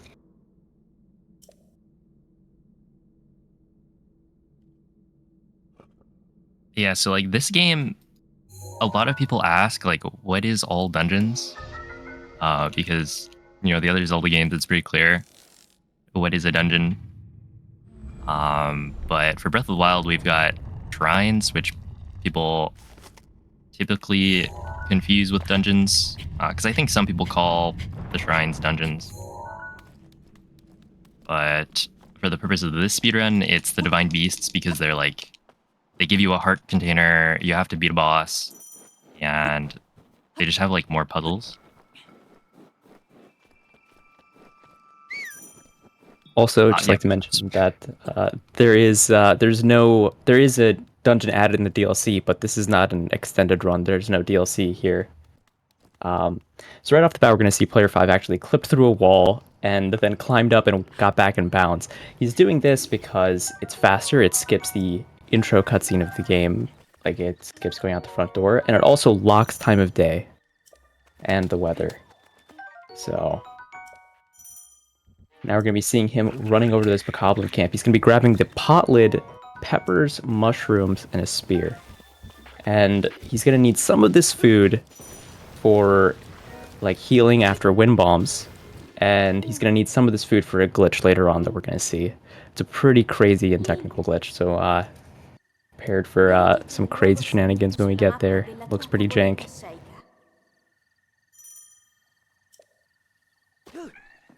Now, he needed this shield because he needed it for two things. He's going to use this shield to bonk on this wall here, and that's going to store an angle. This is called skew. And then he's going to use that stored angle to clip through this window and get into the Temple of Time super quickly without having to deal with this Bokoblin. And the other reason he needed this shield is because he's about to do a trick called BLSS. BLSS is a slide where basically it lets you go anywhere across the map without losing any height, and you just build up speed in any direction.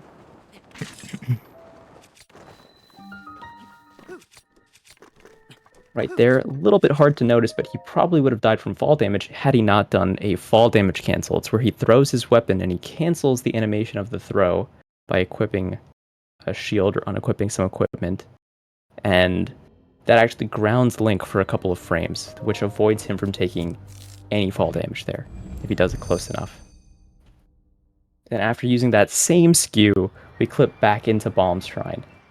And now we are getting the first rune of the game. And the most important rune. We essentially only use bombs. This is all dungeons, so we see a lot more of the game. And so we actually do use every single rune. But in like any percent, you only use like Magnesis twice, Stasis once, Cryo a whopping 0 times. Ooh, I love AD. We use a lot of Cryo in this. Hey, we use Cryo once. It's essentially just for Ruda, but still. Cryo Also, yeah, the Divine Beasts do have their own map. And I think I've seen people say that like Castle is included at the end because like it has a separate minimap. Because you do have to beat the game at the end. But that's an interesting way to think about it, yeah.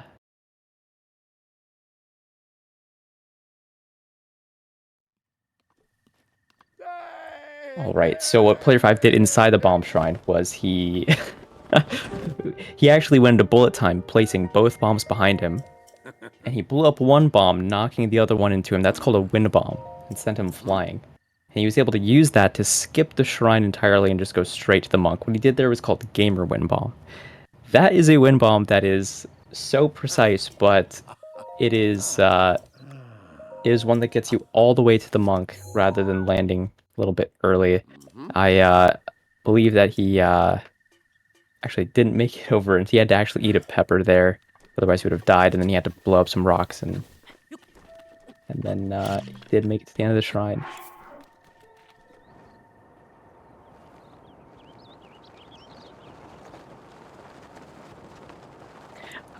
You know, I almost forgot for a sec. I almost thought you were going to tower. I forgot we don't get that in all dungeons anymore. Oh yeah. So normally you'd be able to just walk into shrines, but that requires the tower to be activated, and the tower has a really long cutscene, so we just skip it. And the downside of skipping the tower is that you can't activate the shrines, which means you have to clip in, but that's not that much slower. But also, when you're not allowed to activate the shrines, that means you can't warp back to them. And so, by not grabbing the tower, that means anytime we want to like backtrack or warp to a spot that's like closer to the next destination, you can't really do that because you didn't activate any shrines. And so it turns out that with BLSS, it is actually faster to skip the tower because that cutscene is just, it takes, I don't know, a minute and a half or something. Yeah, approximately. It's like a minute 20 just to grab the tower.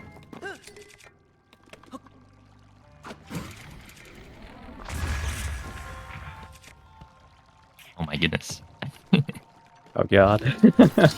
Well, that's not too bad, actually. It's just magnesis.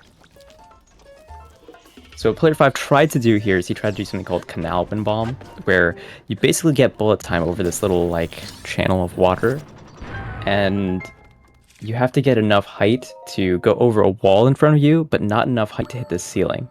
And then it's a pretty precise wind bomb. You can make it all the way to the monk, but fortunately he was not able to. But that's not too bad because magnesis is like super straightforward, and you can just run through the entire shrine. It's actually only like 6 seconds faster to do canal, maybe 7.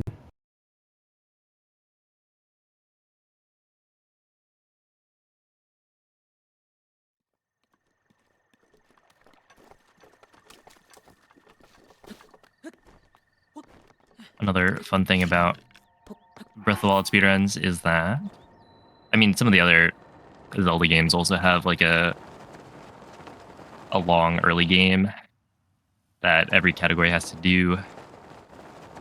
But for Breath of the Wild, that's the Great Plateau. So it's not actually that long, but we do have to complete every shrine.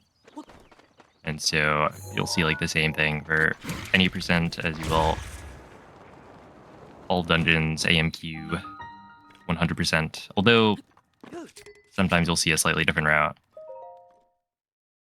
If the category needs like tower.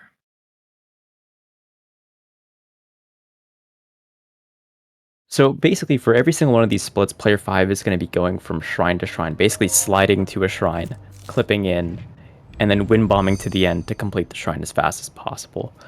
And he's going to be doing that for pretty much all 4 shrines. And then after that, he'll be done with the Great Plateau.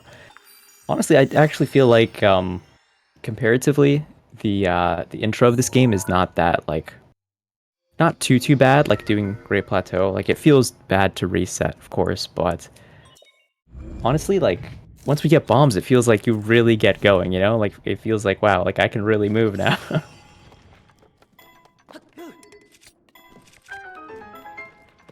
Okay, so here, Player 5 is going to be doing another wind bomb. This one actually saves a pretty nice amount of time. And he hits it. There we go. So, that one is a... There's actually a lot of different wind bombs you can do in here. But this is a turn wind bomb straight to the monk. That one can be pretty precise because you have to, like, hit the monk cage. And if you don't, you'll just go right past and void out.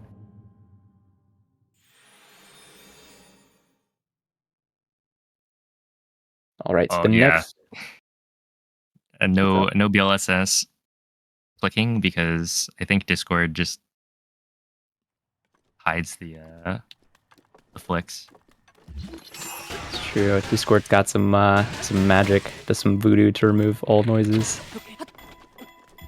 Sometimes I do like really good things, and I'm super surprised that nobody can hear it over Discord. So this next shrine that he's going to is Cryonis. So this section for new runners could be pretty scary because you're going through a cold area, and every 10 seconds you lose half a heart. You take half heart to cold damage. And so you're kind of on a timer for how quickly you can do this section. But with how quickly player 5 can do this, like, it is no problem at all. In fact, it is such a non-problem that, like, he has so much health that he can actually win bomb inside the shrine. It's actually, like, it's super nice how quickly that he can get this done.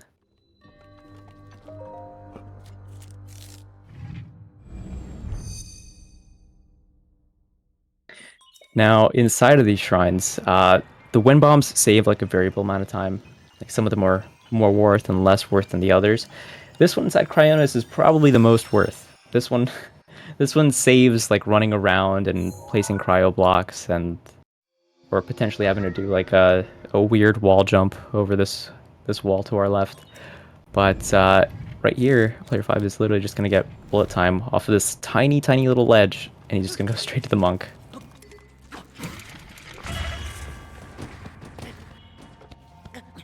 I actually don't even remember how much time the wind bomb saves.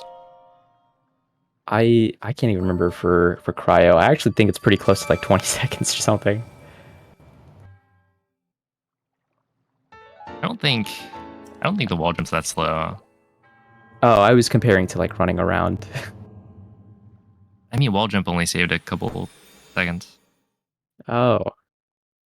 Yeah, I actually can't remember. I feel like it's either 14 or it's 20, but I'm not exactly sure. It's been way too long since we've done that old route, so We gotta bring it back. hey man, if you want to run it, feel free. Be my guest. Alright, so this last split is the paraglider split. So on the Great Plateau, the very last thing that he's going to do is he's going to do a slide to the Temple of Time, and he's going to go into the final cutscene to finish off this little tutorial section.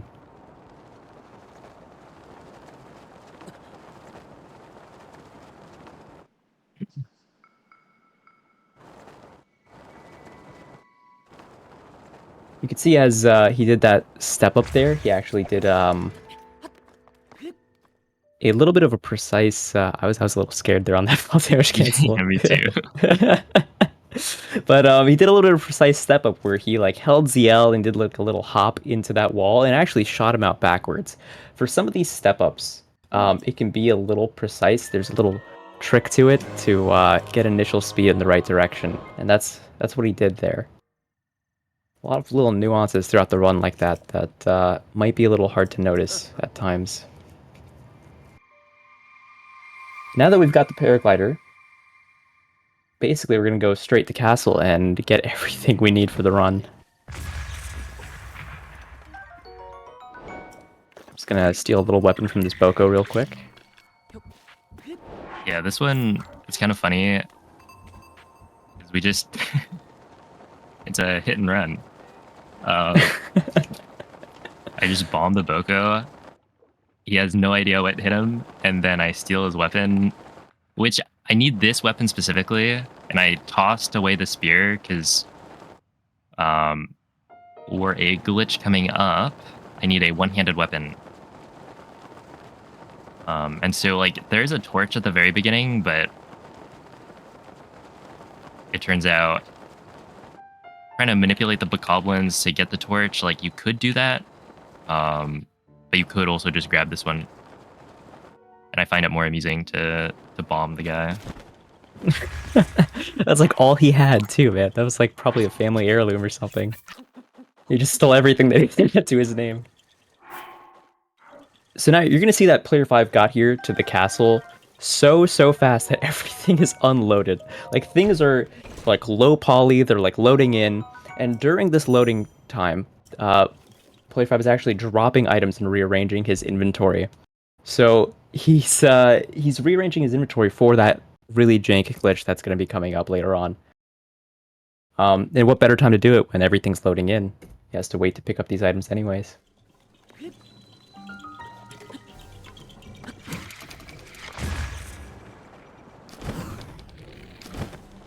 So from that balcony, what he needed were ancient arrows, a strong bow, and I think that's really about it.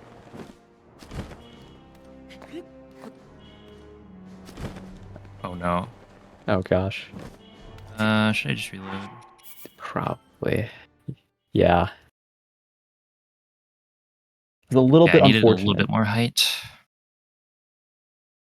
And then I just like ran down the whole side of the pillar. Okay. Hey, it happens. So, what Player 5 wants to do is he wants to get enough height from this wind bomb to actually land on top of his pillar.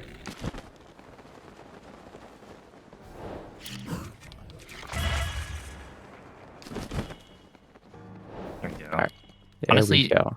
on the last one, if I was a little bit further left, it would have been fine. Because like I can just run up the pillar a little bit, and I'm waiting for the bomb to respawn anyway. Yeah, honestly, it would have been Lined up with the pillar. It wouldn't have been too bad had the mid-air sent you a little bit more left. It was a lot of the falling afterwards that really put the nail in the coffin, I guess. But still, that's not too bad. So now we're gonna be going to a fairy fountain to grab a few more things that we need, a couple more items, just to have items, and then we're also going to be grabbing some fairies. These fairies will be pretty important. Again, he's getting here so fast that everything here is like super unloaded. He has to like unequip and re-equip his shield. He spams that to allow things to load in.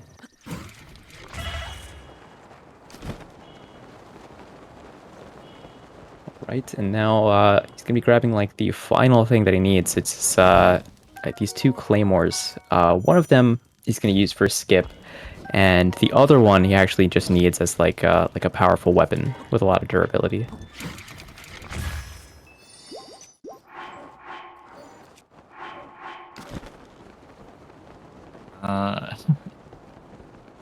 Whatever.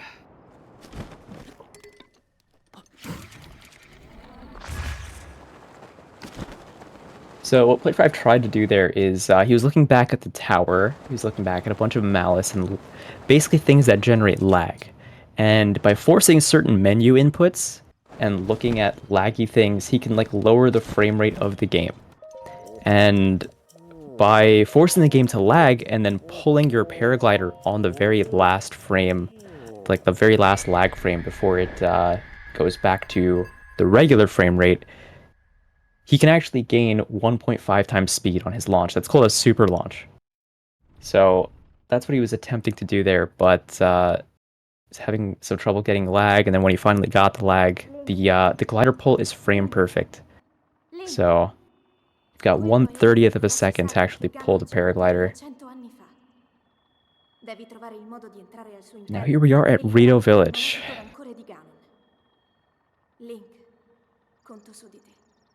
That super jank glitch that we were talking about is coming up very soon. He's just gonna have to talk to a couple of these NPCs to get the quest line started to enter the dungeon, and then we'll be on our way.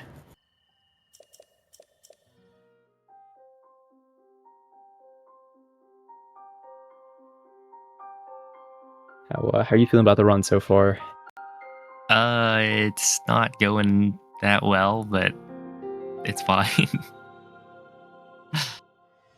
Honestly, yeah, no, I do have the timer going, and I'm like nearly 2 minutes off of my TV. I mean, yeah, there were a couple of unfortunate mistakes, but still, this is still like good pace. Like you could still, even being like +2, you could get very like top time with this, with the pace that you play at specifically. All right, so here we go. What he's gonna do is he's gonna make a hard save outside of the shop. He's gonna smuggle his weapon, and then he's going to hold a bunch of items, and then smuggle the items with his weapon, and then he's gonna go and frame perfectly talk to the shopkeeper. And what that's gonna do is that's gonna allow him to sell the items that he's like partially holding, and this is gonna break slots of his inventory. This was just gonna corrupt them, and when he breaks a certain number of slots, then it's going to allow him to basically like disjoint a bunch of values. He's going to be able to map values from certain equipment onto certain slots of his inventory.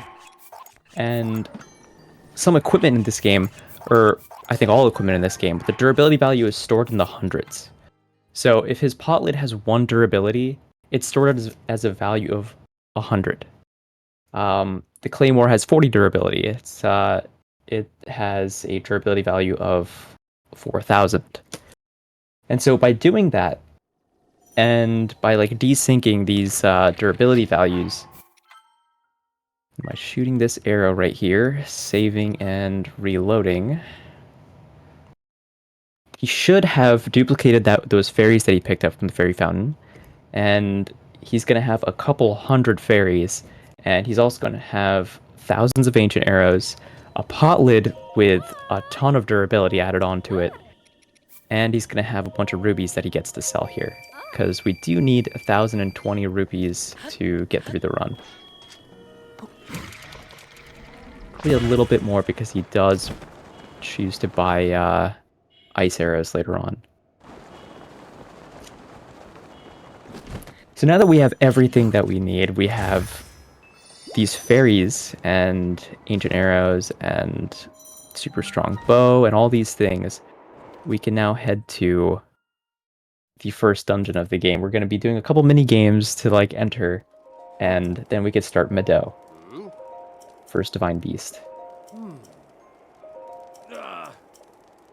You got a really hard mini game coming up right here. I have to focus up. I love how much time they give you for this. Is it 2 minutes? I think it's 3.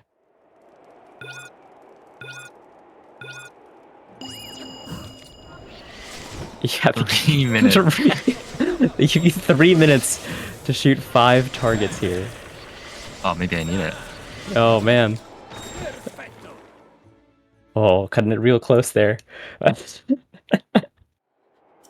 Believe it or not, I have failed this minigame, but not because of the time limit.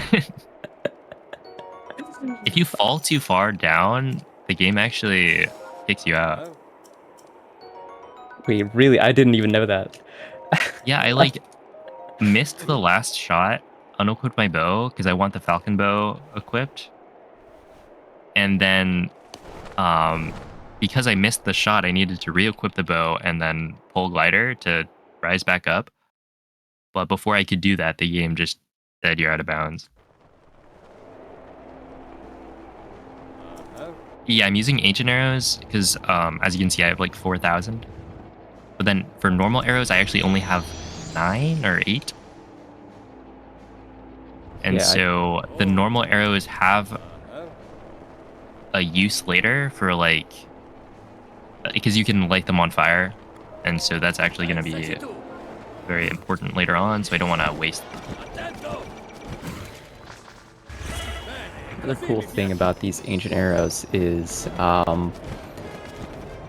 normally you're given bomb arrows to use here, and it takes 2 bomb arrows to kill each of these cannons. But because he has ancient arrows, it actually only takes 1 shot for each of these. It speeds this up quite a bit.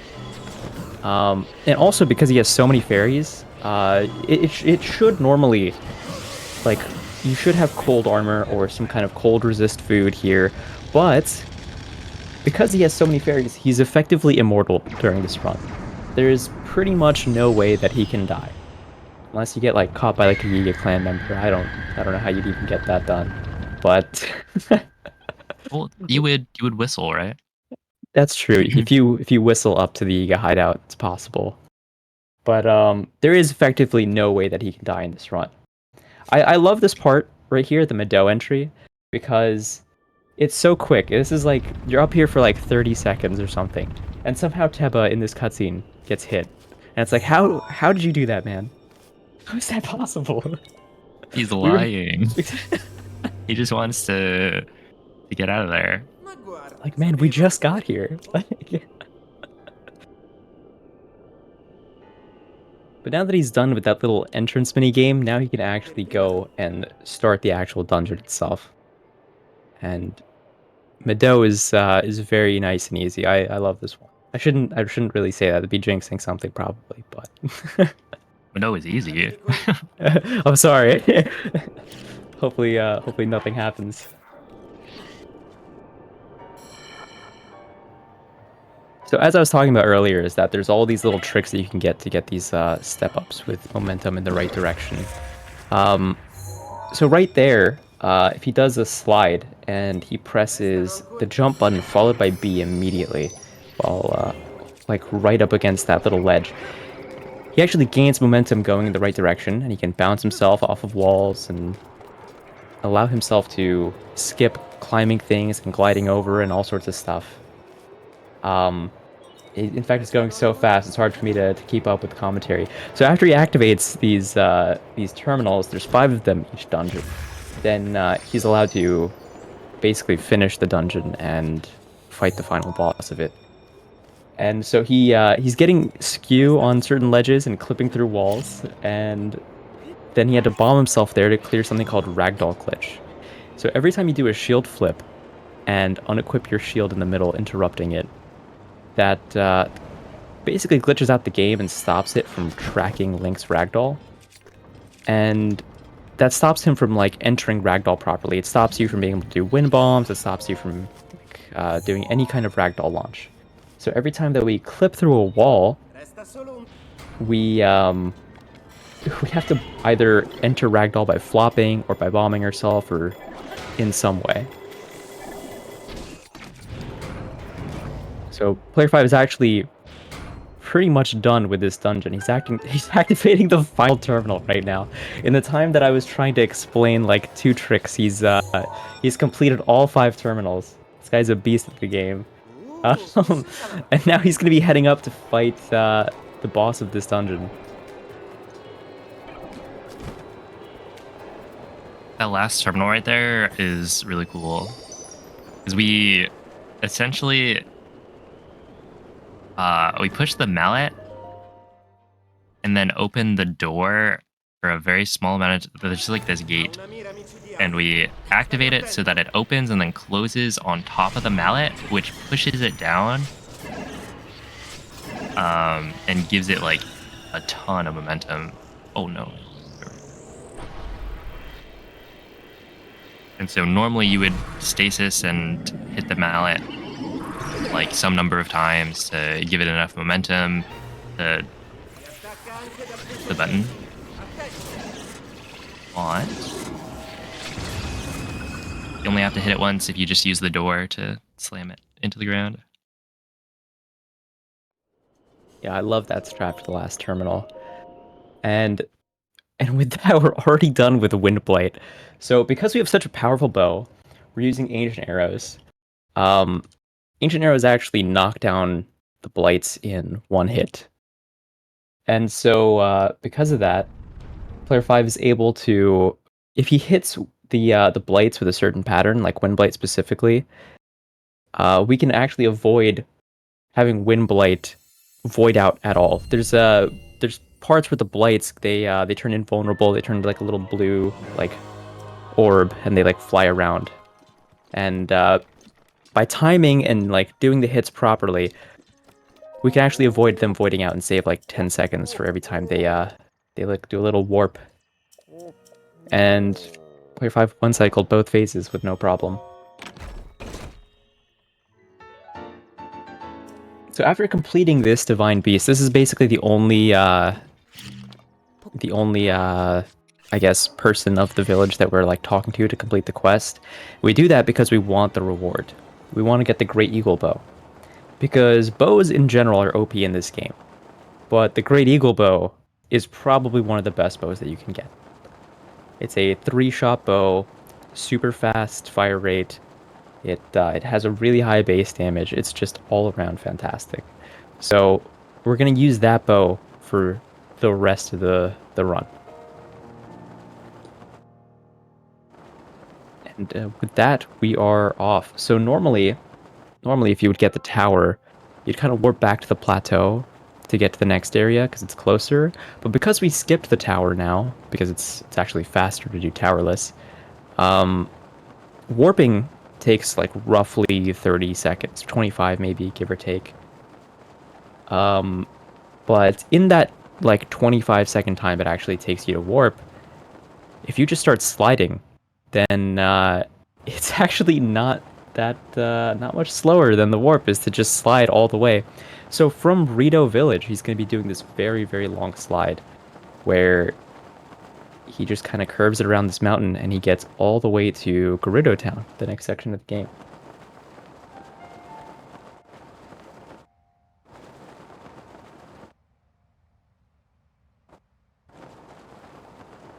You'll see that every time that he's doing these slides, the game kind of likes to pause for a little bit, because if you go too quickly, the game can't load things. And so it actually just stops you. It stops the entire game, and it has to like stop and let things load in. Those are world loads, because he's just going too fast across the map. And the way that he's like flicking back and forth during these slides, that's to build up speed. You're probably wondering, why don't you just keep flicking the entire time? Just keep building up speed. Go at like the speed of light. But there's actually a speed cap in this game. There is a limit to how fast Link can go before the game says, hey, you're going too fast, and it stops you entirely. So Player 5, he can actually recognize where the speed cap is, and he'll stop flicking accordingly to go right under that speed cap and keep his speed for as long as possible. All right, so here we're doing the Naboris quest line, which starts off by getting the Gerudo Vi outfit. There is technically a way to skip it. You can enter Gerudo Town without the clothing if you use this like campfire glitch.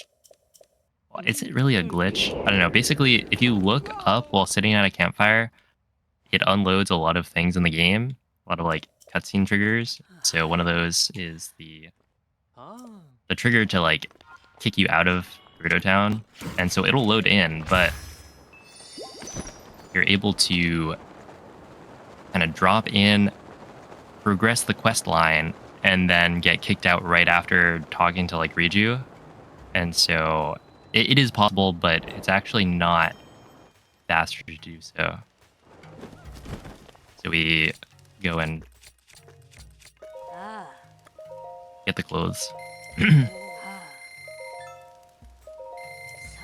Yeah, I've seen people do a clothes skip in all dungeons, but it's like roughly the same time as getting the clothes. So, and it's actually like it feels harder to do clothes skip. So I would much rather just get the clothes, I think, every time. So now that we've entered Gerudo Town, we can we'll see that he bought a bunch of shock arrows. We'll need those for later, and he actually bought a couple ice arrows.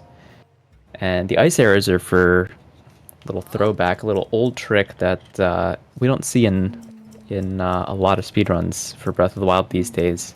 It's coming right up after this cutscene. Again, we've got to do a little bit of dialogue, progress the quests until we can actually do the little mini game to enter the dungeons.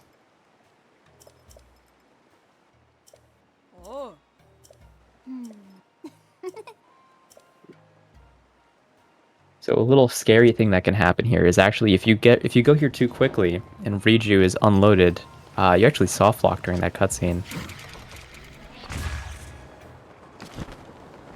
Which is another reason we stopped to buy arrows. That way Riju has time to load in.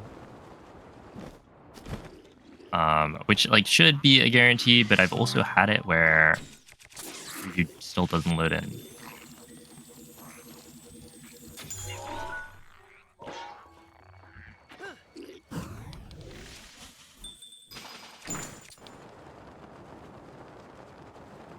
All right, nice. I mean, that works. So what Player 5 is doing here is called a BTB, or a bullet time bounce. This is a really old trick. By freezing an enemy and then shield surfing off of them in bullet time, if you exit bullet time at the right time, the game kind of miscalculates how much speed that you have, and it gives you like probably 19 to 20 times the amount of speed that you actually should have.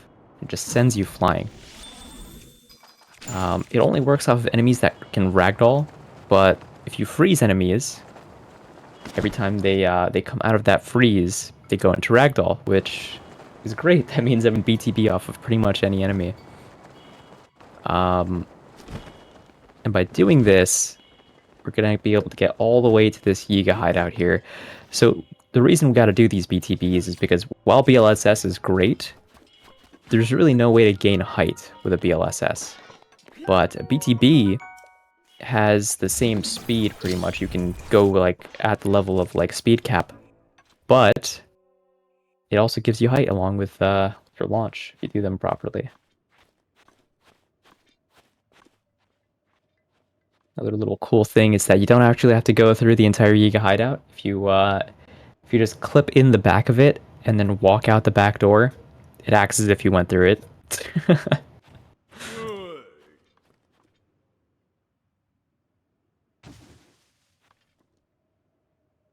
Right here, we're going to be seeing both one of the easiest and also hardest boss fights in all of Breath of the Wild.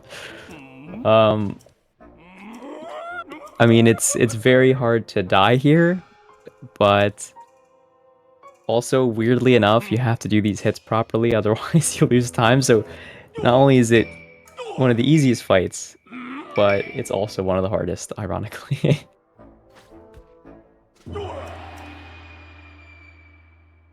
Yeah, Koga's got like really weird HP. So this fight goes a lot differently than some of the others.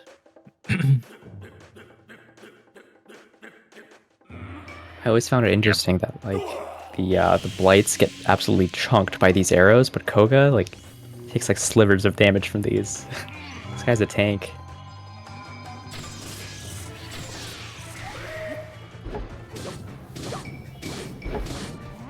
Yeah, bullet time bounces are basically obsolete in any percent. Nobody uses them, and then like the longer categories typically use it for like getting to Koga, and that's about it. So right there, the last phase of Koga, there's a cool trick where I slam the metal ball into him using gyro so that it moves really fast. And I press B right before it hits Koga. That way the ball both hits Koga and explodes on the ground. So it like double hits him. Because normally you'd have to slam him with the giant metal ball twice. But with that small trick, we save like 10 seconds. Yeah, that sounds about right.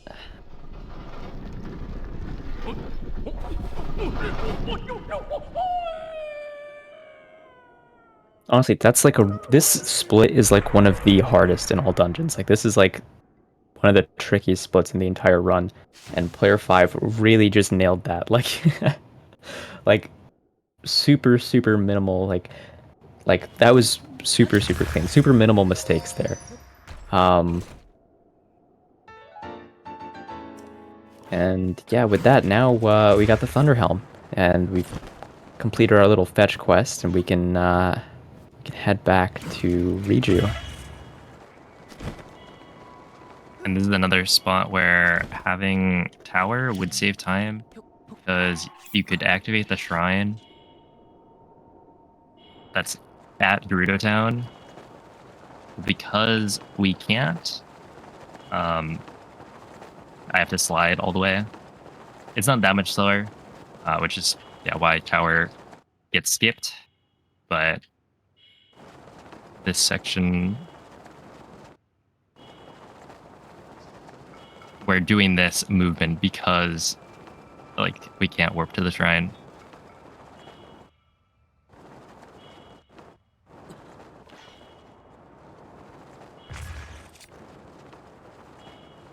I remember a long time ago, me and Vivo, we tried to route towerless all dungeons before BLSS was even a thing, before a lot of things. And I remember we had tried so hard to we found some out of bounds Yiga movements to go underneath the Yiga hideout and clip back out on the other side, and then to find some place that we can do supers from, or maybe a BTB. And it was this really complex thing that we routed out so thoroughly, and when we timed it, it came out to be slower in the end. We tried really hard to remove tower for a long time, but finally we were able to do it.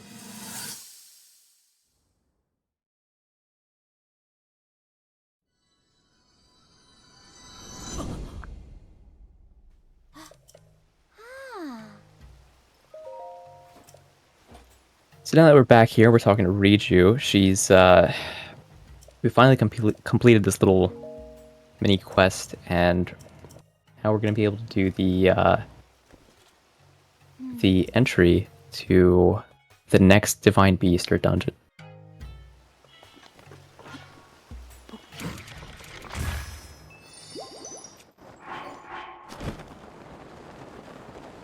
Very nicely done. That right there was the super launch that I was talking about before. So by looking back at Gerudo Town and basically injecting lag with some menu inputs, he pulled the paraglider on that last lag frame out of that pause, and he was able to get 1.5 times that speed on that wind bomb. Normally, that wind bomb does not make it all the way, for the most part. So yeah, you can tell he hit it because he was able to make it all the way to the top of that platform.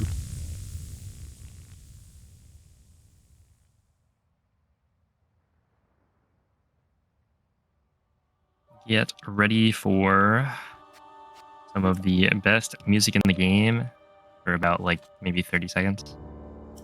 It might be a little bit more.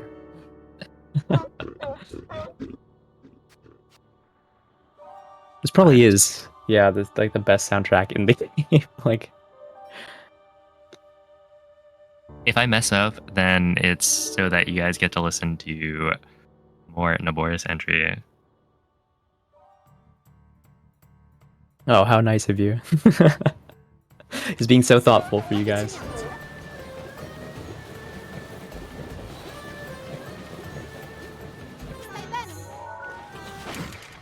So normally in this section, you're supposed to actually sand seal, surf all the way to the Naboris legs, and you're supposed to stay inside of Riju's little bubble so that you don't get zapped. But we're just gonna say goodbye, Riju, and we're gonna do a slide, because this is actually significantly faster to wind bomb over here and to slide all the way to Naboris.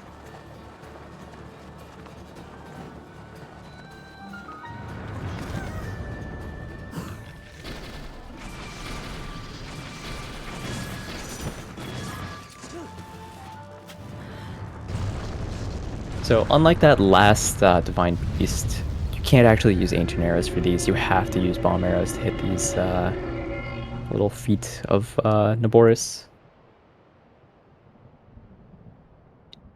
And with that, we're already done with the entry, and we can move on to the actual inside of the dungeon.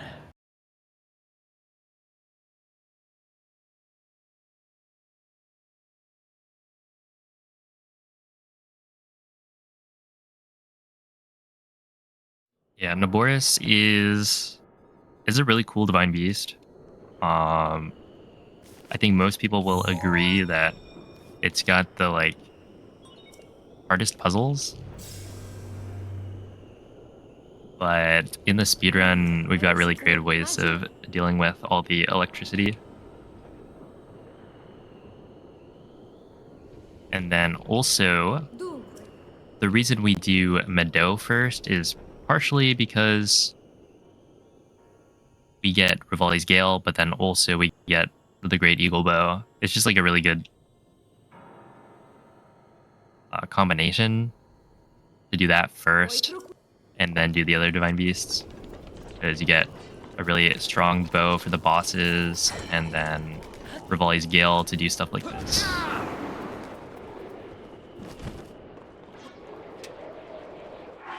Just killing up like lets him just skip a lot of sections. Right here, he's going to be doing something pretty 5-heads, pretty genius, I think.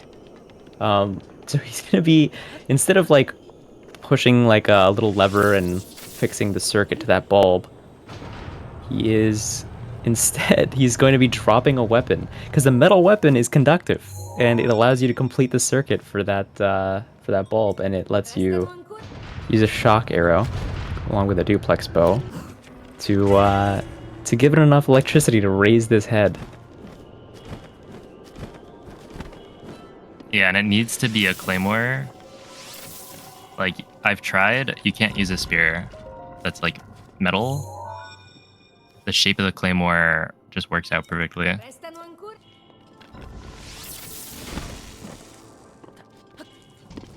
Yeah, so right here, if you use the duplex bow, it provides enough electricity for over a long enough time, I guess, to actually activate some of these puzzles. And so instead of like connecting the circuit, you just kind of shoot the right part with 2 shock arrows and then you're good. And the duplex bow is unique because it's the only 2-shot bow in the game. And the way it shoots, it doesn't spread out the arrows, it just does them like one into the other. And so you can break a lot of the puzzles here. I think Naboris has got to be up there with one of my favorite Divine Beasts to watch. Especially, as you were saying, like it has the hardest puzzles, but even the speedrun is like pretty difficult, and watching it done well, like the way that you're doing, is always like a little bit of a sight to see. It's just like, wow, like the way you did the neck terminal, the midair, like all these like little fast movements and tricks is just, it's incredible, man.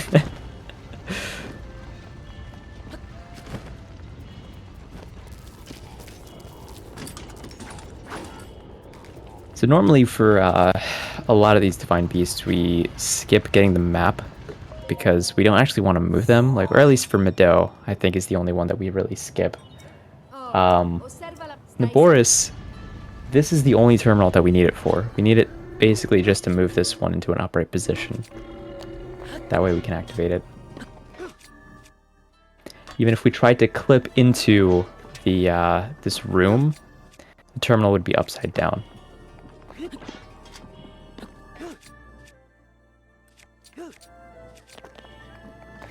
That wasn't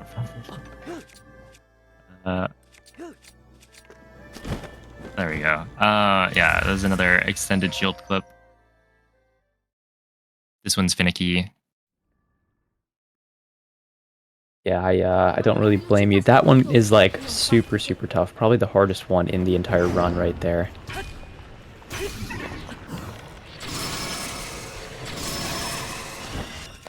And with that, we're already done with Thunderblight Phase 1. Look at how much damage that does, man. That is incredible. So, the tricky thing about Thunderblight is he's got this shield, and you actually can't deal any damage to him until you break his shield. But as soon as 5 baited him to doing a melee attack, he shot his shield there to basically interrupt his little pattern and force him to do his next attack faster. After that, he was able to break his shield and then just headshot him twice with the Great Eagle Bow and Ancient Arrows. And again, phase 2, he mags up a pillar, knocks down Thunderblight, and then again he does like 2 or 3 shots with the Great Eagle Bow, and he's already done.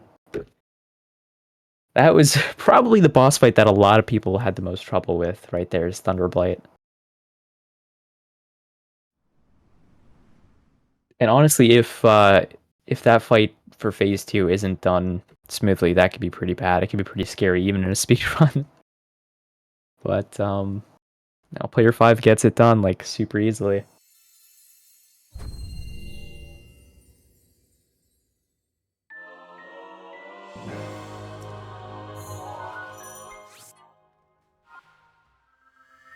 So the nice thing about doing Naboris second is that Naboris, the actual divine beast, is sitting up on top of a mountain, like on like a really high ledge.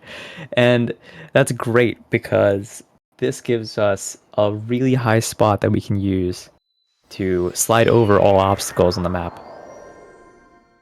It's going to be really in handy for making it to the next area of the game.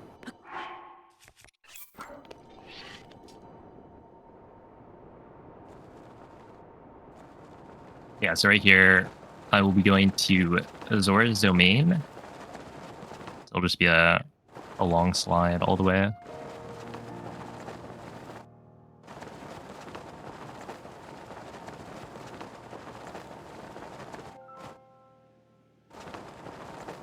You're probably wondering why he's looking up at the sky here. It's actually because when he looks up, there's nothing on the screen. There is nothing to really load in. So the game actually the game doesn't lag as much, and it doesn't have as many world loads when you're looking up. So a lot of these times on these very long slides, he'll be looking up as much as possible.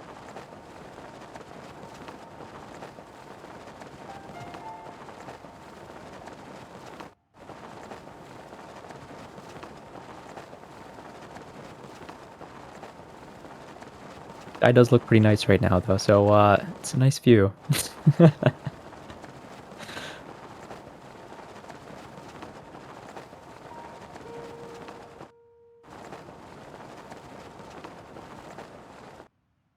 kind of want to try something. Oh, yeah. Big cap.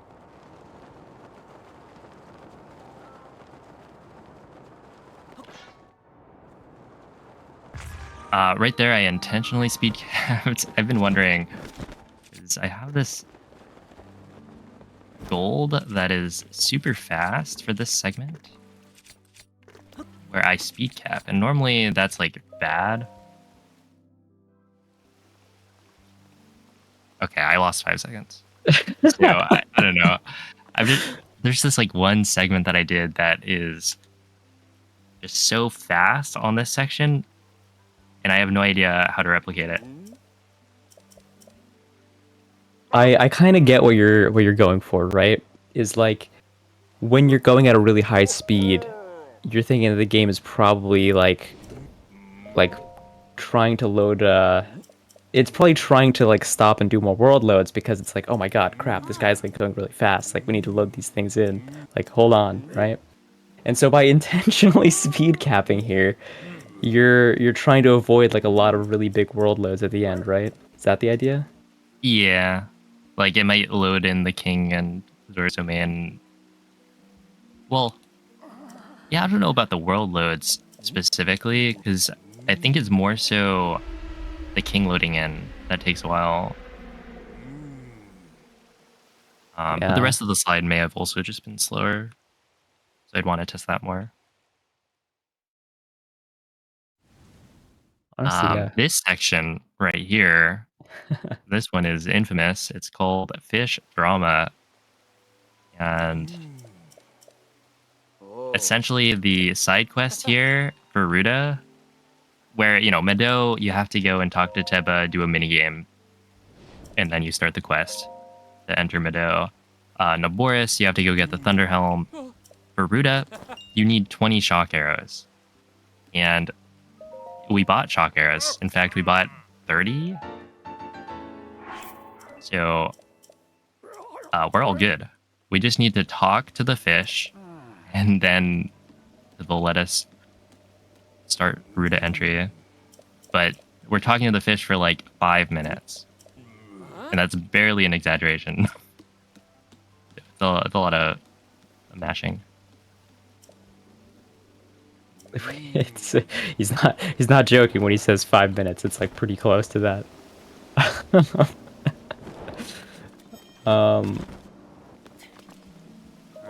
Yeah, no, it's probably this is probably my least favorite part of the run.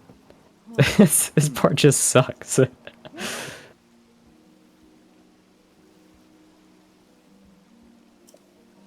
Also, give it up for player 5 theory testing like in the middle of his all dungeons run. Doing like an intentional speed cap trying to see what happens.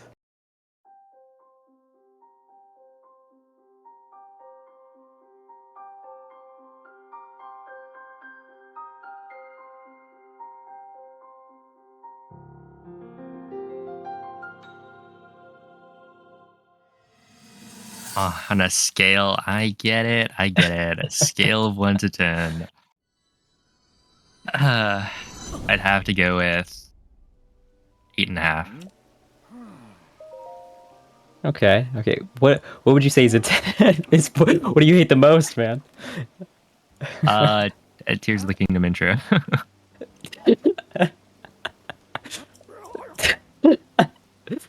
Oh, you know what? I don't. You know what? You're right. I don't blame you for that one. I was thinking about things in Breath of the Wild. You just named an entirely different game. Yeah, of course. I thought I was done with that.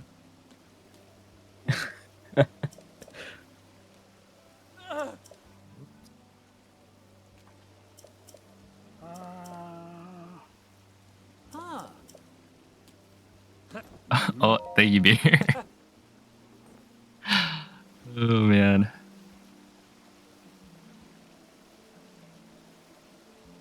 All right, so now we're finally done. I mean, there's technically a little bit more I have to talk to Sidon about, but that's the bulk of the mashing.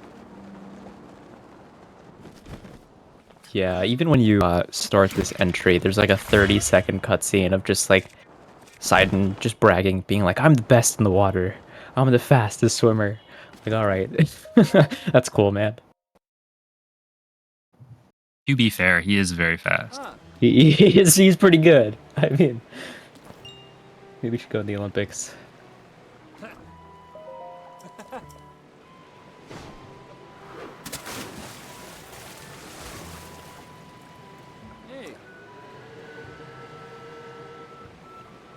Here it is, that 30-second cutscene.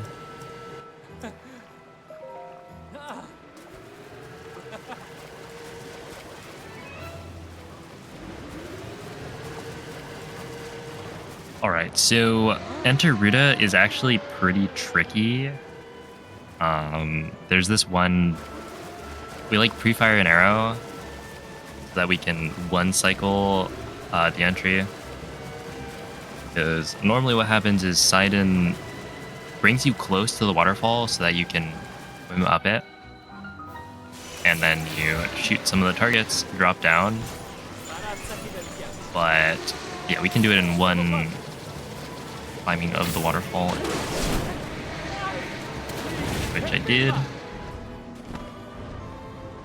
Oh, that's super. You have to well time done. that shot so that you're like just about to climb the waterfall, because if you shoot it too early, then Sidon will actually swim away.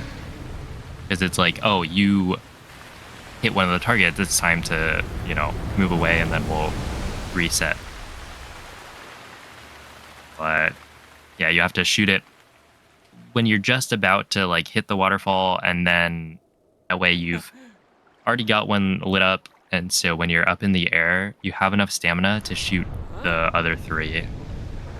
It's technically possible if you miss that first pre-fire to then hit all three. With one wheel stamina, it's just a lot harder.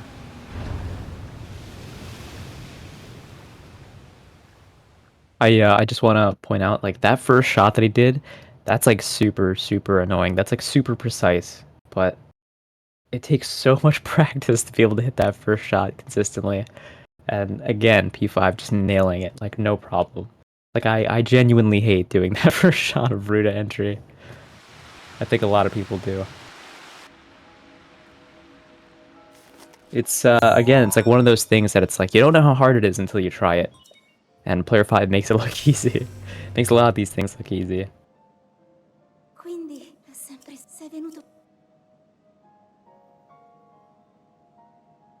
All right. Well, Ruta is. It used to be like this really boring section because there's like a cycle that you were tied to based on how the last, like, there's this small wheel that's rotating that I'm going to go to first for Volley's Gale. But this terminal is like always rotating, and so the way we used to do it, you just always had to wait for this. Now that we get it first,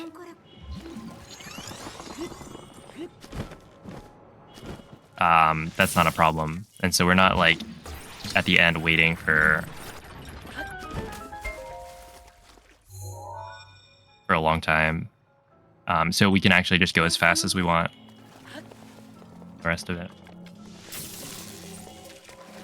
That's a pretty, I say recent, but like that's probably like what, 2023 maybe. That's probably over a year and a half ago that that little like change to Ruta was made. Literally just one gale up, and we're able to remove the thing that's like capping how fast we can go in this dungeon.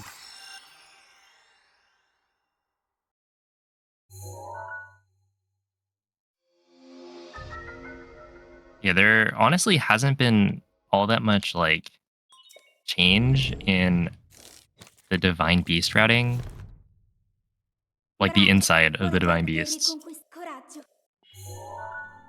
since like, I don't know, since Wind Bombs, I guess. Since before we started running the game. Yeah. Like Vivo made this all dungeons commentated run that is actually still super relevant because, you know, he explains all the strats for the Divine Beasts and almost nothing has changed. It's pretty insane because like that video is like 4 years old at this point, and I went and I was like messing up the shot in Rudania, and I went and I looked back at this 4-year-old video for this visual cue. I was like, wow, I'm amazed it's still relevant.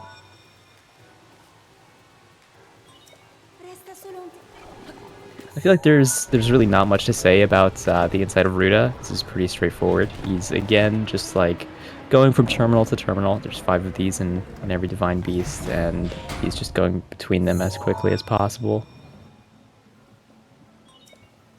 Yeah, you move the trunk, or we get the map in this so that we can move the trunk. Because that way you can turn the top wheel, or like the big wheel, because otherwise that terminal is going to be upside down. It's the same kind of deal as Naboris, where the reason we have to get the map at all is that one of the terminals is inaccessible without it.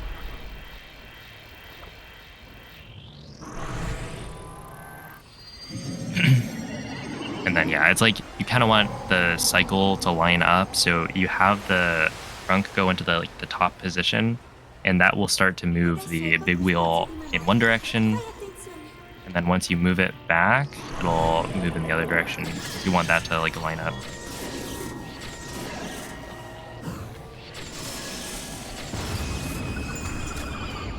This was a very clean route, actually. At least I think it was.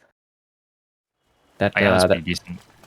That square first at the end was very nice. So when it comes to wind bombs, you have 2 bombs. You have a round bomb, and you have like a cube, like a square bomb. And whichever bomb you place first changes how strong of a launch that you get.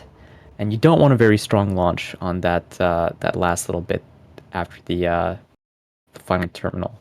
But when you use a square bomb first, the timing is pretty precise. How high or low you place that square bomb determines the height of that launch.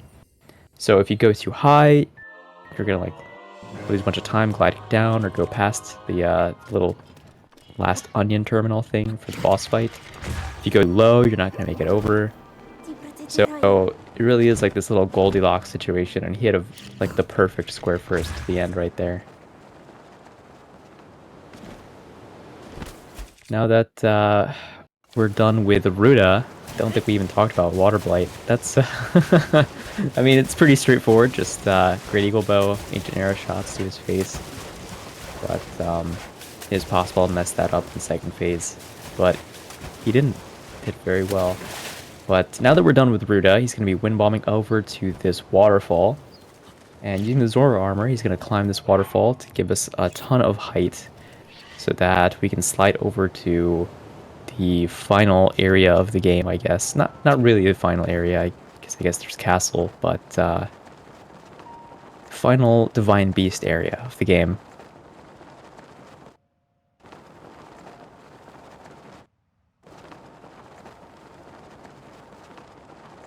I wonder if there's anybody who's like not seen like Breath of the Wild at all. They're like watching this for the first time and they're just getting completely spoiled by everything from you just doing all this. They're like, no, oh my gosh, why?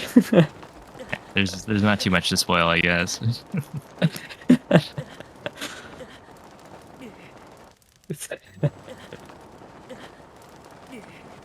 So one of the nice things about the fairies, the hundreds of fairies that he has, is that normally in this area, this volcano area, you're burning. You're just on fire, taking damage rapidly, constantly throughout this area.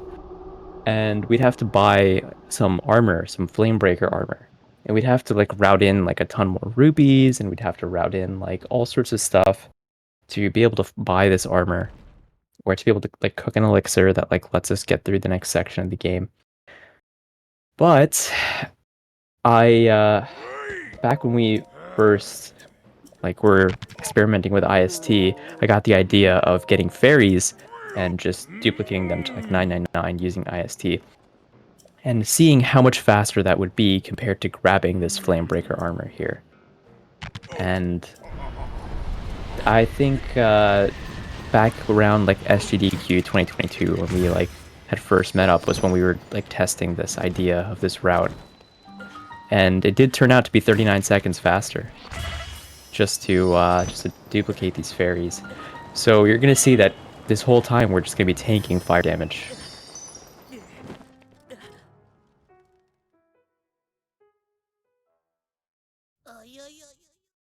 All right, so this section, normally there's like rocks in the way, blocking Unobo, and so the puzzle there is that you shoot a rock out of a cannon to break the rocks blocking the entrance, but the rocks actually don't load in when you're far enough away, so you can just do a wind bomb. And with enough speed, you just kind of get there before they load in. Saves quite a bit of time. That was a really good wind bomb back as well. Oh my gosh. Like, that was the lowest and fastest wind bomb, probably, that you could have gotten back to, there's a Goron Elder here, Pluto. So, obviously, like, the lower and faster he can go, he minimizes, like, falling time, he gets there, like, quicker, like, a straighter line and all that. So, that right there was, like, ideal. That was perfect.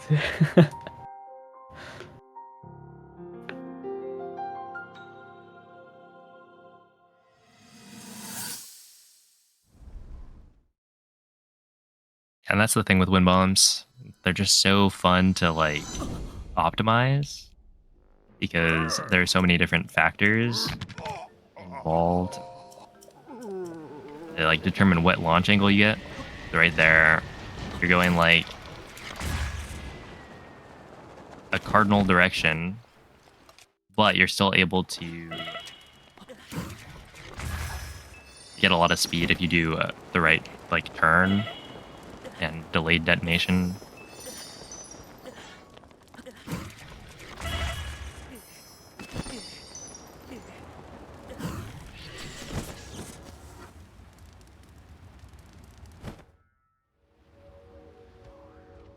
That was a really long world load right there. Yeah.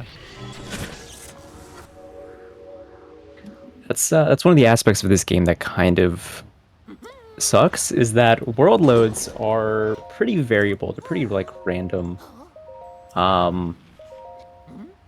So like you can sometimes just get like no world loads, like heading to an area on like a slide or a wind bomb. Sometimes you'll just get like the craziest longest world loads ever.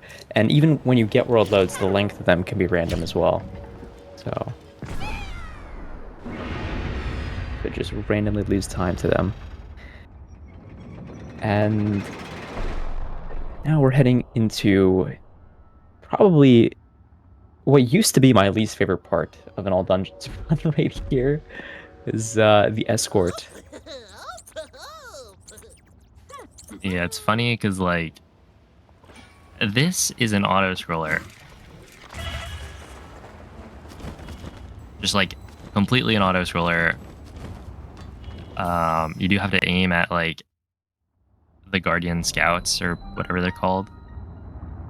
But we have Ancient Arrows, so we one-shot all of them. And so it used to be like difficult to not lose time, but also quite boring because you're waiting for Yunobo to follow behind and he's really slow. But now it's like, it's very easy to not lose time, so it is a true auto-scroller now. That like, you should never lose time to this segment. But honestly, like it used to be annoying. Now it's just kind of boring, but it's still like not as bad as like Fish Drama, because Fish Drama is 5 minutes of mashing. This is more like 4 minutes of kind of waiting. Yeah, I mean, I feel like this would have been nice if Yunobo just keeps up with you, but like even if I think you can't even sprint, like you just have to walk through this whole thing, otherwise Yunobo, he just gets left behind. If he gets too far away from you, he just stops moving. Also, I just want to say that he's going to be, Playcraft's going to be breaking a couple ores throughout this run, and if anybody wants to put any guesses in the chat for what gems and what other like minerals and stuff that he gets, feel free. It's always nice to see. It's always fun. Let's see if anybody gets it right. I think the best drops I've gotten are like, there was one where a rare ore deposit broke and gave me like 4 topaz. There's been like diamond, ruby, sapphire, I think.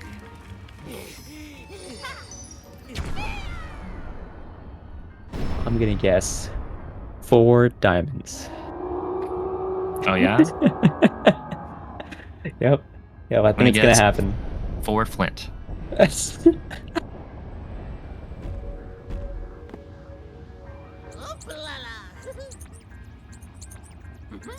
Gosh, I'm really hoping just something absolutely insane happens in the ore drops. Yeah,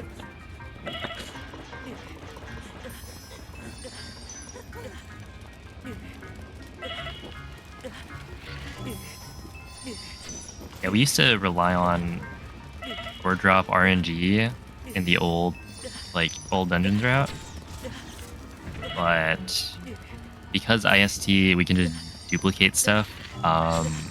You don't have to worry about it anymore. Okay, so here is the first of the 2 like ore deposits that I break.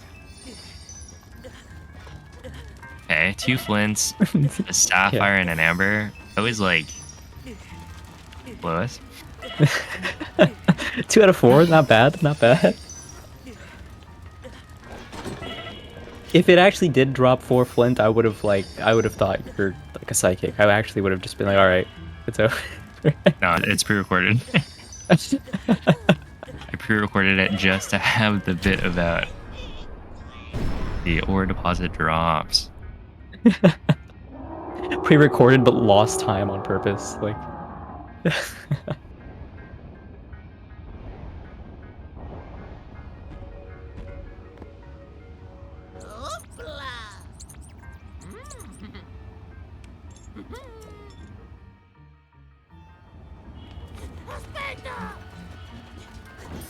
I wasn't even talking about that last ore drop. I was talking about this next one, bro. This is the one with the 4 diamonds. Yeah. My bad. Yeah.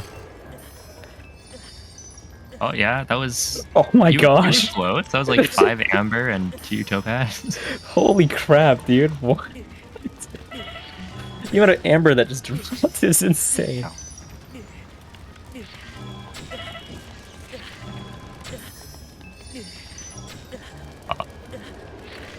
Oh. We won't talk about those. Anyways, we're getting to the end of the escort mission. I mean, It's to be like honest, Aim Trainer, except it doesn't matter. yeah, it's like Breath of the Wild, like Kovacs or Aim Labs. But you're right, it doesn't matter because like even if you miss those shots, you're not losing time. Like Diababa still has to walk all the way over. We have thousands of arrows.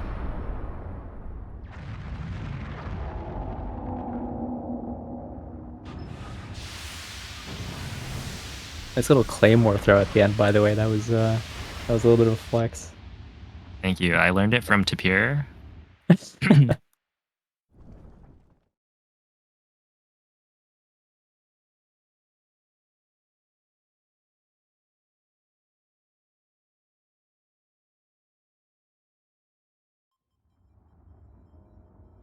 We're finally actually- coming up on my favorite Divine Beast to watch, honestly. Yeah. Rudani is pretty cool. The first section before you get the map is completely dark. And so it's kind of annoying when you play it for the first time. Dark sections in games typically aren't very fun. But when you get to the speedrun, you just know exactly where to aim. You can just shoot fire arrows to spread the like blue flame light. So if you do it cleanly, it's very satisfying. And if you don't do it cleanly, then that's fine. Just missed the first shot. I was a little worried there that the bomb was gonna like hit the blue flame. I panicked a little.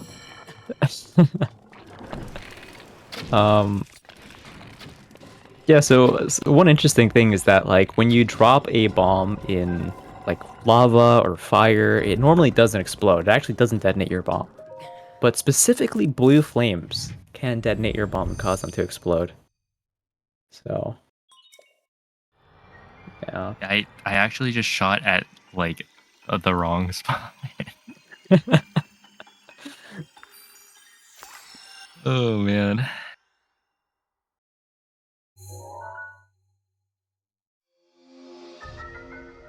I used to never miss those shots, but honestly, lately I have like like an embarrassing amount. I think the setups have expired.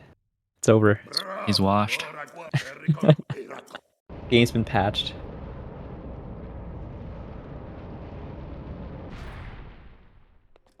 Now we're coming up on probably my favorite trick, the coolest part of the run in my opinion.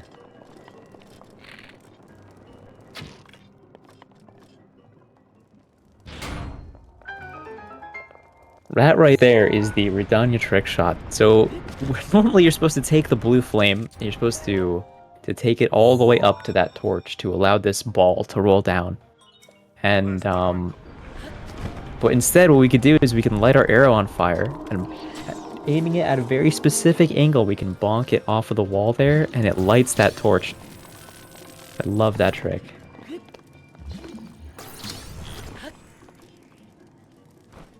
This little eye hole here, you just crawl right through this.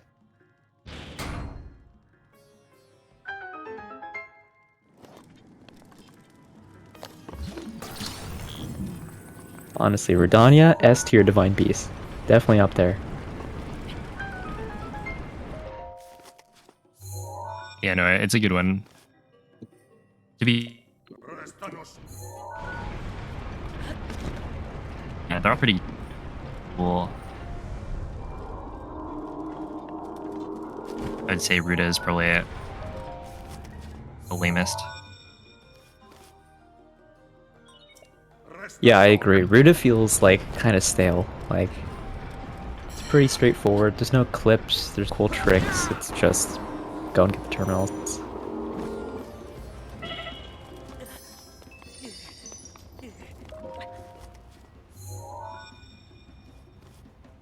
One tiny little aspect that I guess we didn't really talk about is that when you're in this fiery area, this Elden area, all your weapons that are wooden, your weapons and shields and all these things, they can burn if you leave them out for too long. So periodically, Player 5 is going to be like taking his bow and he's going to be taking it out and putting it away just to like stop the fire from burning his weapons and his materials. That's one of the interesting things about the routing is that getting a strong bow and also getting a metal bow is important because the final slide that we're going to be doing, it takes so long that the Great Eagle bow or any wooden bow that we would get would burn up and it would stop our slide. So routing in specifically a metal bow is pretty important here.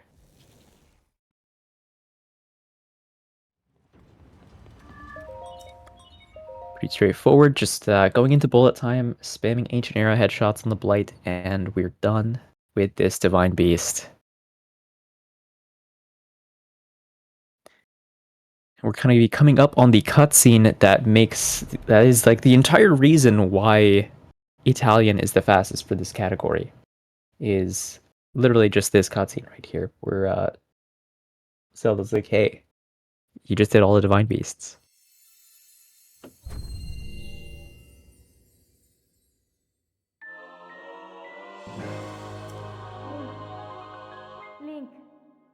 Link, grazie per aver recuperato tutti i colossi sacri e liberato gli spiriti dei campioni.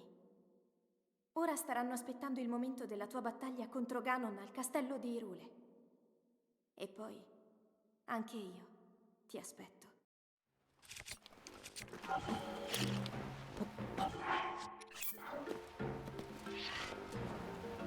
I find it pretty interesting that when BLSS was found, there were a lot of different iterations of the All Dungeons route. Like, there was going to Moglaton, there was, like, the IST route where we do, like, Zora's Domain last, and, like, there's just all sorts of different iterations, but, like, I think we've kind of got it down now. I think we've got it, I don't want to say solved, because maybe there could be some like optimization in the future, but I think we've got it down pretty much where like we figured out what the fastest route pretty much is with BLSS. Somebody's gonna figure out a way to consistently do clothes skip without the campfire. It's gonna make me like eat my words. Yeah. Maybe stasis bounce in. Oh gosh. Yeah, no thanks. So because he slid to castle so fast, everything is like invisible, low poly, unloaded, and he's just spamming unequips and re-equips to try to get Calamity Ganon, the final boss of the game, to load in here.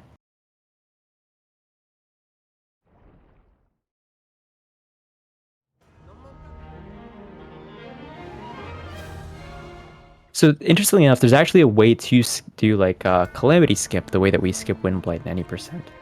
But you have to wait for everything to load in, skip castle cutscene, and then fire bomb arrows in a very specific spot while entering the cutscene. And we used to do that. We used to do that in all dungeons. We used to do that in AMQ, but we found out that if you just if you fight Calamity with the Jeb and the Ancient Arrows, it's the same speed. And what's even worse about Calamity Skip here is that Calamity Skip is an RNG trick. I used task tools a long time ago because there were just times where it would just randomly fail. And so I went and I took all the values down to the 7th decimal place. I made them super precise, and I just did Calamity Skip over and over and over again. And it would miss roughly probably 12% of the time. So yeah, that's why we stopped routing in Calamity Skip into like any category. Just RNG trick when it's the same speed as just fighting Calamity.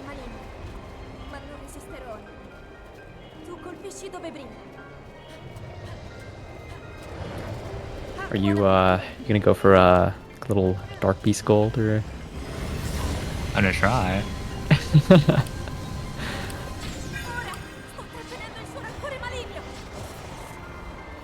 I got the pre-fire, but I didn't get the double shot. Yeah, super close though.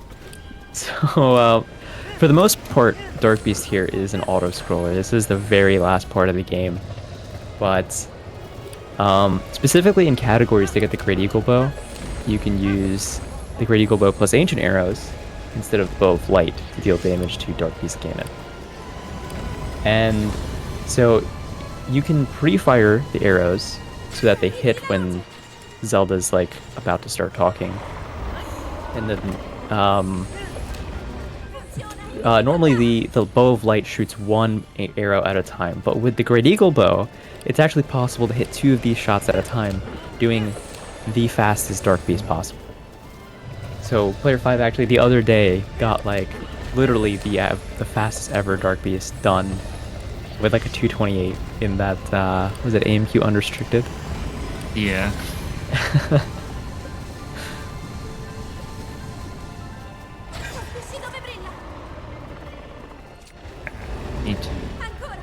Also, I need to get ready to split. Split happens when I hit this last shot.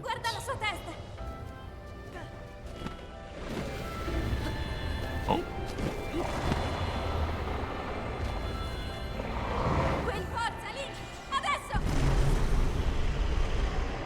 There we go. There we go. Time. Alright, GG. Thank you.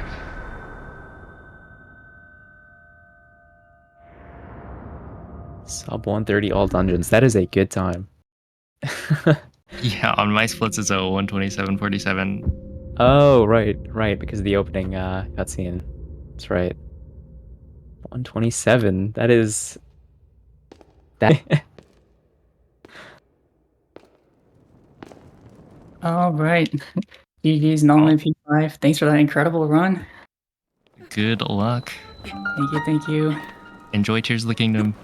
I always do. This is my favorite part, actually, the intro here, where we get to immediately perform a nice little trick to clip out of bounds.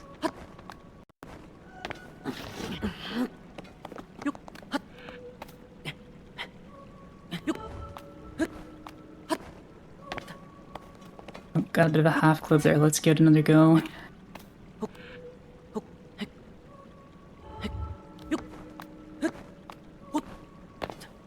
Not quite. This lineup here is so precise to the point of pseudo randomness at times. So we'll just keep banging our head against the wall until we get through. And there we are. Nice. Hit the cutscene here. So what we're going to attempt to do here is a precise series of parkour movements to try to avoid all these cutscene triggers. Unfortunately, we hit the first one, but that's also the one that's most okay to hit for our purposes. So we'll just go ahead and, even with that time loss, it still ends up being quicker to clip out of bounds here at the beginning. Nice, retry.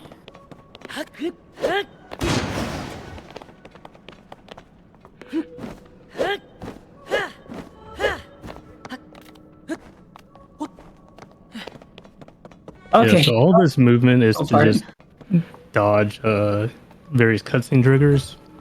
And if we hit cutscenes at this point, we'd end up getting warped back in bounds. And at some point you weren't allowed to go back further, so you'd have to run through normally again. So there we go. Alright, one last tricky jump here.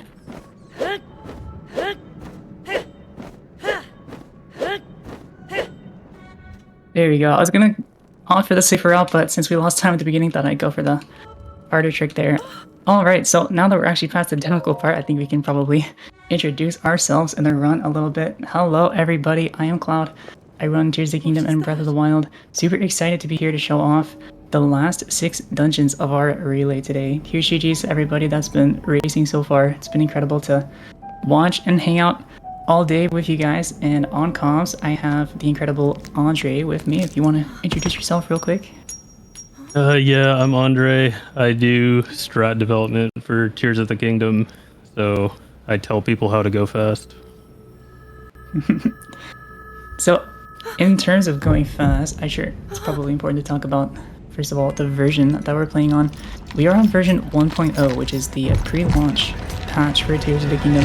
The reason being is glitches. 1.0 has quite a lot of really fast and useful glitches for speedruns.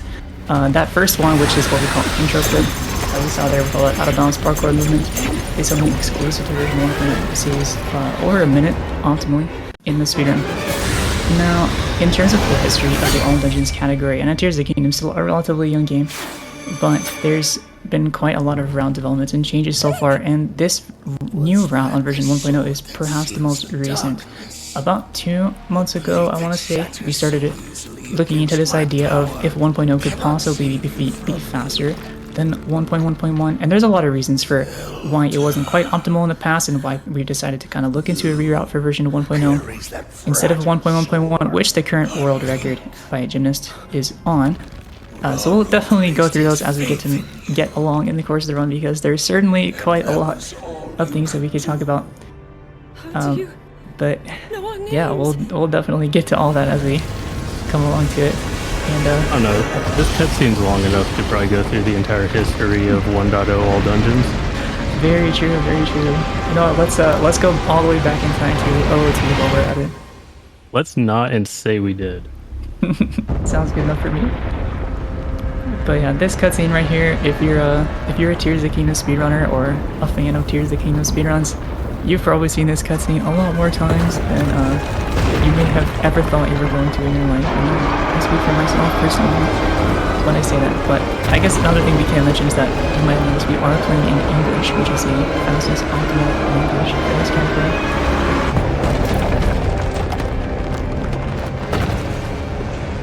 And a lot of that has to do with the unskippable cutscenes that are voice acted that we get in Tears of the Kingdom, specifically the ones in regards to the sages and the dungeons, etc. As a lot of work has gone into figuring out, you know, the timing for the fastest language in English was quickly settled on. Yeah, so we mentioned that this is Tears of the Kingdom, but in reality the name of the game here is going to be menu desynchronization, because almost all of the tricks and glitches that we do in this game involve a desynchronization between the overworld and the menu. So we're going to be equipping stuff on Link that isn't treated as being in the menu and vice versa. It's going to get kind of weird, but in a good way. It's going to get kind of crazy, also in a good way. But we'll try to cover that as we hit them. Yeah, you're going to see weapons in weird places, bows in weird places. It'll be a good time.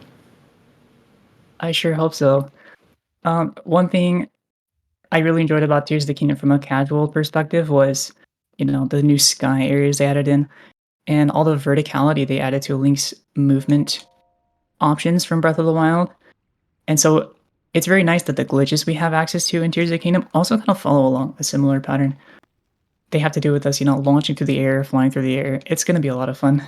If you guys haven't seen some of these glitches before, and you might have not, even if you're familiar with Tears of the Kingdom speedruns, because a lot of these are either quite new or new, at least, to speedrunning. However, this one right here is quickly become a staple of Tears of the Kingdom speedrunning. While we're about to perform this trick here called Cog Skip. which not only skips a 40-minute cutscene, but also a long running and walking section. Not quite. We line up with a precise edge here on the side of the cog to give us a nice little speed boost. Almost. This one's great too because similar to intro, even if you miss it first try, you can retry several times and still save time. Third try is not bad, honestly. We'll just maneuver quickly around the ledge there. Yeah, just wait until you gotta run the ledge. Yeah. I guess you're never truly safe until you're out into the tunnel, huh? Yep. But you'll actually see here we're passing by one of the shrines that we'll have to come back to later because unfortunately, unlike Breath of the Wild, we can't just clip in and activate them. The loading zones do not exist until we actually activate the portal in the front of the shrine. And the portal in the front of the shrine doesn't exist until we reach the Temple of Time for the first time. So we've got a little bit longer of a laundry list of things to do here before we can progress through the game. But we're going to be getting our first crucial pickup here. One of several very useful Zonai devices throughout the run. These are the wings. These are going to be our primary movement method for the first few minutes of the run, as well as giving access to some pretty cool strats later on for some of the dungeons. Yeah, and we actually just duped up, I forgot how many, 12 or 20 or whatever, wings. And that is an example of desynchronization in a way. So we tried to deploy Zonai devices while also closing the menu and sorting the menu at the same time. And so we got our Zonai devices back, and we didn't end up deploying any from the initial selection. So we just got the whole deal. And that, I don't remember the technical name for that, but it's been called like YB dupe or menu sort dupe. Mid-air sword duplication. That one in particular, I think they just call it Zonai device duplication. Yeah, same thing, different words. But now, actually, we got a nice little break to explain that. We're going to jump into already one of the crazier tricks of the run. I remember they were talking earlier during the TP run about, which dungeon, which game gets to a dungeon the quickest, which game gets Master Sword the quickest.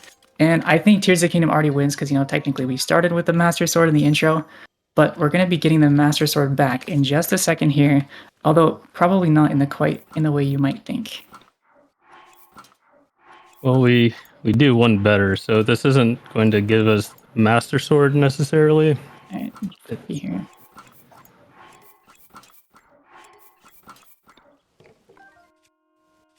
Didn't quite work. We'll try that again.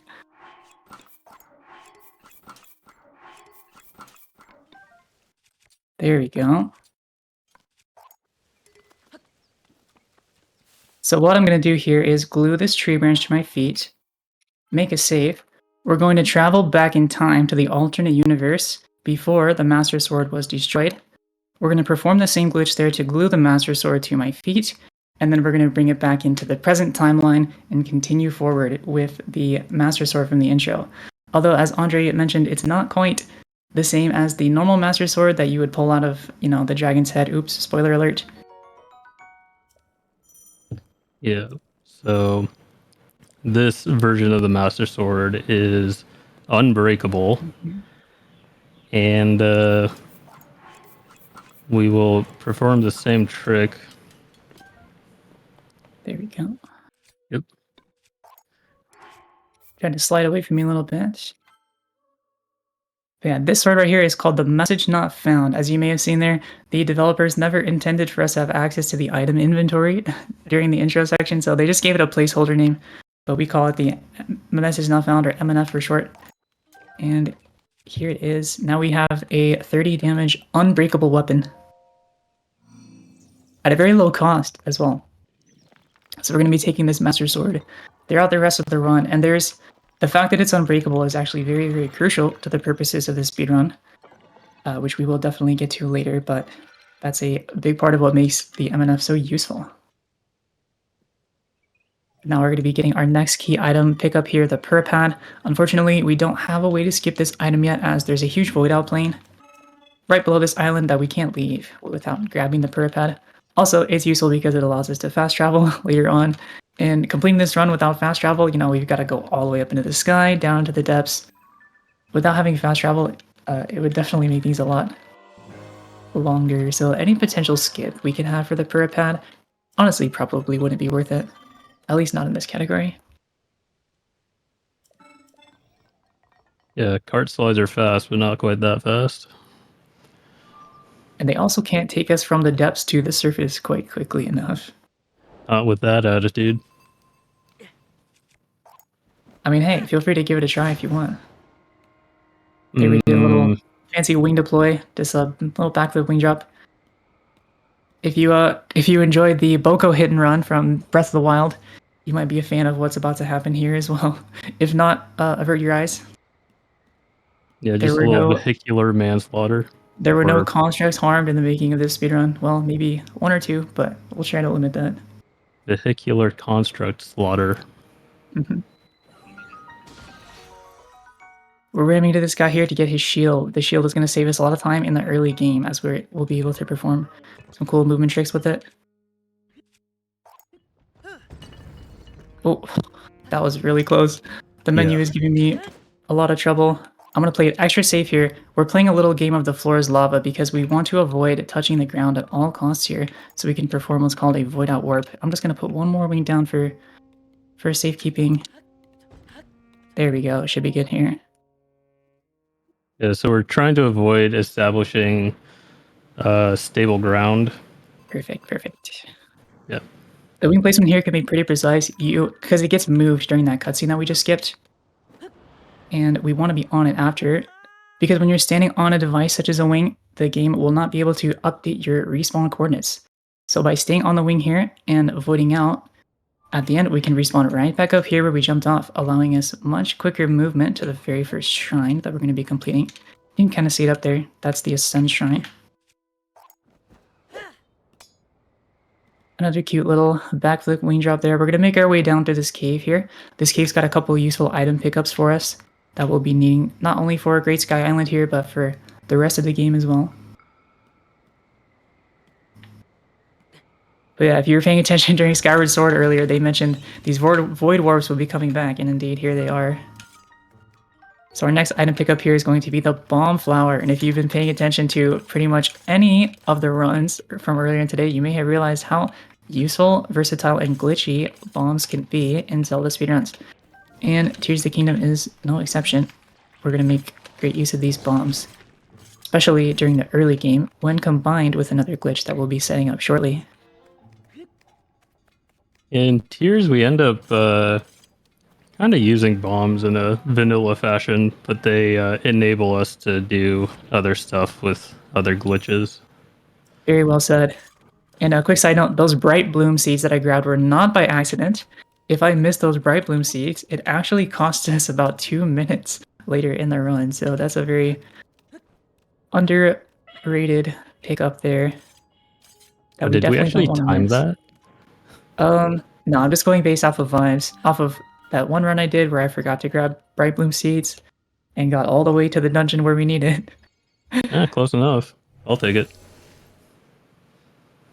It felt very slow. That's all I'm gonna say.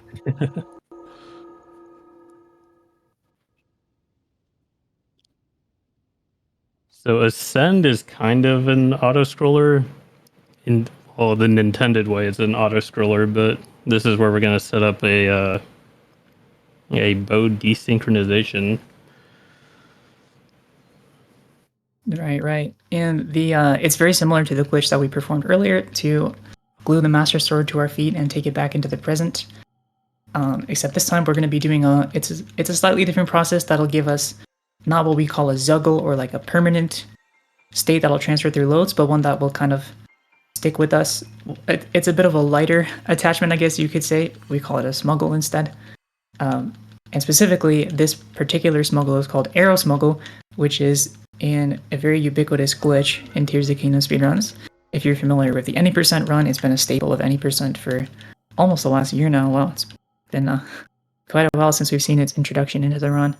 But with Arrow Smuggle, we can perform many cool tricks such as flying across the map, gaining infinite height, fall damage canceling, clipping through ceilings, as we see in 90%. And here we're going to be using it on Grey Sky Island. Our route for all dungeons through Grey Sky Island, at this point, it fairly well mirrors any percent. Besides, grabbing the Master Sword from the intro. But from here on out, we're pretty much going to be following the any percent route. Yeah, and that was by design because we just want to get the heck off of GSI as fast as possible. So we took a couple pages from any percent because they want to do the same thing. Yeah, and this is also a big part of what makes version 1.0 faster. First try, nice. Oh. Wait, did that? Oh, I forgot to drop. Okay. Mm-hmm.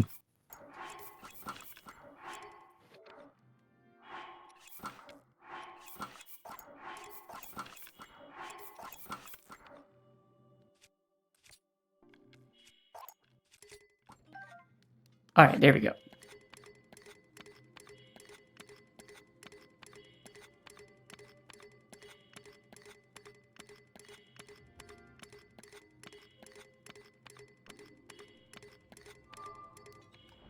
Okay, nice. And there we have our first demonstration of Arrow Smuggle Flight.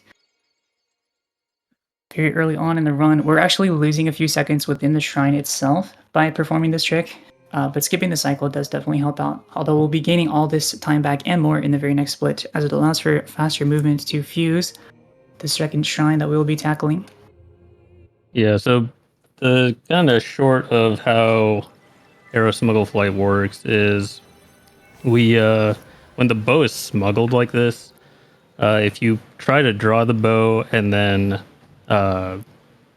jump slash, the jump slash will be canceled, I believe frame 1, not super sure about it, but it'll immediately cancel that jump slash, but you'll still gain that little bit of height from a jump slash. So you can chain that together over and over and over again. And that's what allows for the infinite height. That's what allows for the flying. So it's a very powerful trick. It does have its limitations, but this early on, it's fantastic. The alternative would be to, deploy wings everywhere? Our old friend Wing Shield and, running. But yeah, Arrow Smuggle Flight's pretty great. It's basically our replacement paraglider until we get the actual paraglider, which we do get in this run, unlike some other notable categories in Tears of the Kingdom, including Master Sword, which I've been running recently. So I'm going to have to remember once we get the paraglider that I actually have it. Yeah. So actually up here next, we've got another trick coming up, what we call the early battery or battery trick shot. So I'll let Andre take over the explanation for that. Yeah, so if you throw or hit a... I guess it's a fan. Yeah. Oop. That was a weird bounce. We should be able to recover this pretty fine though. Yeah, you can. Yeah, there are rafts below with a fan on them, and there's a construct there that wants to give you a battery so you can cross that frozen river. But you can trigger that dialogue from up by Ascend by hitting that fan directly with an object. And so we actually use one of our wing capsules because the wing capsule isn't affected by wind, and there is wind in that area. So we hit the fan with a wing capsule, and then that triggers the dialogue to give us the battery. And so we can essentially do a drive-by to get the battery. If that throw is missed, then you're in a situation where you get the battery automatically after completing fuse, which is affectionately referred to as associate strats, because you get extra dialogue where the construct talks about his associates, and we don't care about them, so we'd rather just hit that trick shot and move on with our lives. Exactly, great explanation. And that trick saves about 18 seconds or so, depending on how long it takes for you to line up the shot. I've never got a bounce like that before. Maybe it's because of a late shield put away. Yeah, I mean, the important thing though was you recovered it, and that also demonstrates another useful trick about Arrow Smuggle is that with those canceled jump slashes, you can do stuff like mid-air wing deploys. I don't know about easily, but nicely. It definitely takes some finesse and some getting used to, but I've practiced those a lot for the purpose of backup, so at least it paid off. Mm-hmm.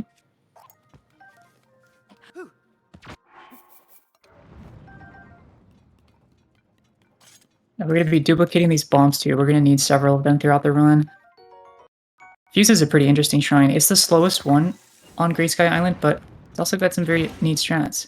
And we're going to be draining our arrows here too as well. Because if you have noticed, we didn't have any at first. And what makes arrow flight actually work fast is you need to be in a state where you can pull out the bow and not enter bullet time. Which the two conditions for that are either being out of arrows or being out of stamina.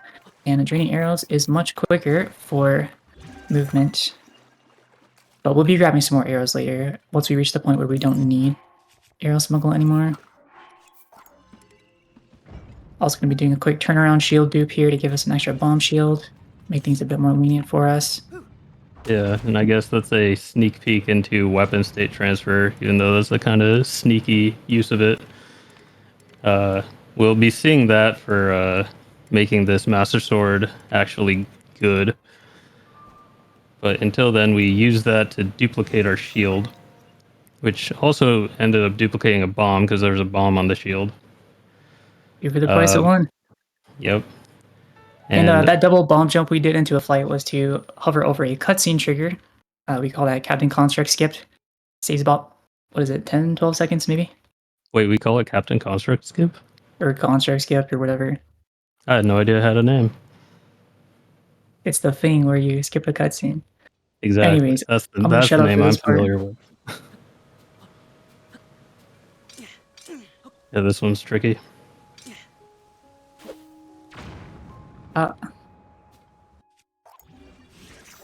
Should be in the same position though.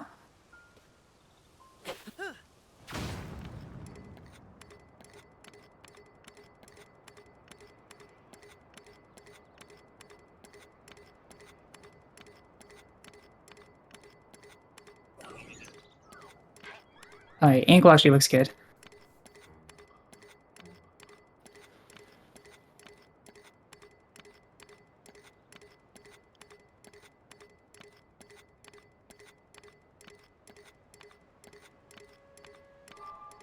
Nice.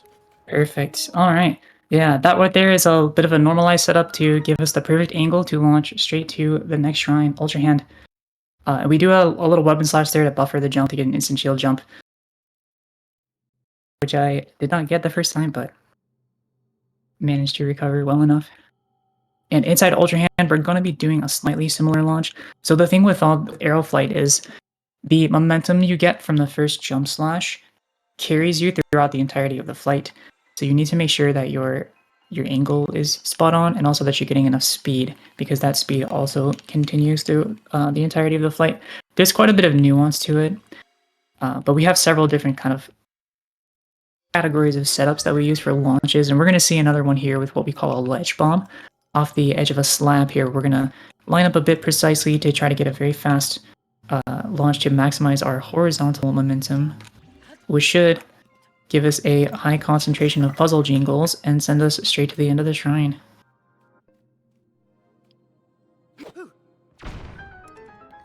Beautiful launch. Yeah, so arrow smuggle flight speed does decay over time. I think it's primarily due to the actual jump slash cancels losing a bit of momentum, but overall it's preserved quite well. And especially over shorter distances, it doesn't matter too much. Right. We don't have any flights on Grey Sky Island where we'll need to worry about that momentum decay as much. And actually, I think in all dungeons we don't have any where we need to really worry about that. Well, I guess it's more so we don't have a choice, right? Because it's like the getting to look out. That's your best option, so you're going to take it. True. I guess it's a spoiler alert. Well, we will be replacing arrow smuggle as quickly as we can. Because as cool as it is, there's actually much faster movement options. Very low here, but should be fine. Yeah. Perfect. Nice. There's another kind of category of launch that we do off a wing there. We're going to be doing that one a second time on the way back to Temple Time at the end. So if you missed that trick, stay tuned. You'll get to see it again. Are you going to do shield storage at all or no? You know what? I'll do it for the final flight. the You don't altar. have to. I'm just wondering. Might as well show it off because it's one of the newest things that we have that we're actually not quite sure if it's optimal yet, but Yeah.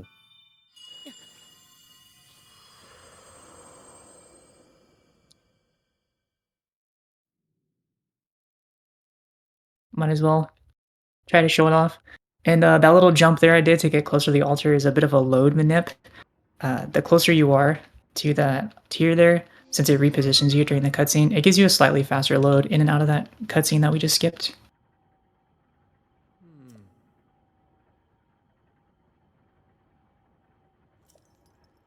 There's some places in the game where loading times for warps and cutscenes and such can be pretty variable, but we have come up with some decent strats to manipulate them in our advantage. Not quite the launch I was looking for, but hey, that worked. That was fun.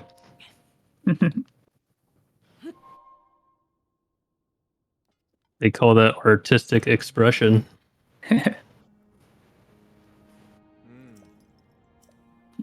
Little dialogue sequence here where we're going to unlock the ability to fast travel. And now we can finally get back up to that shrine that we passed at the beginning of the run right after Cog Skip, which is the fourth and final shrine that we will be completing during the run. The Recall Shrine.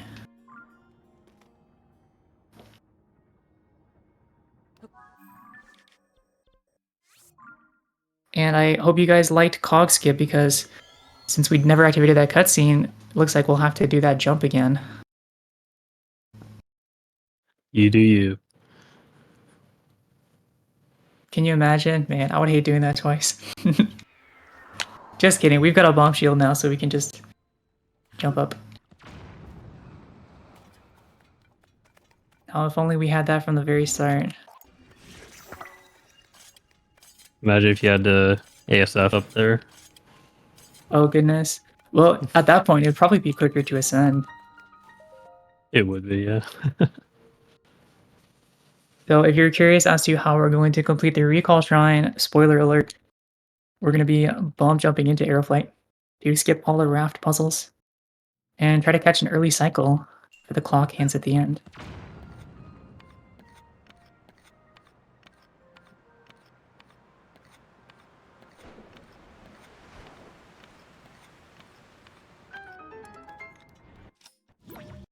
Nice. There we go. There is actually one earlier possible cycle that you can make, but it requires some strats that aren't quite RT viable yet, but we're working on it.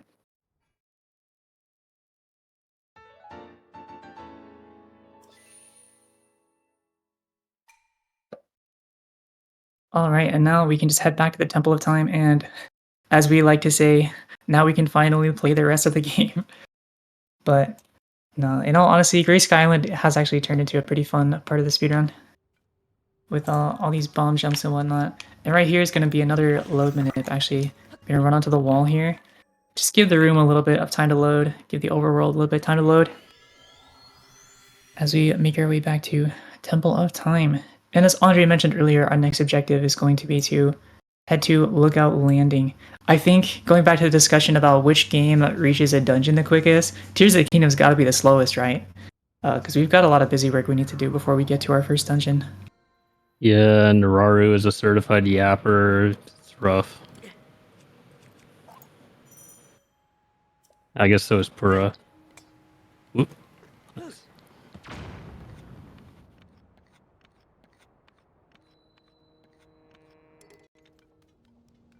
Almost overshot, not quite. Actually, I'm low on durability, so I'll probably skip the search storage. Yeah. Okay, one more jump out of this. That's the thing, it takes an extra hit of durability, so probably good for any percent, but for all budgets, maybe not as worth it.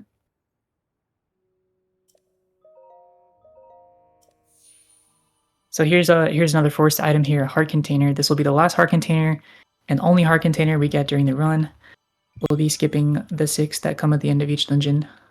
Well, hopefully. I'll try my best to avoid an accidental A press.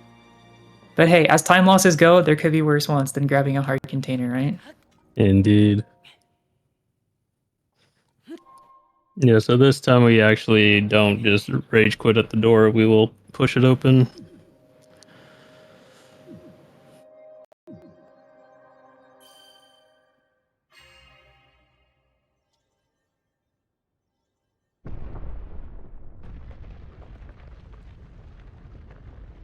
So our We first actually order. do another ASF to the altar.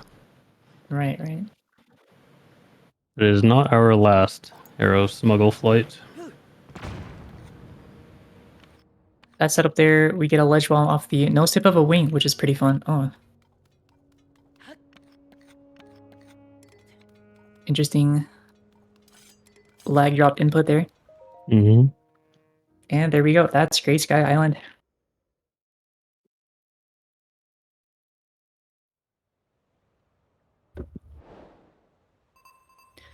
And our first order of business is going to grab another incredibly useful Zonai device from down below here.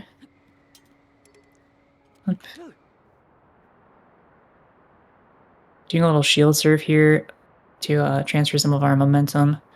Carry us down here. We're going to have to do another fall damage cancel here to safely reach the ground. The safe strat could be just dive in the water, but that's no fun. Yeah.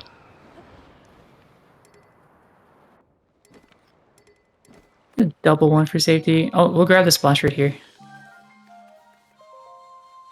Up in here are rockets. Rockets are going to be very useful for a glitch we'll set up actually pretty soon here, as well as some action in the construct factory. So here's a fuse entanglement to fuse the rocket to the shield, to a shield, but still drop it on the ground, and then we carry that rocket with us, and that allows us to perpetually use that rocket in rocket shield surfs. And so we can do 3 of these rocket boosts into an arrow smuggle flight to preserve that rocket momentum. And we're basically going to ride this thing all the way to Lookout. Okay, cool, cool. A little bit of a tricky part there, going over that forest. There's quite a few lag spikes. So similar to as you saw with the BLSS in Breath of the Wild, we do look up sometimes as lag reduction is a good thing that can help us not die or fail the flight. But yeah, this is definitely the longest arrow flight in the run.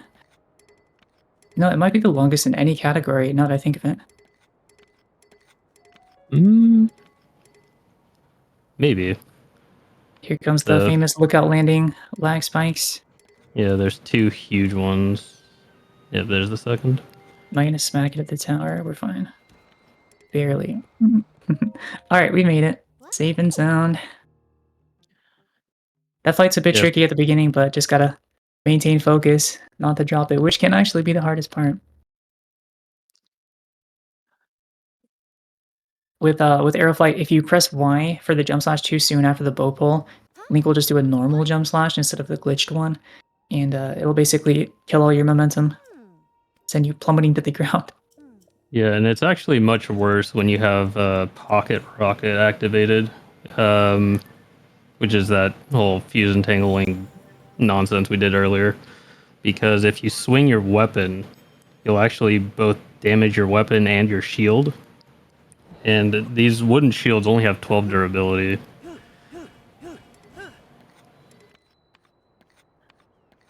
This current routing that Cloud's doing here is a bit nicer on the shield durability.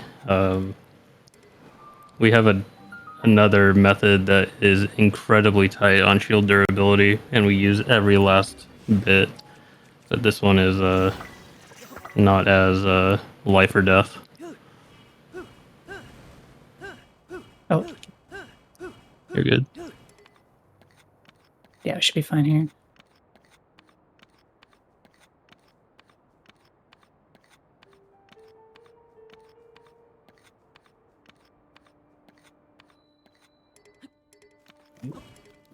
Oh. Okay. Yep. We'll just drop down and ascend. How about that? Yeah. I've never gone straight through the window there before. Yeah, so what happened there is we did an arrow smuggle flight, but we bumped into a wall and it actually redirected us. So yeah, we kind of got lost in the gatehouse.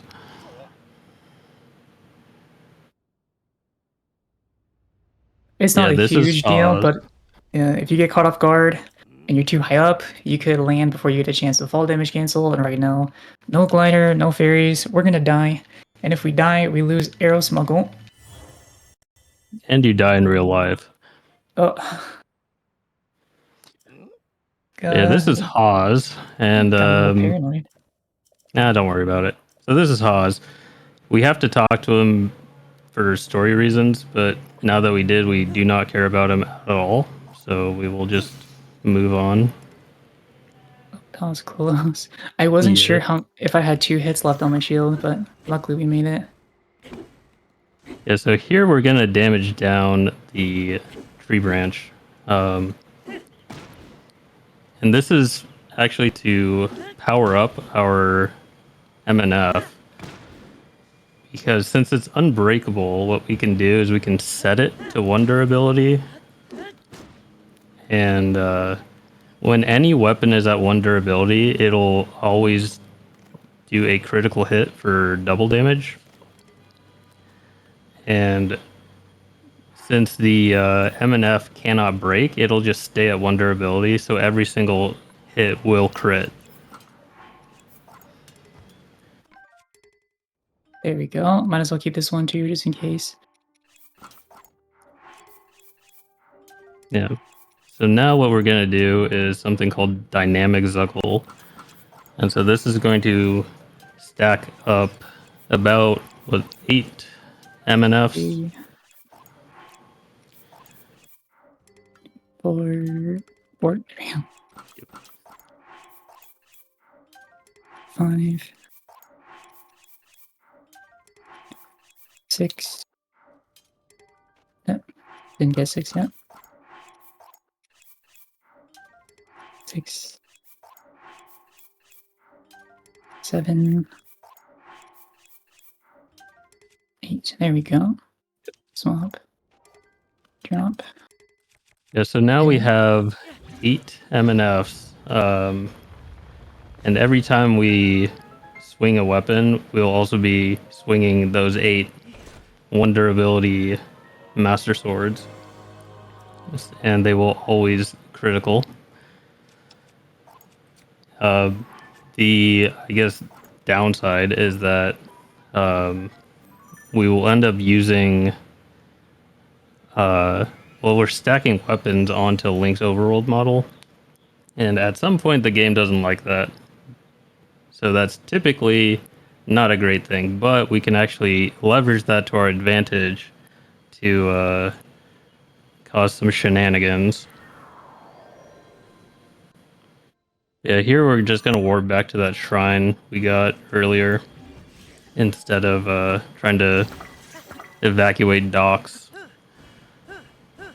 So we set up Pocket Rocket again, and then we can Pocket Rocket all the way back to docks.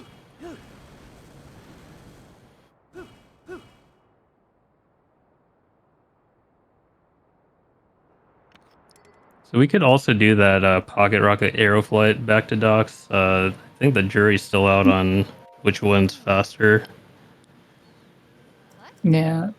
This route's still pretty new, so there's a lot of things that we're still trying to work out, but I took a little bit of damage there from being just too high up. The fall damage cancel, it resets your the coordinates that it uses to calculate how much damage you'll take, or at least, or I guess, your distance from the ground. It resets to the point where you did the fall damage cancel, so even if you did it too high up like I did there, you'll still take a bit of damage if you weren't careful. It's alright, Link is a strong boy. And we are about to grab fairies, so even if he's not a strong boy, the power of magic can keep him alive. True. But before that, we will be getting Paraglider. It's required for this category because getting Paraglider is a dependency on another main quest called Regional Phenomena, and having Regional Phenomena active is one of the requirements for us to get into Spirit Temple. So we have to get the glider. If that was not a requirement, this run would look quite interesting. It would definitely be a lot harder, I think, without having paraglider. Just channel your inner Master Sword speedrunner and send it. Oh goodness, yeah. I've been grinding Master Sword for the last few weeks, which is a category that it would be too slow to get the paraglider because it's not required. So you basically just have to fall damage cancel everywhere. Try not to die. Yeah, it's not so bad. Do for yourself. Nah, it's a pretty fun category. I think just yesterday I posted a clip of going between 2 shrines for that category, and I ended up dying when I was getting to the second shrine. Classic. Yeah. Now's probably a good time for us to talk a little bit about the dungeon order for this game. So, mentioned at the beginning, we have 6 dungeons left in our all dungeons relay today. Tears of the Kingdom has Water Temple, Fire Temple, Wind Temple, Lightning Temple, Spirit Temple, and Hyrule Castle, which we do count as a dungeon. Our main criteria for what counts as a dungeon or not is the boss rush that you have to face at the end of the game if you go straight to the final boss. And there are 6 bosses down there, each one which you can find in the respective places I just named. So for Hyrule Castle, for instance, if you don't beat the final boss there, you'll have to face him down in the depths at the end game. So we consider Hyrule Castle to be dungeon at number 6 as well. But Yep, going back to order. So well, 1, enjoy your tower rot. 2, we're gonna actually do Spirit Temple first. So that's kind of a weird thing. I think most people casually don't do Spirit Temple first. The game heavily implies you should go to Wind Temple first. They definitely make it hard for you to even get to Spirit Temple, which is something else we're going to have to address pretty soon. Indeed. But yeah, we actually end up doing Spirit first. And then, water, fire, wind, lightning. Correct. And we end off with Hyrule Castle, not only because you have to beat the 4 main dungeons, the regional phenomena, to unlock Hyrule Castle as a dungeon, but also it's conveniently located right above the final boss, which means our traversal from finishing Hyrule Castle to beating the game is the shortest possible. Yep, and that traversal will be even faster, but we will get there when we get there. Indeed. So, Andre mentioned we're going to be heading to Spirit Temple first. So normally, the intended method is you play through the first 4 dungeons, you beat Hyrule Castle, and they tell you about this 5th sage or whatever, and you gotta go do the Ring Ruins quest at Kakariko, and you gotta explore the Thunderhead Islands, and you get to this room with a mask, which you take in the depths and do this whole puzzle thing, and then you finally get to Spirit Temple. But turns out that we actually don't have to do like 80% of that. Yeah, you can glitchlessly skip most of that. Which is kind of weird, because Tears of the Kingdom kind of tightened up most of the requirements for intended order. But yeah, Spirit Temple is kind of weird. Don't have to do too much of it.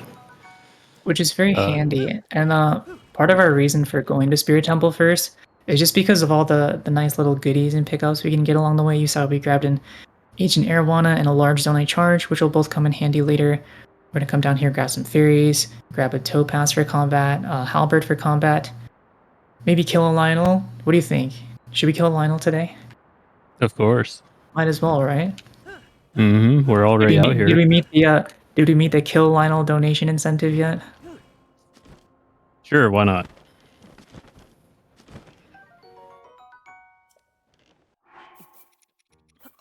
Yeah, we will be transforming this fish into a shirt, which we will need for primarily for Gerudo, oddly enough. Yeah, we're going to be making our way into Faron. This routing to get over to Dragonhead is referred to as reverse Dragonhead. Older routes would go directly to Dragonhead and then make our way to Tobio's Hollow. Which is right beneath where we are right now. Yeah. But our good friend Argyle pointed out, hey, maybe we should do this in the backwards order. And turns out that's pretty smart. So yeah, we're going to grab that gem and this halberd. The gem is going to be handy for damage, primarily from 3-shot bow, the Savage Lionel bow. So in order to get that, we kill this here Lionel. And since we have all those Master Swords, critical hitting, this is going to be a pretty quick fate. Barely got him. Had to make it a little bit of a knuckle biter there. So this is pretty important here. So since we're out of battery, our rocket shield isn't going to activate. So we can actually do shield surfs in order to do those sort dupes. There's some extra charges here. Why not? Now we're going to break Arrow Smuggle because we need to pick up this bow here. Oh, we got the good RNG for arrow drops. Very nice. Yeah, just remember to unequip the weapon.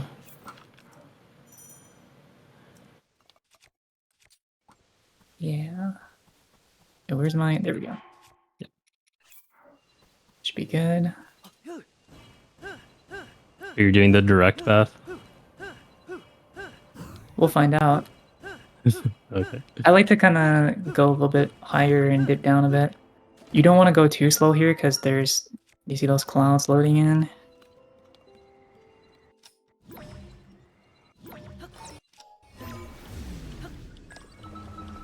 Ah, missed it a little bit. Had to reset here. I like to try to use recall to buffer the ascend, but sometimes it doesn't always work out the way I want it to. Yep. We'll give this one another try.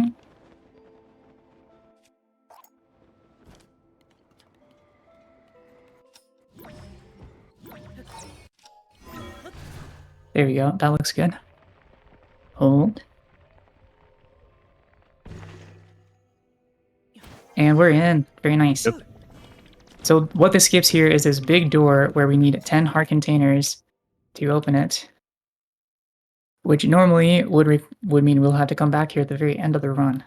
But doing Spirit first means that we can do this early mask ascend. There's also various ways in the older 1.1 route you can clip through the wall to get up here. But we currently don't have any fast methods for clipping, but we can just do that glitchless ascend strat, works just as well.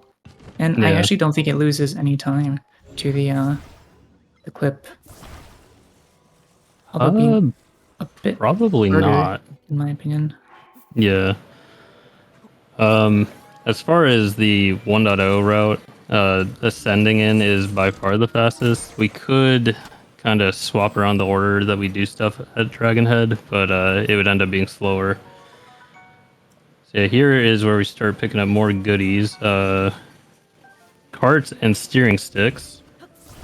And they will probably not be used in conjunction with each other.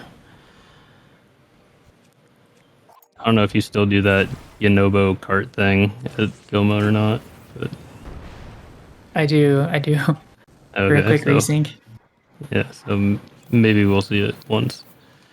Well, since we've got some downtime on the wing here, it'll give us a chance to get in some device dupes for free. Yep.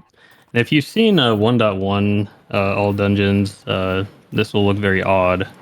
Because 1.1 actually gets auto build, and so they could do an auto build cancel to carry the mask with them. We skip auto build because we have better options in this version. The auto-build cancel slides that 1.1 is primarily known for are not nearly as good on 1.0. 1.0 does have its own auto-build cancel slide, but it's incredibly annoying and finicky. I would use the word atrocious to describe it. It's just not fun. I mean, hey, I speedrun for fun primarily, you know. So if a strat's not fun, let's try to find something more fun. As long as it's also fast. I would say we're unbiased, but then I'd be lying. So we're biased. It's true. It's true. Card slides are quite fun. So here I'm gonna try to go for a little hole-in-one. Andre always seems to hit this. I can never hit it for some reason. To rocket the mask down into the placeholder. Maybe today's my lucky day. So close. Just wide left. Yeah, the one to hole-in-one inside factory is a bit easier to do.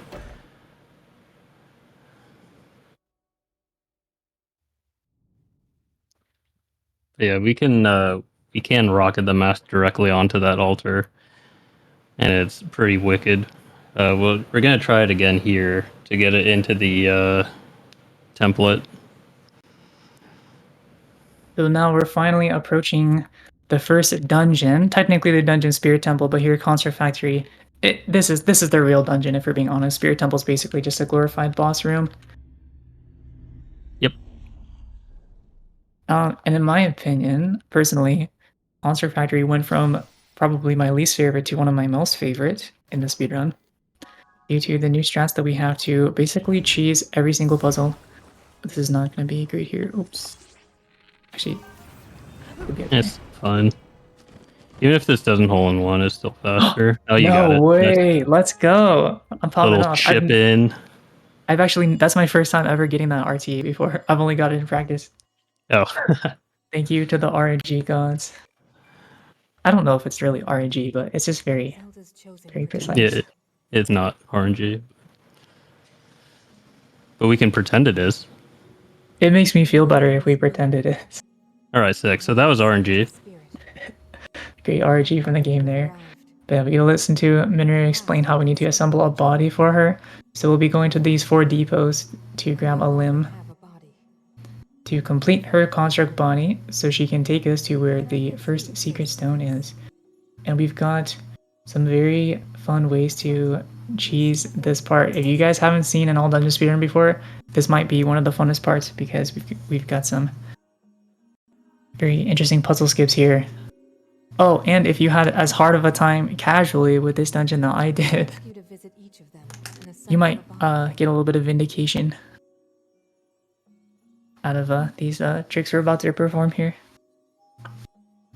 Oh, and this is also where those bright bloom seeds that I mentioned earlier come in handy. Without them, we're going to lose a lot of time in this dungeon, but thankfully I did remember to grab them.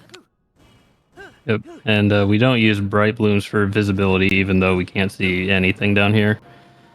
One of the properties of bright blooms is that they increase the despawn radius of items by a significant amount. I'm trying to make it. Yeah, so here we're doing an equipment desync where we're doing a specific drop with a unpause and pause. So essentially what that does is the first bow that we dropped is still associated with Link, and we can maintain that if we attach a wing to the bow and not the other way around. And so since it's still associated with Link and it's attached to a wing, when the gate tries to close here, the wing will actually prevent it from closing. As you can see there in that cutscene, nice little prop the door open so we can just waltz right out the front door with our newly acquired robot leg. This is a leg, right? I do not remember. Sure, why not? It's a leg for all intents and purposes. And now here's where that bright bloom seed is going to come in handy. Bright bloom seeds have a side effect of increasing the radius in which an object. Actually, I'm going to readjust the angle of it here. Yeah. Increasing the radius from Link where an object will not despawn. So this will keep the part loaded in as we head up to the next depot. saving Yeah, us a little bit of a trip. Yeah, so what we end up doing is it's optimal to take 2 trips. So there's 4 limbs. So we get 2 of the limbs. Oh yeah, these are legs. So we take 2 trips, we get 2 limbs, and then we put them in the thing. And then we go get the other 2 limbs and put them in the template. Pause timing is not too bad for the equipment desync here, but definitely want to make sure we get it right, because if not, we will lose our bow and be trapped inside this little depot here. Yeah, and both are recoverable. It's just obviously not ideal. Time loss is time loss. Mm-hmm. It's actually a pretty hefty time loss, but Yeah. it's not like a run killer from a, I don't know, mechanical standpoint. Just from a moral standpoint. From a moral standpoint, if you miss the wing placement, it is a moral failing, apparently. I'm learning new things about this game every day. Yep. So now here, we get to do a little bit of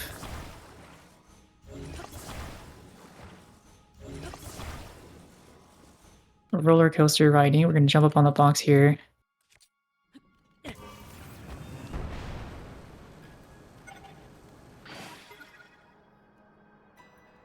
And let it carry us home. Very nice. Oh, that's really good, yeah. Yeah, I was playing around with it earlier today, and I realized the longer you stay on the little box there, it sends you further. That's interesting. I was kind of under the impression that the opposite was true, so that's good to know. Or that may just be with my setup, although I don't know if I'm doing quite anything different from anybody else. Looked fine to me. And there we go, halfway done.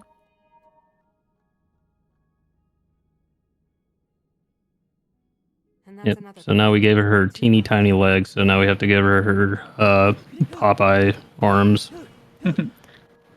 There's a little dragon sighting up there for good luck.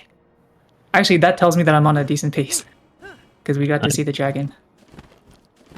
I wonder if Ferosh Fangirl is in the chat box. No idea what you're referring to. Indeed. Alright, get set up.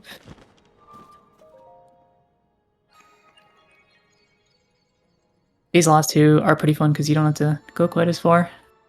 You can just walk right in, grab the box, walk out. Daylight robbery, or depths light robbery, I suppose you could say.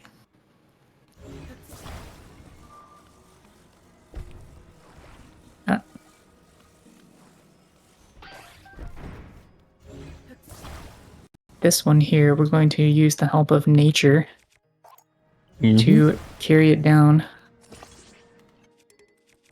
Where's my seed here? There we go. That angle should put the box right in this river, which it'll float all the way to Mineral while we come in and grab the last piece here. Yeah, there is a way you can do like a double rocket to send it all the way to the template, but not really convinced by it yet.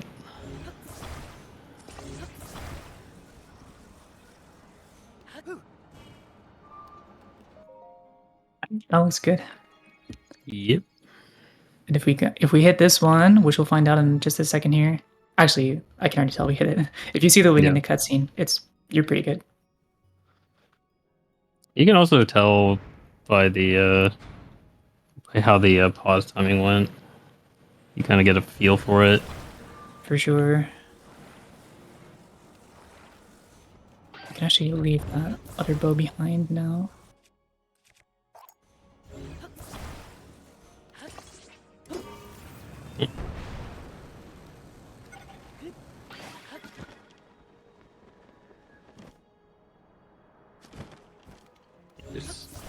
Great box placement today. Yeah. Especially that last box. If it hits certain parts of the wall, it can get in really dumb places. Oh, earlier today when I was practicing, it went so far underwater that it got launched like below the surface under like one of those logs, and I couldn't pull it out. I had to use recall to fling it all the way back up top. Wow, I've never seen that. No. There we go. And that's Construct Factory. Now we're going to be making our way over to Spirit Temple to take down our first boss and finally complete our first dungeon over an hour into the run. And here we're going to get our first example of leveraging that overload state to do some shenanigans. So since we have so many weapons on us, we'll be able to, well, I guess get more weapons on us, but in more specific states. So earlier we smuggled a bow through like just basic menu desynchronization. Here we will try to swap weapons, and we won't be able to hold the weapon, so it will actually drop to the ground. And then we can get a menu desynchronization out of that to smuggle the weapon to our feet. And then we can use that to act as an engine for a cart. Yeah, we'll get to see our first example of kind of the newest, hottest movement glitch in Tears of the Kingdom. Cart slides, or as I affectionately refer to them, magic carpet. First, I don't know about newest, but newest to 1.0? I didn't grab the horn. Uh-oh. Let's think. We'll be fine. We'll probably just have to recycle the boss. I guess you could use the hoof. Something. Alright, let's see. Jump. That wasn't it. Alright, there we go. There you go.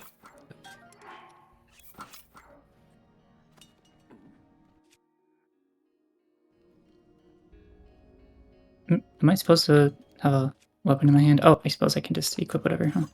Yeah, you didn't have to, but you can. Let's hope Lanayru gets out of the way.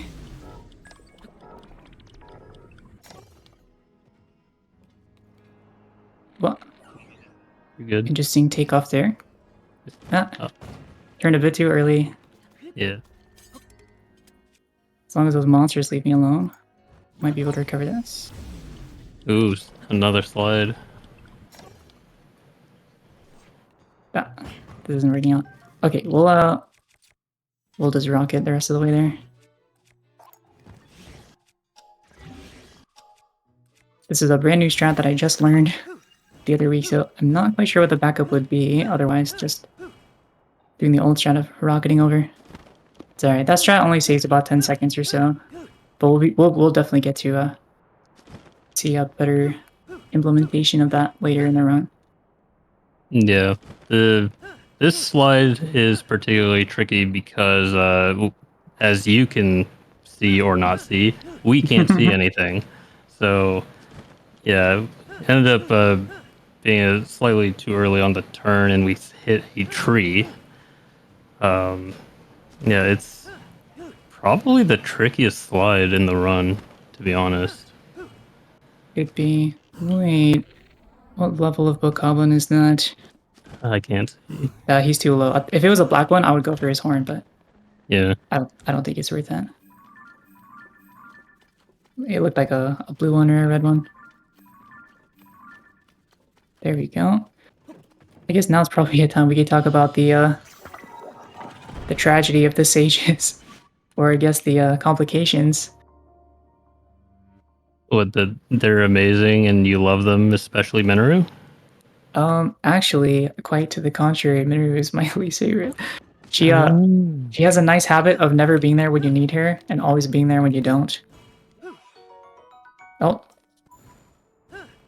Taking a page out of a glance book and grabbing a Poe Spirit for good luck.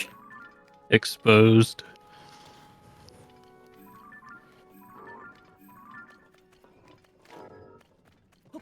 There we go. But that's... For a lot of the sages, unlike Breath of the Wild, where the champion's abilities that you unlock become innate to Link, The sage's abilities, you know, they have their little clones that follow you around that you have to press A to activate and use them. However, it can often be like herding cats. It's really hard to get them to come and be where you want them, when you want them.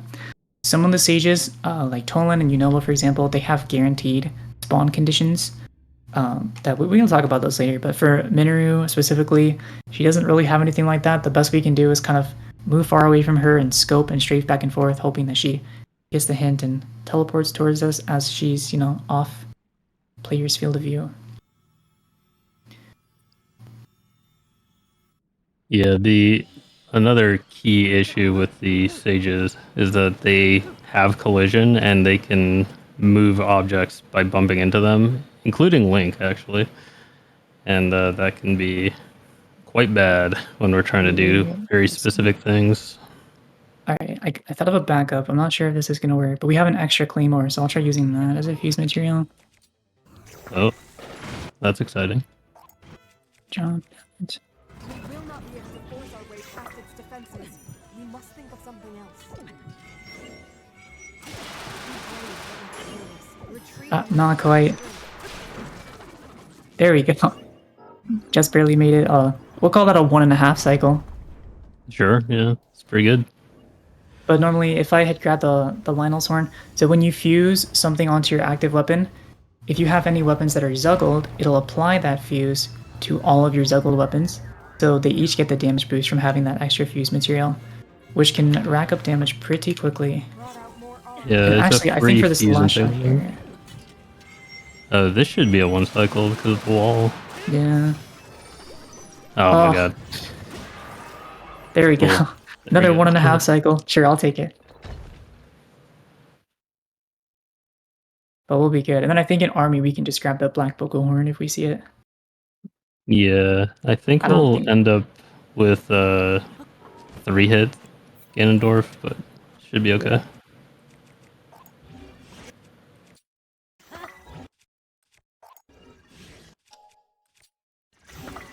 Right, so we set up Pocket Rocket again, and then we do our typical... And there you go. And finally, over an hour into the run, we've completed our first dungeon.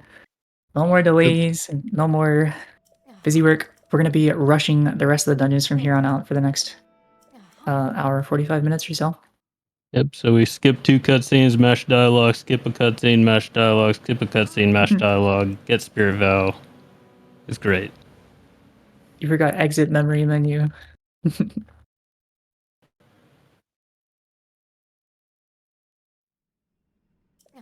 Well then.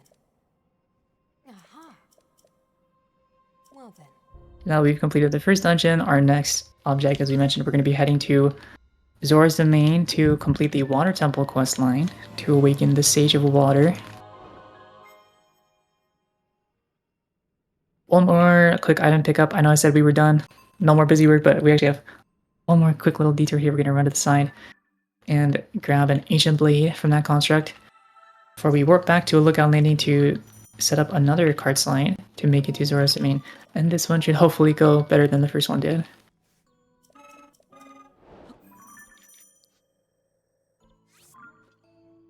And it'll be good. Turns out it's a lot easier to see where you're going when you can see where you're going. That does make sense. Revolutionary information, I know. Bear with me here, though. Everyone better be taking notes in chat.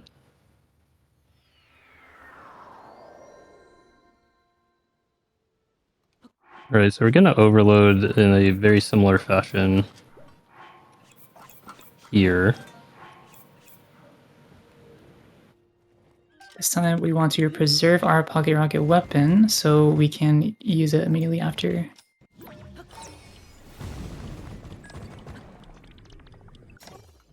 This should be fine. Yep. Yeah. We're gonna get some good speed on this one. Oh, a little wobbly. But we're alright. Mm-hmm. We might have to steer around the cliff there because it did not get very much height. Should be okay.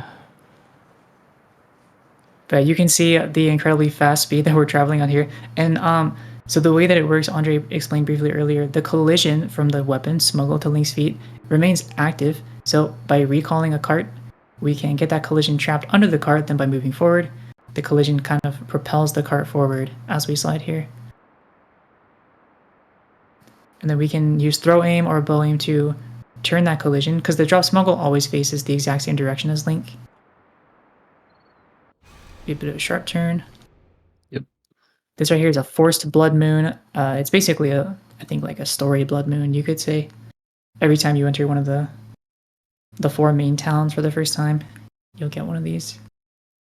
Thankfully, our cart slide can be preserved through it. Yeah, it's only the first major town you get this, and then otherwise you don't. It's kind of weird. It kind of makes sense, but it's kind of weird. Wait, is that optimal? I barely had to dive at all. That was pretty good. Yeah, so you had a super high speed, low height gain slide, so most likely, yeah. Very nice, very nice. So if you enjoyed the fish drama from Breath of the Wild, here's Fish Drama Part 2. 2 Fish, 2 Drama. The sequel. The Reckoning. The Reckoning. Whatever you want to call it. Taking a page out of Breath of the Wild's book, we've got a lot of fish, and these fish have a lot to say.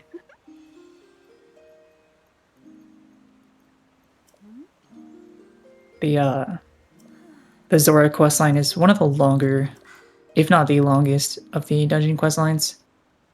Just because there's a lot of different components that require you to travel back and forth and talk to different NPCs. Yeah, the kind of saving grace is that all the stuff is pretty close together, so it's not too bad. Now we're going to be using our rocket to get up here to meet Sidon. If you missed him from Breath of the Wild, he's back. Yep.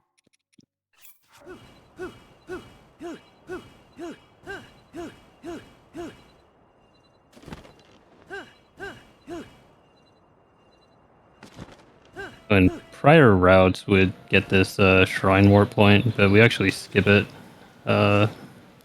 Instead, we opt to ascend out of one of the later areas and then rocket to where we need to go, so we obsolete the warp. It's a nice little time save that recently found saves somewhere in the range of 10 to 15 seconds, if I remember correctly. Probably, yeah.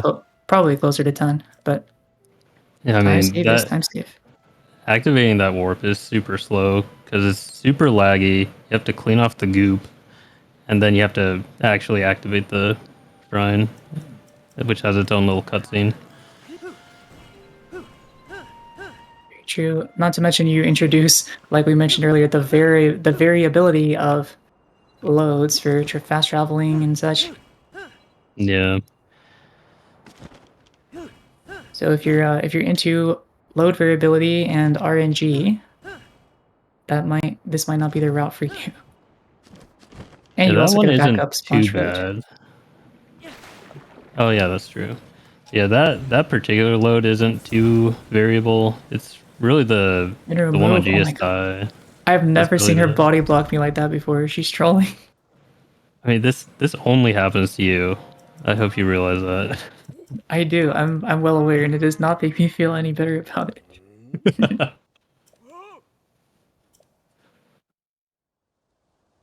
So just a little bit more dialogue here. He's telling us about this riddle that we're supposed to solve, like shoot the scale through the floating tier or something, whatever that could mean. We'll find out shortly. Yeah, so now we have to go to the Big Daddy Doraphan, and he'll rip off his own scales and hand them to us and laugh about it. So that's kind of weird.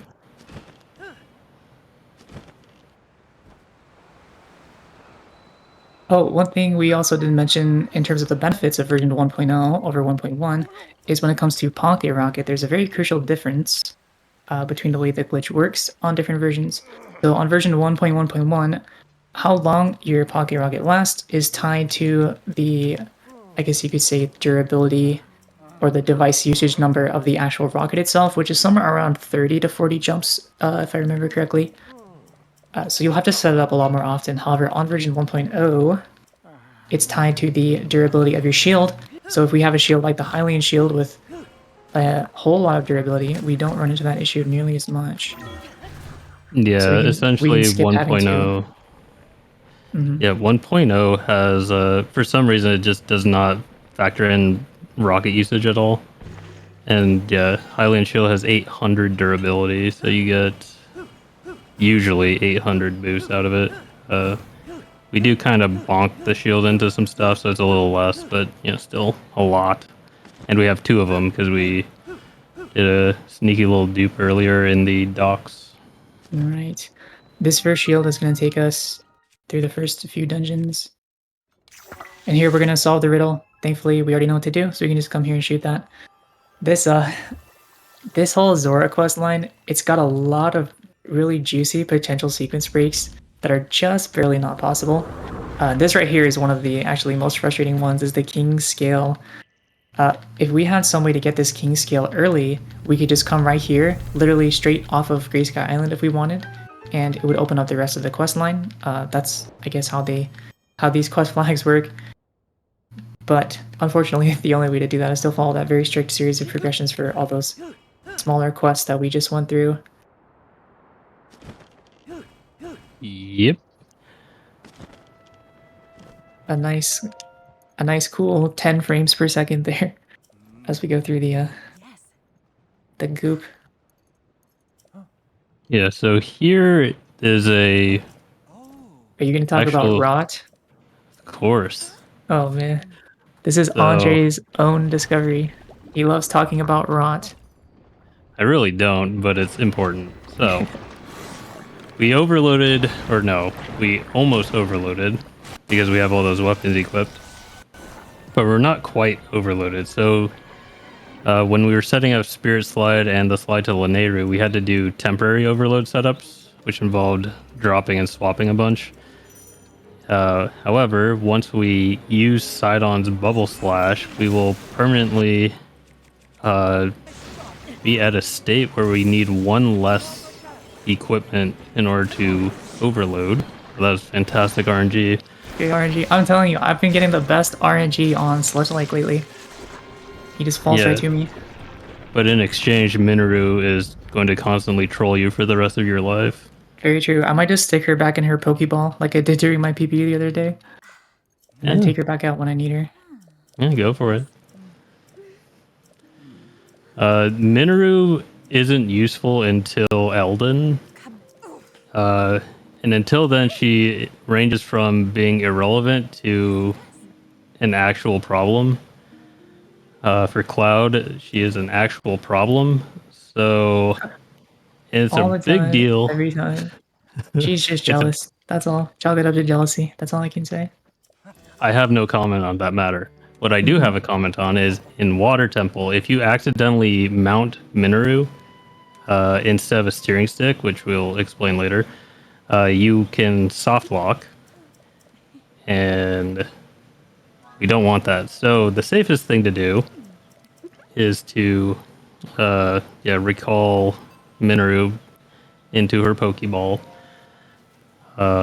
It technically loses a little bit of time, but it's much safer. For somebody with bad luck like me, it's worth the hassle. Yeah. And here's that where that ancient Arowana we grabbed earlier comes into play. Yeah, so now our armor. Oh. Yeah, Did I do an extra juggle? Ooh, so yeah, I was wondering about that in docks. I'm wondering if one of those dynamic zuggles was actually it actually worked. All right, well, we might have to. Yeah, well, I don't think it would be a problem until Water Temple, but we'll see if his body resyncs. Okay, we should be okay. I don't strictly need the arrow quite yet, but well, you're gonna want to turn midair.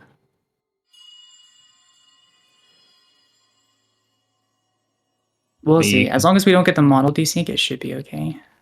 Yeah. You could always... No, I won't even mention it.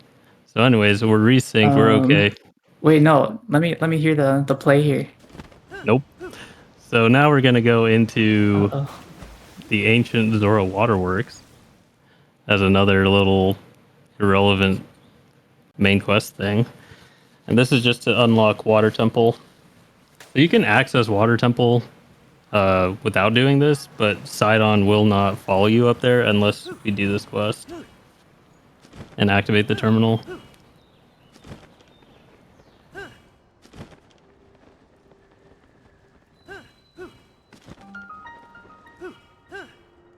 And this is just gonna be a little awkward because we don't have the bow equipped, but it's not a big deal. It's alright. This should be fun. We'll figure out how to manage the overload situation.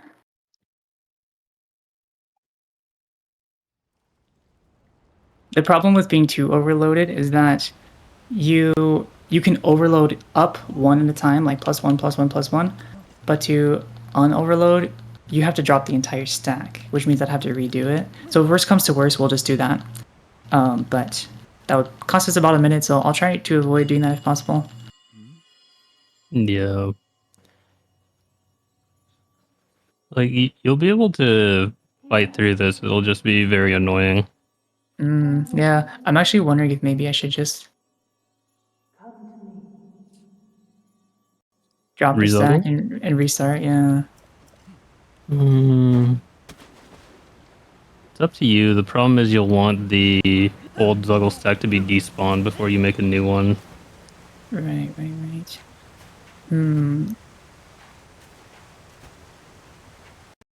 If I do it here, it should probably despawn by the time we get up to Water Temple.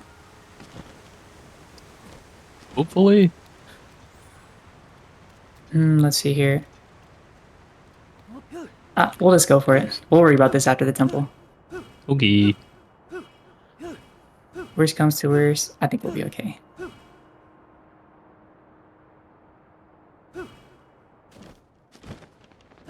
I think the main thing is going to be that you'll have to unequip your bow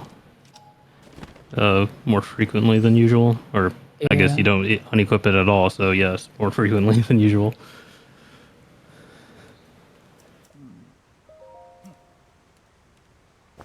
And there's nowhere coming up that we really need to resync until Fire Temple, so...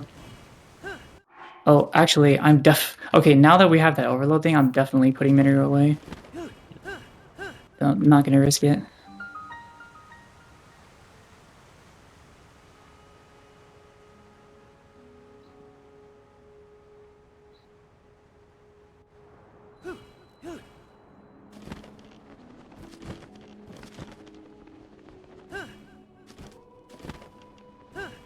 A little bit of awkward angles here without the bow. I'm just gonna test something. You should be able to have it out without an issue. Alright, yeah, we didn't get them all desynced, so we should be fine. Yeah, it shouldn't desync your model anymore. The reason it desynced at first is because it was a forced equip. Right.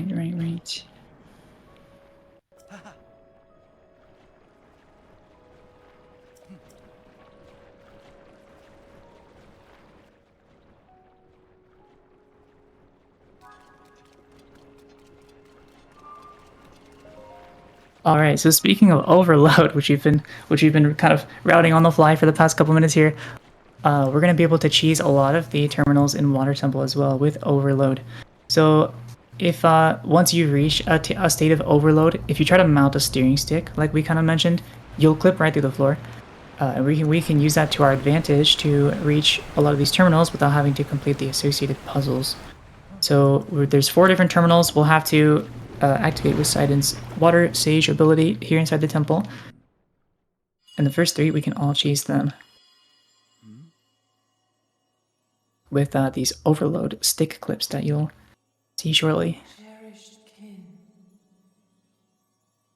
This is the source of the pure waters of Well, Zora's once dominion. this Sage of Water is done yapping. Use your power to turn on the 4 faucets and you can collect water here.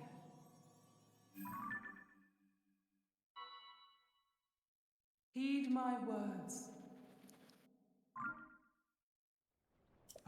Alright, I'm gonna focus up here. This first clip's the toughest one.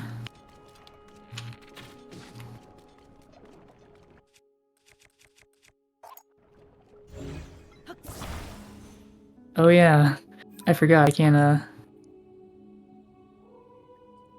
use Yeah, Ultra Hand. I'll that's have the to side unequip effect though. of side effect of being overloaded.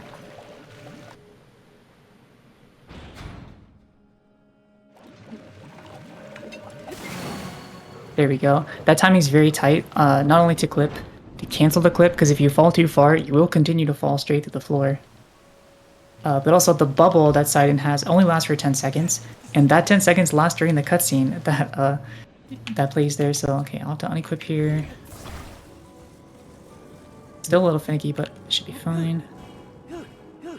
Yeah, the game kind of thinks you're still overloaded for a little bit after you drop below the threshold, but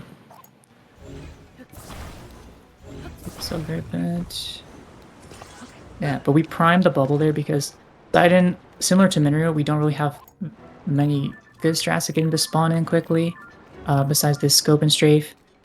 But if we prime his bubble before we go down, we don't have to worry about getting him to come to us once we're inside the cage. Because if we leave, the door will shut again. There he is. He always takes forever on this one. All right.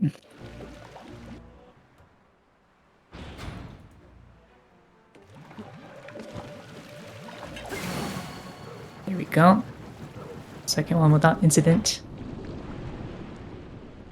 yeah, mere inches from death. Yeah, I was a little bit far forward there. Almost slipped and fell in the water. Mm-hmm. That would have been unfortunate time loss. Let's see if we can do this without the bow. Should be fine. You can pull bow. It'll be fine.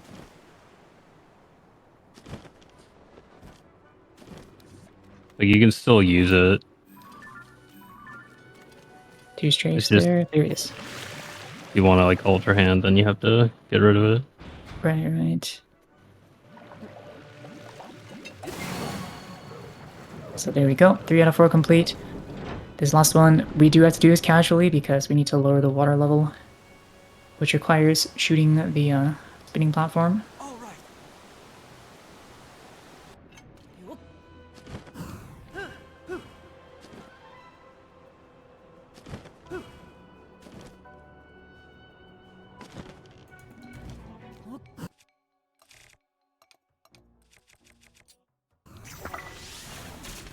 Fun fact here, you can actually just shoot the side there.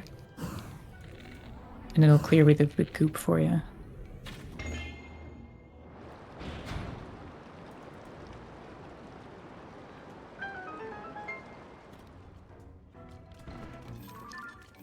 Waiting for sign in.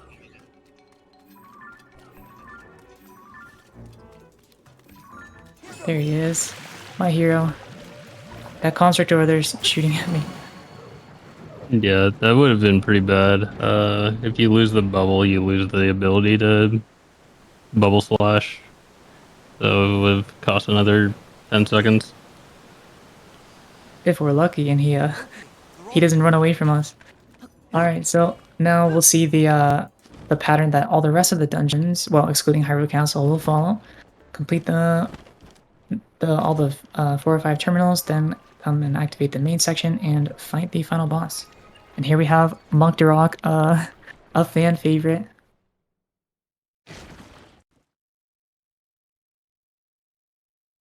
For some reason. He's cute, what can I say? He just got this this little impish quality about him. What? Oh, it's desyncing. We're gonna have to. Is it? Thought it was. Might have just been a skill issue. It shouldn't be. That'd be very odd.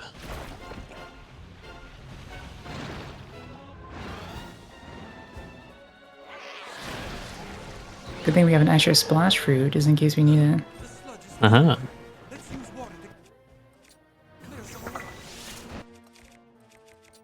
What should we do? Yep.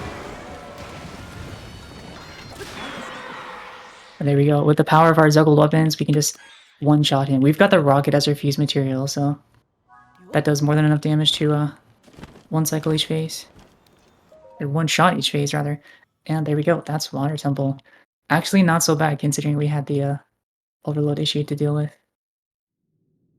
Yeah, I don't think the other temples care too much about being overloaded permanently. Well, we have the clip at the end of Fire Temple where I usually want to resync there, but we could just take the 10-second time loss or whatever, wait for what to spawn in naturally. I guess for that you could just unequip bow and resync. Oh, true.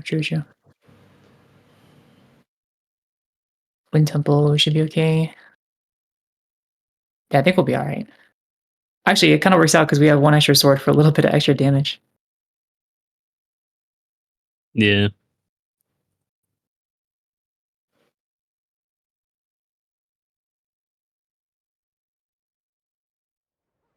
And we get more fish drama, but in the form of a wedding. Whoa.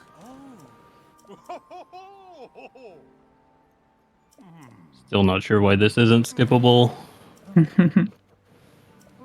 Well, and with that, we are actually already still got 4 temples left, but we'll be breezing through those in short order. Oh, we get to show off the new movement to Goron from here. The slide. I actually haven't practiced it from the staircase, so I'm probably gonna head down to like the plaza, but it should be okay. Oh yeah, sure. You might have to float a little, but yeah, it's fine.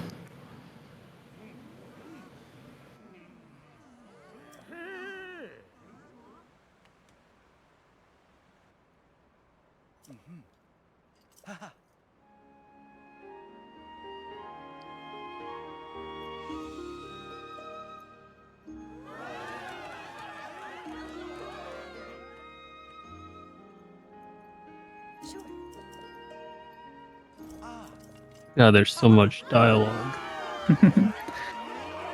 It's such a long cutscene, but there's so much skippable dialogue that you can't exactly like get up and take a bathroom break or anything either.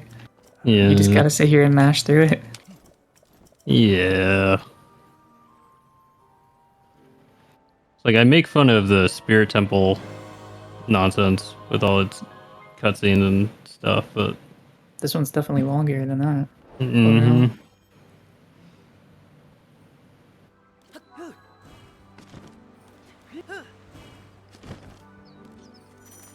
Alright, so now we can just...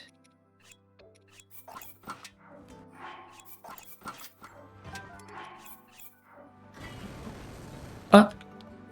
Forgot to have my bow out. So we ended up breaking Rocket anyways, but no, come back.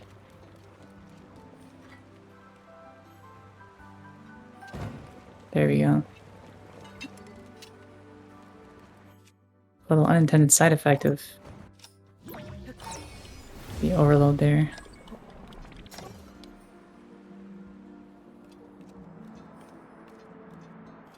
So from here, we're actually kind of doing this pretty similar movement from Breath of the Wild to get from water to fire area, but in the form of a card slide instead. A little wobbly as we make a turn here.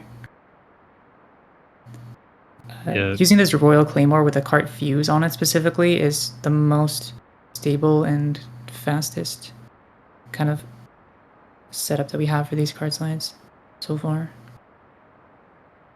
Yeah, essentially, if you use a Royal Claymore with a cart fuse to it, it just does some black magic nonsense, and it makes the slide super stable, and you can make relatively sharp turns with the slide.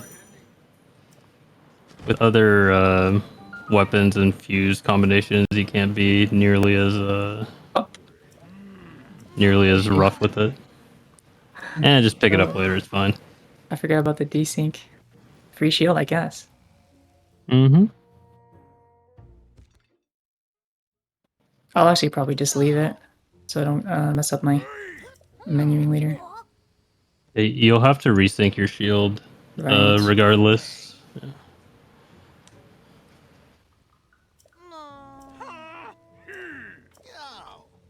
Oh, also, if I forget, remind me to switch to the fresh shield at Rito Village. I don't think I'll forget now that I said that. Oogie. But if I forget, it'll break during Wind Temple. Mm-hmm. And Hey, if as I has happened to forget, me in the past, it'll break when I'm out of bounds. Wait, oh. Okay, yeah, I know what we can do here. We'll just do the unequipped null. FE. Yep. Yeah. Then perfect. Actually, no, I should. Yeah, before we go in, I'll reactivate Minero real quick, so we can use her as our duping machine. Yeah. You don't technically need Minoru for this fight. It just makes the dupes a lot nicer. Essentially, in the Yunobo fight, Yunobo can't actually hit you while you're on Minoru. So that's Sage pretty on handy. Sage violence.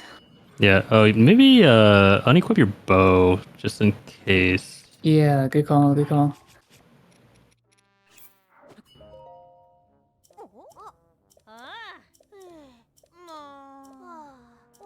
Because I think you're.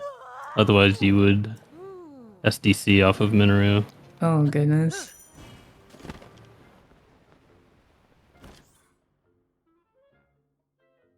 Okay, here we get a little fake mini boss battle. The little Yunobo quote unquote fight here is on a cycle of 3 hits. So we can use this downtime, like Andre mentioned, for duping the rest of our materials for the rest of the run. Just get it all done out of the way. No. During a spot where we kind of have forced downtime. Yeah, the goofy thing about this fight is I'm not sure exactly how the game handles it internally, but Unova takes 3 hits to defeat, and it doesn't really matter what the hit is or how much damage it does. They'll all do the same amount of visible damage to his health bar. So yeah, we can just stand in front of a wall or the little rope fence or whatever and dupe our stuff, and then Unova will try to attack us, and he'll miss because we're on Minoru. And then we can just turn around and smack him. Yep.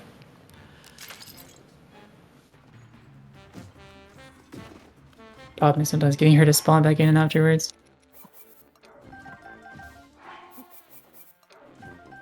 8 charges should be more than enough.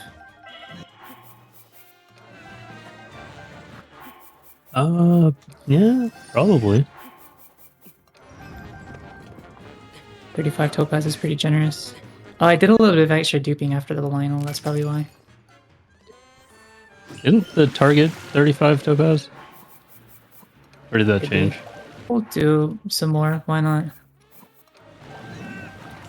Good nerve, we got the downtime anyways. Oh, too early. There you go. But now the real mini boss for this Sage quest is coming up. It's one of my favorite. Very, very fun. I thought you were gonna. I thought you were mentioning the God shot to get out of here in 1 hit. Oh, that I've actually never even tried it before. Yeah, 35 should be more than enough. I think I had 30 in my PB and ended up with like 1 or 2 after army. Yeah. Now, if you were going for the Demon Dragon gem shot, that cursed strat. God. You know what I'd rather do than the gem shot. Oh, not the midair blade beams. The midair blade beam. Please, I have a family. I can't subject myself to such cursed strats. Better than the gem shot. I tried the gem shot like once. I got it once, and I was like, okay, we're good to go. I'm doing this every time. And then I tried it several more times, and it really sucked. Yeah. The problem is trying to get on the wing to recover stamina to get enough shots. And the last shot, you still run out of stamina, so you have to be like point blank. Mm-hmm.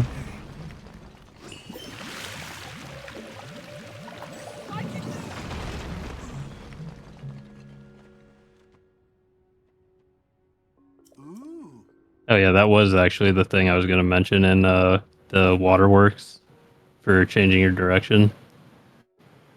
You could do a mid-air throw aim. Oh yeah, I've seen them do that in Breath of the Wild too. I mean, there they can just hit one button. Here we have to do shenanigans. That's putting it mildly. Not that bad. Yeah.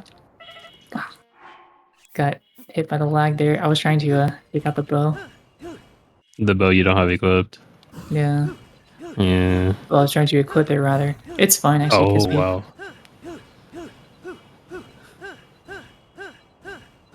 I'm surprised the lag ate that. It's Actually, alright, I'm not honestly, 'cause surprised. we always get extra height here. Not really surprised that the lag did that. It's just, That area is notorious. I don't know why I always keep forgetting. It's a very bad lag spike. it's probably because so many areas in 1.0 are notorious for lag that you kind of forget. True. And Fire Temple actually just might be the worst offender. Yeah. So with Pocket Rocket, the inputs to get the jump. Oh, we get the quick conversation there. I don't know what you call that. But Quick talk.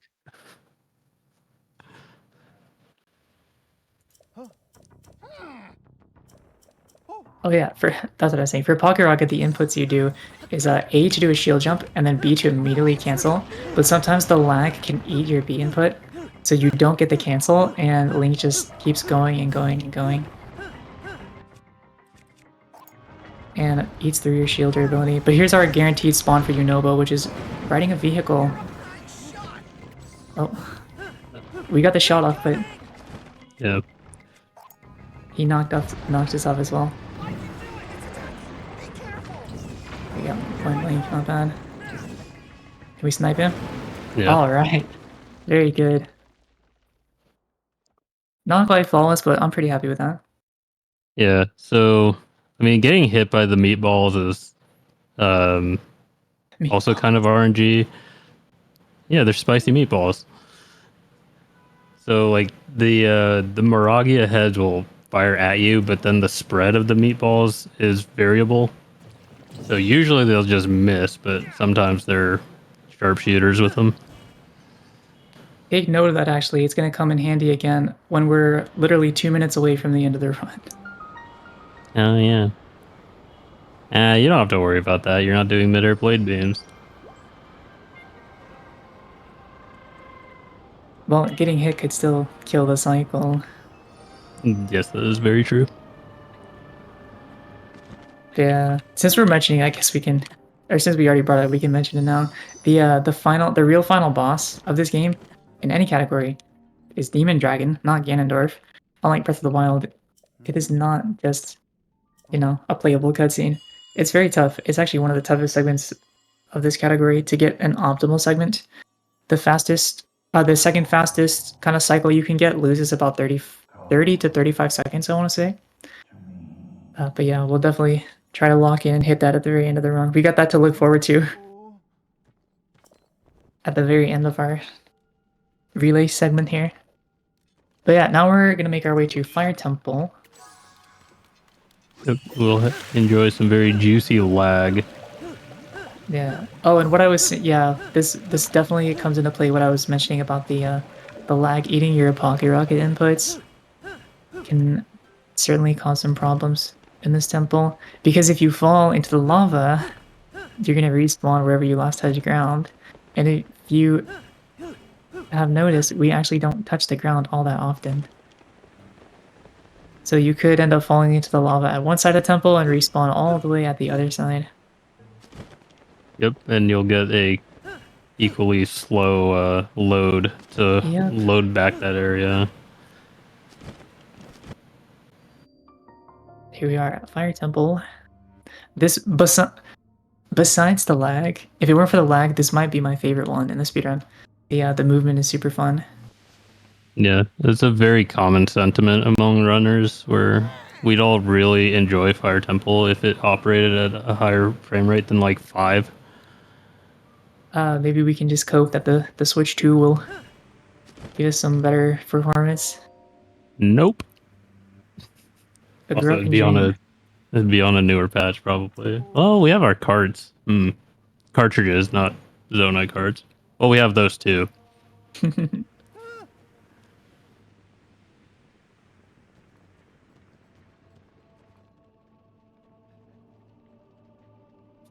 This section's got a lot of dialogue too, but it's not quite as bad as the Zora segment. We'll use, you know, to bust open these, what is it called? Marbled rock roast? Sure, why not? See a question in chat. Game order is listed on the left side of the screen. This is the last game. So once we finish up Tears of the Kingdom, we are done with the relay. Wow. Oh yeah, we could have skipped that initial busting through the door thing. And it would save a bit of time to go around to the right. The problem is, of course, the lag. So if you get your pocket rocket lagged out at a bad time, you can lose a ton of time doing that strat. Yeah, and it saves like 2-3 seconds. It was, I think, 4 or something, but yeah, it's Or not. Actually, Yeah. I might, if it's 4, I might start going for it again. Such sarcasm. Am I being sarcastic though? Yes.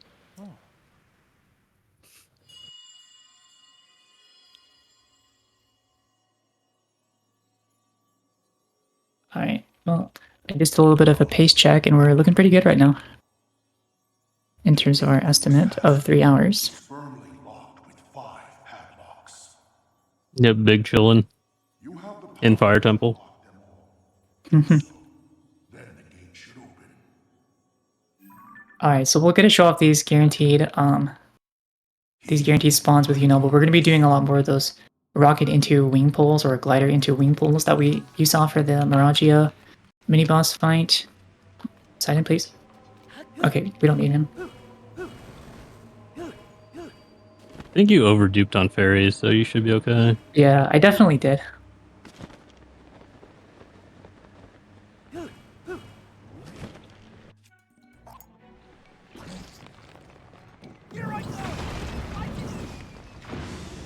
Oh, There we nice. go, very clean. That one is probably the easiest one to fall into the lava. But if you stay further back, you get more time to control the wing and angle it appropriately. Yeah, also if you go too far into that room, you get a little cutscene from Yunobo, and it will interrupt his Yunobo shot thing. Mid-roll, it's crazy. I couldn't believe it when I first saw it. Yeah, and you were really close to hitting it, but yeah, luckily it was okay. Okay. Come on, thank you. Oh no. Oh no. I did not see that there. Make sure we don't grab mineral. I love the sages. Sometimes they just know when you're about to activate them. They'll just start walking away from you. Yep. They're very polite. It's Alnuma's vision.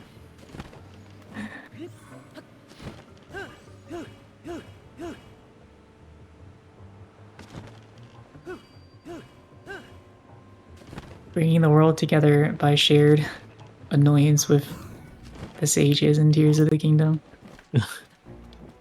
That's what his vision was. He may just have pulled it off. Indeed. But this terminal is a little bit tricky. But same as the first one, if you stay far back enough, you got more than enough time to kind of control the wing. Getting a good initial angle for the dismount is, or for the wing drop is always nice too. We can just drop here and hit this one. Same deal. Rocket up. Pull on a wing. And then you can just mash A basically as soon as Yunobo spawns on the wing. He'll be ready to smack into the gong there. For this last terminal here, we're going to be doing a new strat that was actually just found about a week or two ago by one of the top runners for this category, a runner named Flower from China. And normally on 1.0, we need Sidon's bubble to do a bomb shot down here, but Flower figured out a precise lineup to open this gate bubble-less. So I think the queue is this one. There we go. Nice. So not only is it quicker, but we can also just avoid having to wait for Sidon. And Yunobo always seems to spawn very quickly when we do the bubble-less shot there. Oh, that's nice. In my sample size of like 5 or 6 times. Oh. So clearly it's infallible, right? Yeah, might be nice. So we're going to do another clip here into the boss room just to skip the cutscene of opening the gate. This is one of the dungeons where we can fortunately do that. I'm going to unequip bow here just so I can resync.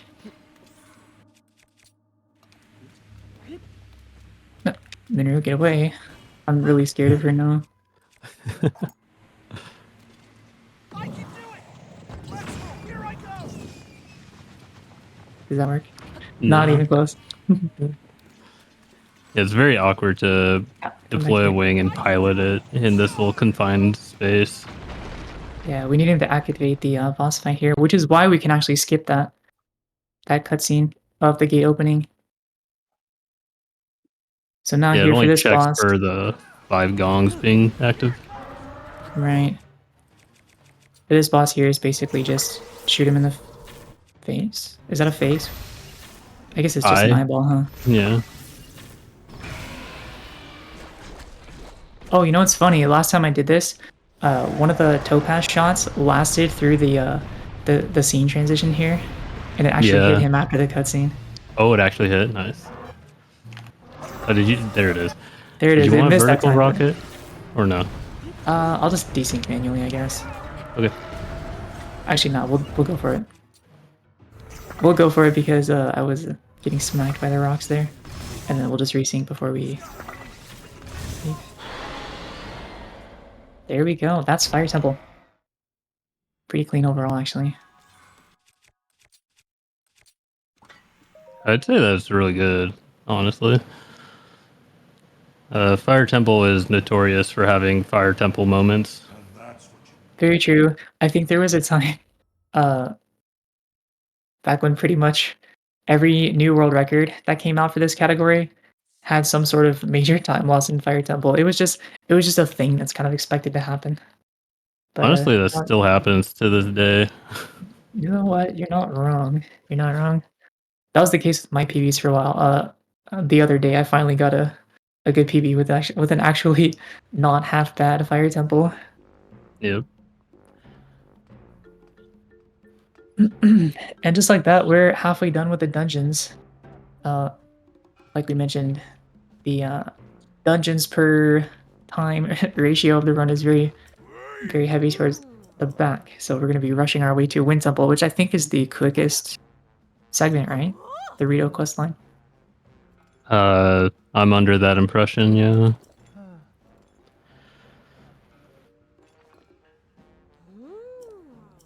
Oh, you got the little post-dungeon cutscene here.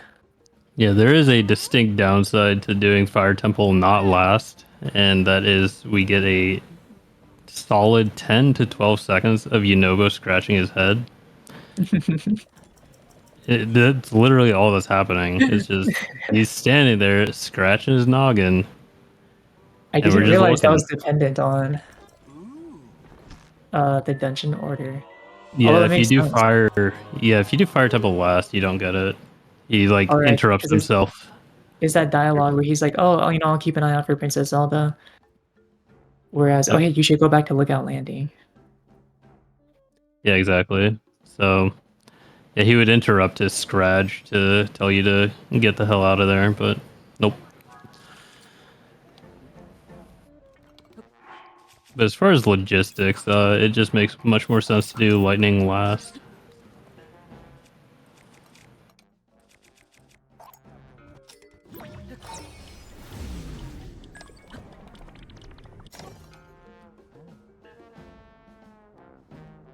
I've been aiming a bit to the left there so I can avoid this nice rock formation in my way. But yep, now we're just going to be heading straight over to the next starting quest location, which is Rito Village, to begin the Sage of Wind quest.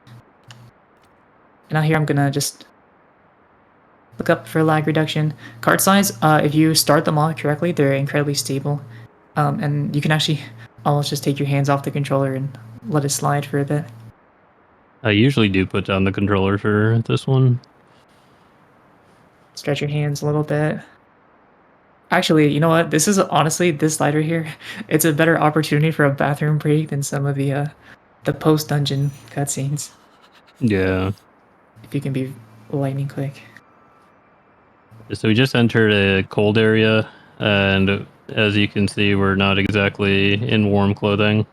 Link is dressed to party. So we will be taking cold damage, and we will be burning through some fairies. Cold damage ticks pretty slowly, So we'll only burn through about like 4 or 5 fairies throughout this entire sequence. Yeah, it's 1 half heart every 10 seconds, I believe. I could believe that. Wind Temple questline here, it's gotta be one of the best just because they get right to the chase, you know. A little bit of dialogue, you get to go to the next spot. And the ascent to Wind Temple is very quick from here. Yeah, it's implied that you're supposed to go through a bunch of caves and all sorts of nonsense to find Tulin, but you can just not do that. You just have to talk to Hearth, who's like the emo bird, and then you can go directly up. Well, yeah, he's the emo bird. True. That dude definitely listens to My Chemical Romance on loop. Oh, man. So you talk to Hearth, then you go up, shoot an Aracuda in the face, and then Tulin's like, hey, I'm here. So it's pretty nice. You don't have to do anything else to get that going. Alright, time to swap to Fresh Shield. Oh, wait, are you? Okay, cool. Nice. Yeah, we're good. Yep. Alright. Yeah, we'll be making heavy use of Pocky Rocket for this section. Those cart slides are very, very good for long distance travel. There is a certain break-even point where it's faster to just rocket straight over there than do a cart slide. Or other scenarios where it might not be useful. Like this segment, for instance, we could keep the drop smuggle through the cutscene. The problem is the cutscene forces the collision to get stuck under the snow. So we wouldn't be able to set up a good cart slide here. There'd be no point in really keeping it, so it's just faster to rocket here. But during the Gerudo section, we'll be employing that. Yeah, I think it gets stuck under the deck. Like, it gets jammed really far down there. Yeah, for some reason, most cutscenes will jam your collision into the ground. For some reason, most of the dialogue or cutscenes in Gerudo do not do that. So you can actually leverage that to keep the same drop smuggle, as Cloud was saying. We end up killing it just before the Gerudo Town siege because we have to ascend out of the I don't know, basement shelter area of Gerudo Town, and ascending with a drop smuggle will generally get it stuck pretty good. And we have to do other tasks, so. Right. So like Andre was saying, they're kind of telling us to direct us to this cave system where we're supposed to, like, it's like the search for Tolan. Realistically, he's just standing right there on a cliff. You can just go straight to him if you know where he is, but you don't even have to talk to him. The trigger to start the next part of the quest is just killing that Aracuda that's flying around. So you can snipe him down with a rocket just as soon as he spawns in. Rocket Fuse is nice because as long as you have battery, it'll travel infinitely until it hits its despawn radius. So you can just kind of rocket up, wait for him to load in. And there you can actually see in the background the other two of my rocket shots that strafed past the Aracuda. And this is Wind Temple's version of the mini boss fight. 1 Aracuda, 3 Bokoblins. Nothing too crazy. Yeah, it's going back to how they heavily implied you should do Wind Temple first. Yeah, it definitely does for like the beginner dungeon. Yeah.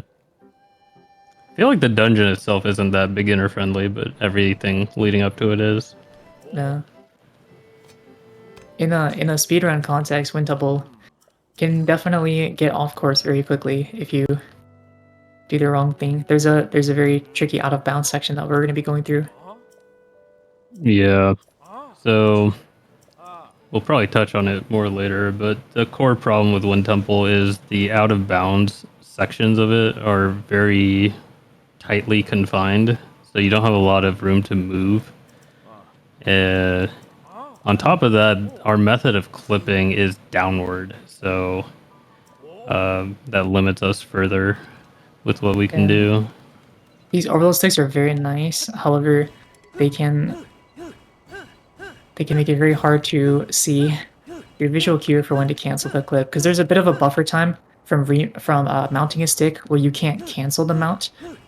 So you're always guaranteed to fall down a certain amount, and you fall down very quickly. So if you don't cancel quickly enough, you could end up just falling straight through the floor. Yeah, and on top of that, depending on lag conditions, your inputs to get off the stick can be eaten, so then you end up falling further than you want. So exactly, and we haven't even mentioned the coaling zones. Yes. That can make routing a pain in Water Temple and also Wind Temple. Wind Temple's gotta be worse for sure with the cooling zones. Yeah. So, with water, if you harken back to the good old days, we took a path in front of the waterfall because if we were to cut across directly to the next terminal, Link would effectively get despawned. Because we're associated with a steering stick, the game, when we do stick clips, the game still thinks we're on the stick. And depending on certain area transitions, certain elements can be unloaded or culled. And if Link is still associated with the steering stick and the steering stick gets culled, then Link will also get culled. Which is basically a guaranteed soft lock. Sometimes you can warp out. Like we could just warp to the dungeon entrance, it'd be like a 30-second time loss. But sometimes you get a hard cull where the only way to get rid of it is by closing the game, which will not only make us go back to our previous autosave, but it will also make us have to redo all of our juggles. Yeah. I mean, I don't know. I usually don't get the full-on soft lock. Usually I can warp out of it. It can depend on the culling zone, though. But at least, a bit here. At least with water, you can usually warp out of them. Wind is not very nice for that, though. But Dolan, his A press. Yep. Stole my rocket. Classic. Yeah, at least with Wind Temple, it does have culling zones, but we've routed around them, so we don't really encounter issues with it. It's just the route that we do is almost the only way to do any out-of-bounds stuff with sticks. Most of the time, if you try to do a stick clip in most of the areas here, you will just immediately get culled. Yeah, it's pretty dangerous. The interesting thing about Wind Temple, though, is that there is actually a little bit of flexibility within the terminal routing. A big part of that being is that Toland's cooldown for his Wind Gust is 15 seconds, which is the longest of any of the Sage cooldowns. So as long as you can have movement from one terminal to the next, that's within that 15-second cooldown time frame, so you're not wasting time with his cooldown, or with his ability off cooldown, then it gives you a little bit of flexibility in terms of routing. And a couple runners, there's a few runners that kind of might have different strats for Wind Temple. You know, Flower has a slightly different order of operations than I do. Oh, does the he really? 1.1.1 route's a bit different as well. The thing I noticed is Flower, he likes to clip into the tower, which is interesting. Yeah, Actually, you might want to do that because you're overloaded. So if you try to ultra hand, I don't know. Maybe you don't want to just wing that, but no, I've practiced it. I didn't really like it, but in this circumstance, I think it's fine. Yeah, well, if you get called, oopsies, my bad. Oh, if we get cold, at least we can redo our juggle. Yeah, yeah. There are still 5 locks securing the hatch on the deck. Some more Sage Ancestor. To release all 5 locks, and the hatch. I like how all these all the Sage Ancestors say like, "Oh, do all this specific stuff, and it should work." Like they don't even know. Like, what if it doesn't? Well, then we'll find out. We just turn off the video game. Here's a nice little glitchless strat we can do. You skip getting into the first room. Quite similar to the bubbleless shot that we did at the end of Fire Temple. Just with the Wind Gust ability instead. You can actually do that for the last terminal as well, but it's very tight. Oh man, yeah. It's kind of inconsistent. It is not fun. That one is much easier.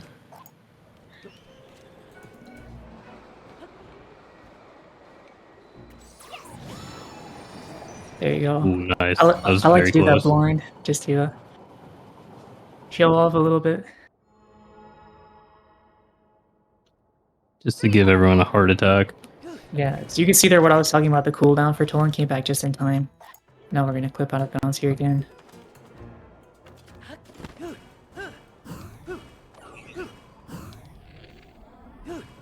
A little bit too far. Alright, we're gonna have to maneuver a little bit more here. I got caught under the floor again. Yeah. This is fine. Yep. Perfect. So next what I'm gonna do here is I'm gonna purposefully bonk against the ceiling, unlike how I just did on accident. But it's gonna put us within an area where the game thinks we're in the room above us, so it'll automatically kind of open the gate as a failsafe, and we'll head up to that terminal in a bit. And now we can just clip out.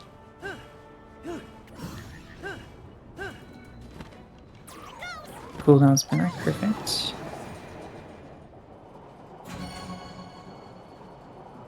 Yeah, so the direction of the Twin Gust, if you are not holding a direction on the left stick, is, I believe, just where Link is facing, but you can change that by... Sure.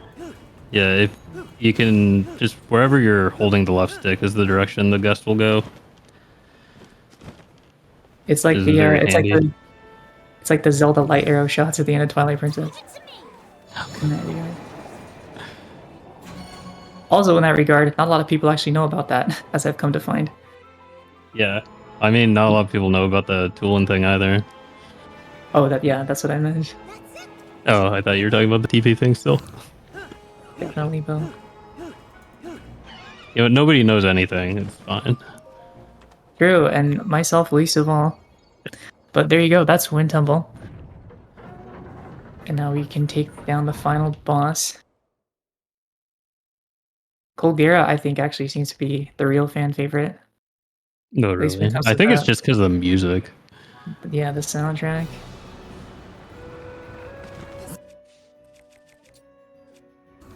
And once again, we can use these rockets to kind of just drop below and snipe him.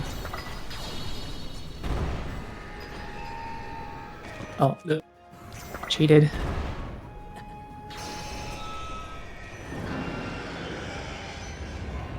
Probably could have aimed a bit higher there. And now phase 2 is just going to be the exact same thing, just with some tornadoes that can get in our line of sight. Yeah, they can make things incredibly annoying.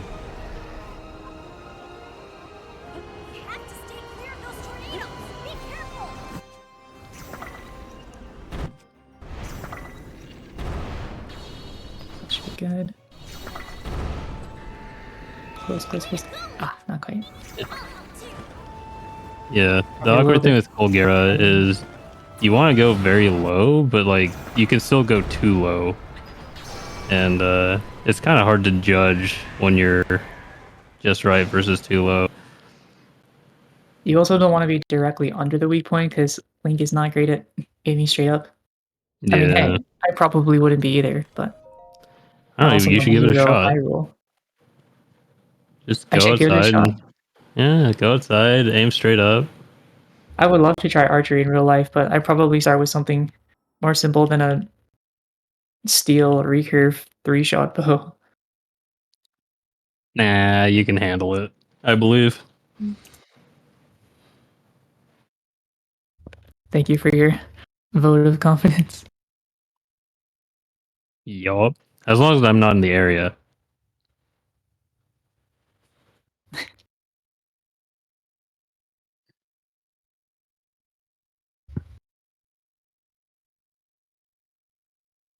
Alright, another pace check there. We're still looking great for our estimate.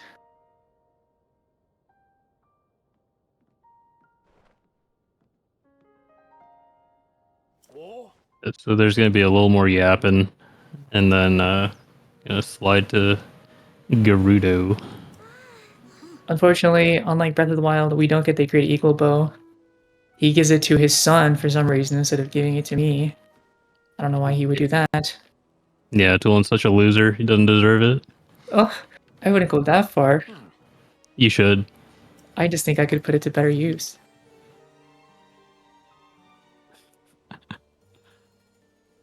Well, anyways, so just similar to the next section here, to the last section, we're going to be doing another magic carpet slide to Gerudo Desert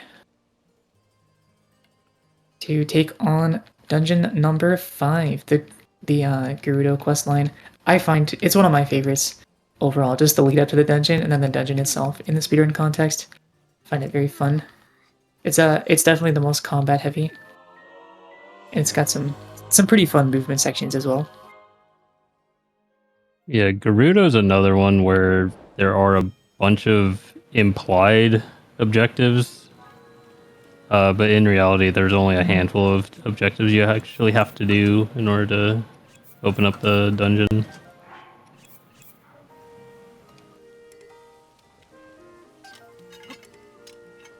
Oh, right. I should probably put a weepo.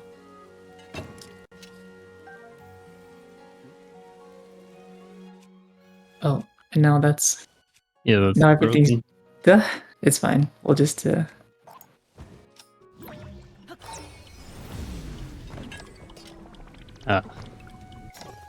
should work. I have faith.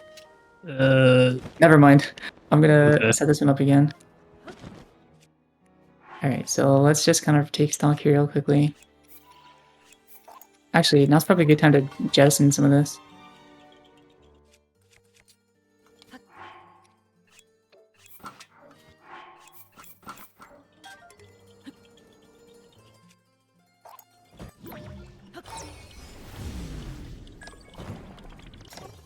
There we go. Looking good. This one we're also gonna have to curve around the mountain here. Go right over this little archway to the Gerudo Highlands. But no, I won't tolerate the Tolan Slender. Out of the sages in the speedrun, he's probably the best, let's be real. I mean, to be completely honest, I'm entirely indifferent to all the sages.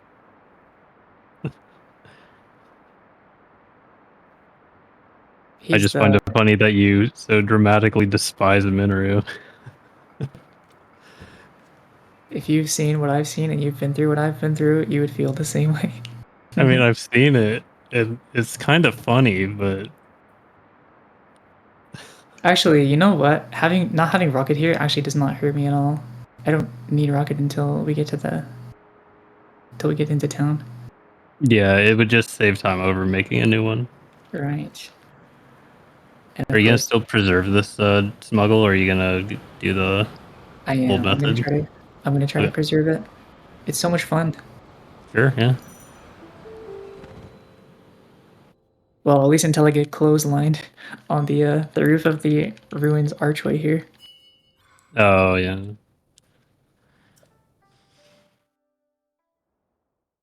So yeah, like what Andre was saying, just like the Tolan quest where they want you to go through this whole lead up to find him, it's kind of similar with Gerudo Town. You're supposed to go into town, meet Buliara, the guard. They're supposed to have you come out here and find her, but I mean, we know exactly where she is, so we can just come and talk to her without having to go through that process.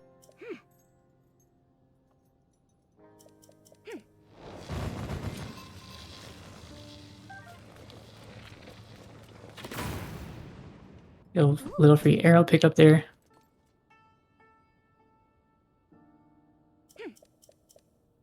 I forgot to mention it earlier, but the RNG drop that we got from the Lionel kind of really demonstrates how tight the arrow routing is for this category. When I got to the Aracuda, I had 11 or 12 arrows left, which means if I had got the low drop of 20, I would have had just 1 or 2. We can get refills along the way, but you definitely want to at least have 2 arrows going into the Wind Temple section. Yeah, it was actually a concern when we were initially considering Arrow Smuggle Flight for all dungeons, because if we do Arrow Smuggle Flight on GSI, we actually skip 10 arrows, and then we throw away another 4. So turns out it works out just well enough.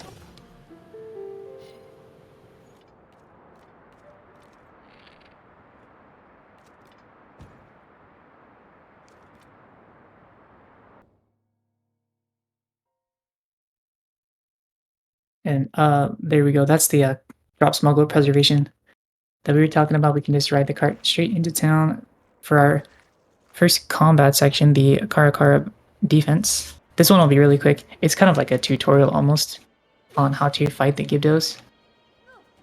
Yeah, so all these hives, or this one and the Gerudo Town ones, they're on a timer. So the idea is you clear out all the Gyptos and then you wait for the hive to start spawning more Gyptos, and then that's when they're vulnerable. So we try to stay out of menus and bullet time as much as possible so we don't slow down that timer. Here we go. I like the throw animation cancel. Completely unnecessary for that part. Yeah, cancel your throw so you can wait. That's the any percent brain rot.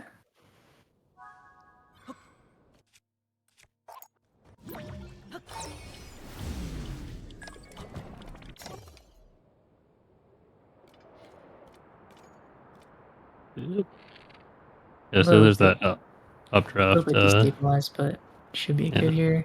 Slide right into town. Yep. Yeah, that updraft can break the cart slide. Luckily, the angle that the game gives you out of the KKB siege is perfect for sliding out. If you try to slide through the draft, most of the time you'll just die. Well, not die, but your cart slide will die. So yeah, we kind of lucked out on that one.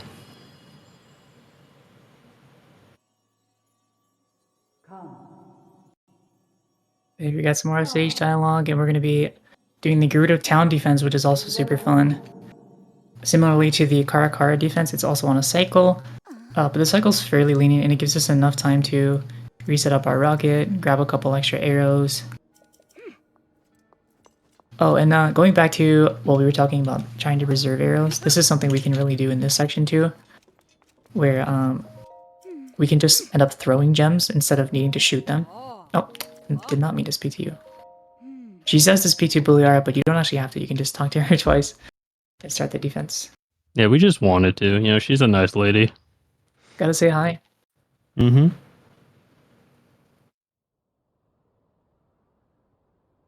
But now here's the town defense. The hives are going to be coming out on a cycle from certain positions, so we already know where to go and what to do. So we just gotta follow the instructions here.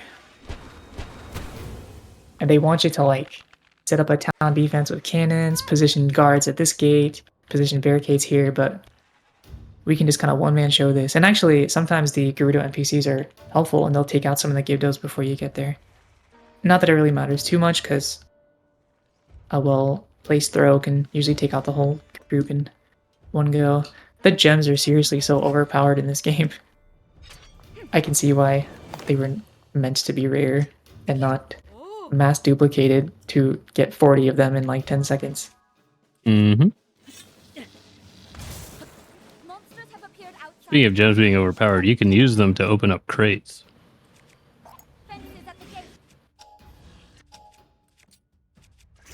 Oh, did I?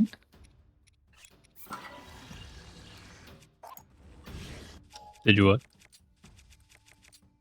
There we go. Okay, I might be a little tight here.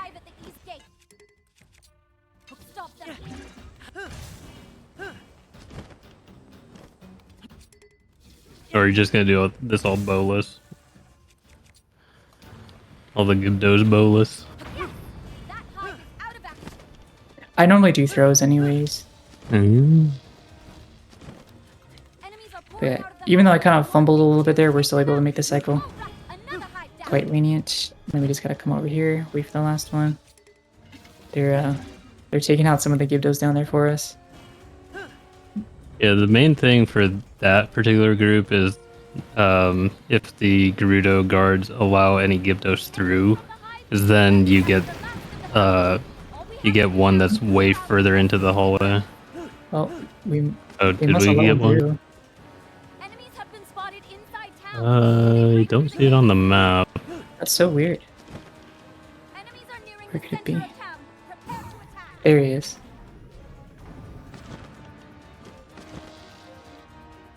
Oh, there we go. Yep. All right. Interesting time lost there, but not too bad. Mm-hmm. So is this the part of the program where we SDC to try to save no. 2 seconds? Oh, if you didn't bring it up, I was going to. You can do a clip down here that saves 2 seconds, and if you fail the clip, it can lose up to like a minute and a half. Oh, right. Yep.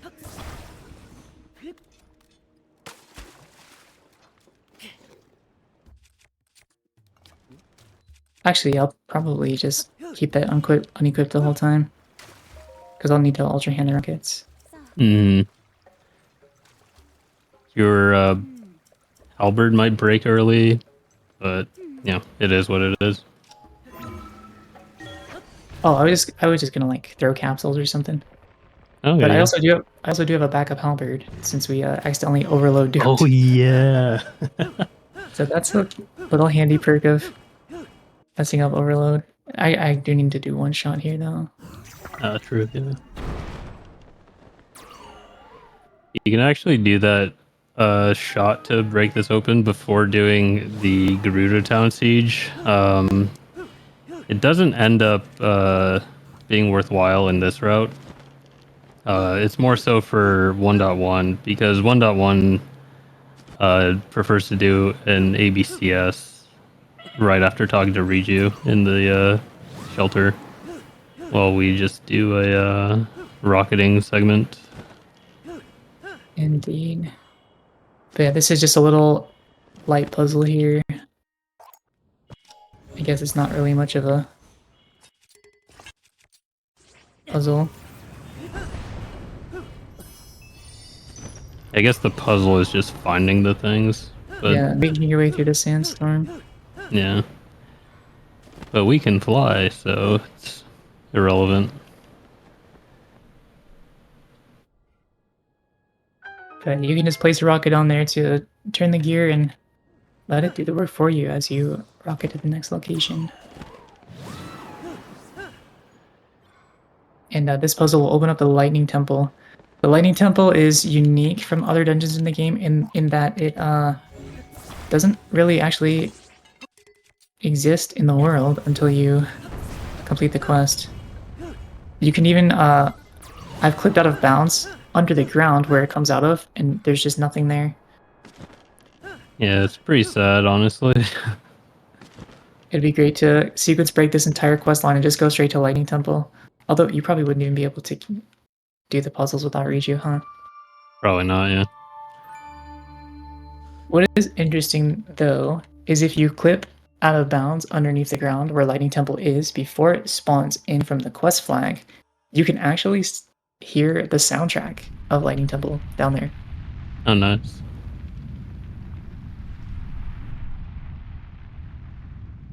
So who knows, maybe it's there, but it's just invisible.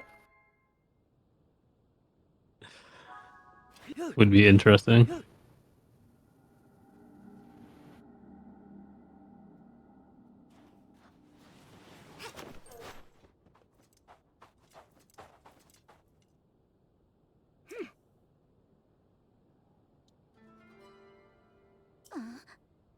Yeah, so this is a kind of notorious dialogue trigger where Riju's busy pose and Riju's ready pose look eerily similar to each other, so you can talk to her too early and she'll just say, "Where'd she go?" over and over again.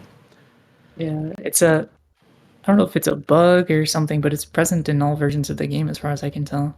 Mm-hmm. So you just gotta keep an eye on her, Make sure you don't talk to her too quickly, or she'll get caught in that dialogue loop.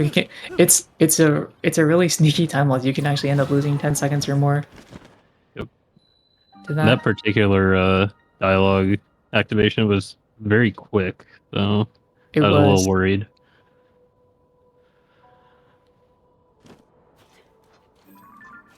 I'm gonna get her to spawn in. You know, I'm pretty sure that among the 3D Zeldas, this is the only temple that's actually called Lightning Temple, right? I think so. I mean, Breath of the Wild has the camel, but that's Vanabor's. Yeah. So for the boss prelude here, we can just do a topaz shot and then plunge attack from above to quickly end the fight. And now we get to show off my personal favorite temple in the speedrun. If you thought we cheesed the other temples, you ain't seen nothing yet. This one is going to be done completely out of bounds up until the very end. The only part of the temple we're going to be in bounds is for the boss fight at the end. Yep. So we'll show off how that works in just a sec here. I'm gonna come up on this ledge here and just clip in. And luckily enough, Riju's pathing allows for us to get her to spawn down here. Which if it didn't, then the out of bounds strats here would be all but impossible. Here she comes, girl bossing her way through the sand in her high heels. This is a really bad spawn, though. I know. I've actually never seen her get so far away. Oh, I think it's because you weren't close enough to the terminal. Yeah, I touched the ground a bit early. Yeah, now we can surf between the terminals, which actually ends up being surprisingly faster than other options, including speed food. Very strange. Yeah, the 1.1.1 route uses speed food, and old routes this category use speed food, but for this one, like, we barely do any running. It's not really necessary, and there's just no close enough cooking pot to justify going out of our way to cook speed food, so... Yep. No need to worry about it. And her cooldown is 10 seconds, I believe, for her ability, which lines up pretty well with the terminal shots. But yeah, here, it's very easy to get lost, but, you know... We know where the locations are, so we can just run to them from out of bounds. Going in the wall. Yeah. So goofy when she does that. It's the last terminal here. My bow broke right on time. And then we can just come over here to... This will snap us back in bounds, and we'll get all the terminals to activate here. Actually, maybe don't have your bow equipped when you activate the elevator. Oh, does that count as a mountable object? I've clipped through it before, yes. Oh, good to know. Good to know. This is why we pay you the big bucks. Indeed. But we can just jump up here, and yep, it'll snap us back in bounds into the cutscene, as if we've entered the dungeon for the first time. It's very handy that we can activate those mirror nodes before activating this one. In Water Temple, I don't believe you can. In Fire Temple, you can, but there's just no way to hit him from so far away. I don't even know how you do it out of bounds in water. Like, that'd be so weird. But I always love this. Culling zones. That's true. But I love the side effect of the sequence break here. You can actually see, like, the electricity pouring into the machine, but then the game's pretending that it's not there. So we're not supposed to have done them yet. Yeah, it's a very rigid sequence here. It's kind of weird. But yeah, the nice thing is we can just clip in, activate all the 4 terminals, the cutscene freely snaps us back in bounds. We can activate the main terminal, watch the cutscene, then immediately activate it again, and we're already in the boss room. Yeah. Yeah, if you are overloaded, you can end up clipping through this platform. It looks really funny, because you end up going up the elevator, and then it cuts to what's supposed to be you and Riju, but that's just Riju. And so it goes all the way to the top, and it's just Link split Riju. her up. And then That's so sad. when it cuts back to you, you're just like in the middle, like in the air, in the middle of the temple, and then you fall down. Oh goodness. You know what's funny is the game actually has a failsafe for if you get up into if you end up making your way to the boss room before activating the terminal to bring both you and Riju up. If you manage to get in here, these little doors that we're standing on, they open up so you can like jump down. Kind of weird. Oh, really? Because I've gone in here before finishing the temple. I never noticed the doors. I just ascended. I ascended all the way through the roof. Yeah, I actually just found that out earlier when I was messing around earlier today. So Queen Gibdo fight can be a bit of a pain sometimes, but we've got some decent strats we can try to pin her down. Actually, Bomb Pop is fine too. Yeah. If you hit... That was a great spawn as well. Yeah, so if you hit Queen Gibdo in the face, or her neck, I guess, she tends to fly towards you. So you can use that to kind of manipulate where she goes. Yeah, it's a little bit deterministic, but it can be hard to get that shot off quickly. Like get a body shot there, so... Yeah, but that was alright. Also, her hitbox... Yeah. Yeah, her hitbox is super wonky, so a lot of times you'll whiff your stabs. Yeah, there we go. That's Lightning Temple. That was actually one of my cleanest Gibdo boss fights ever. Nice. Yeah, the back legs I found provide the most consistent hitbox for the spear to actually connect. Because the thing with juggled weapons is even though we're holding all those swords in our hands, the hitbox of the sword is still the same. It doesn't extend to match the spear. So you could hit an enemy with like the tip of the spear, but the actual juggled weapons won't connect. And so you'll just be doing the damage of one rocket fused spear. So you got to get a little bit closer sometimes to make sure you can actually get those master swords that you have stacked to for those hitboxes to connect as well to get the full damage. Yep, and you'll actually, if you look closely, when Link is holding the spear while you have Zuggled weapons, he's actually holding the blades of the Zuggled MNFs. Just like full-on death grip on the blades. It's pretty gnarly. The master lightsaber. Mm-hmm. Although no Hylian microwave in this version. Thanks to intro clip.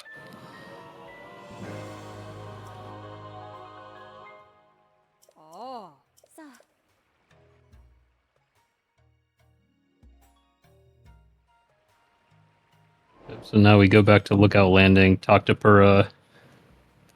Purah says something. I don't really care. And then we go to Hyrule Castle. Yep, this is, we're definitely entering the end game here. Hyrule Castle's a pretty quick segment. We just meet up with Phantom Zelda, chase her around the castle for a bit, fight the boss, and then clip down for the end game sequence. Yeah, with any good/bad luck, we'll see the Silver Moblin home run the Ancient Blade. That'd be pretty cool. Oh my goodness. That actually hasn't happened to me in a while. I don't know what I changed of him smacking the blade. Yeah, it never happened to me. I only saw it happen to Glenn. It's happened to me once or twice before. Wow. Once in a run, once in practice. See, that's way cooler than the hole-in-one in Factory. Yes, but it's also time loss as compared to time save. But it's wicked. Very fair. It is cool. What we're talking about is one of the monster forces that we have to fight is this Silver Moblin. That his first attack, he's primed to swing his claymore at you. And normally the strat is you have one of those ancient blades that you want to throw at him to like insta-kill. But in very rare situations, his claymore connects perfectly with the thrown blade, and he just knocks it out of the park to like, the other side of the room, doing no damage. There's some very whimsical things about this game sometimes. Yeah, actually we're gonna see one here probably. So we're gonna see a boss bokoblin and what 2 or 3 regular bokoblins. Yeah, 3 of them. And yeah, and one of them has a wooden shield. And for some reason, when he's guarding with the wooden shield, he is completely immune to the topaz area of effect, even if it's like behind him or something. So a lot of times he survives, even though you know, covered the entire area in topaz damage. It's all because he has a wooden shield. Gotta get me one of those. What am I doing with this Hylian shield? Yeah.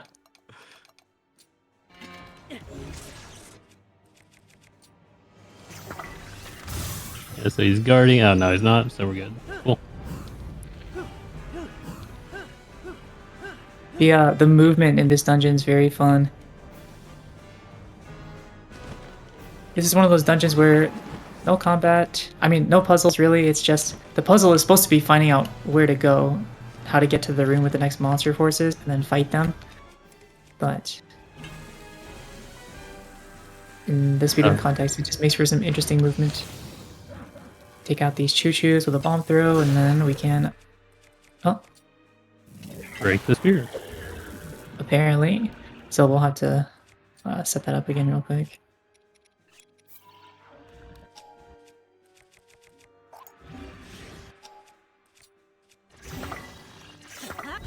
You're not sure.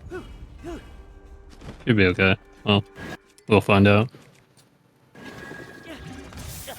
Oh wait, no, that's totally fine. That's not the shield you used to get up to Wind Temple.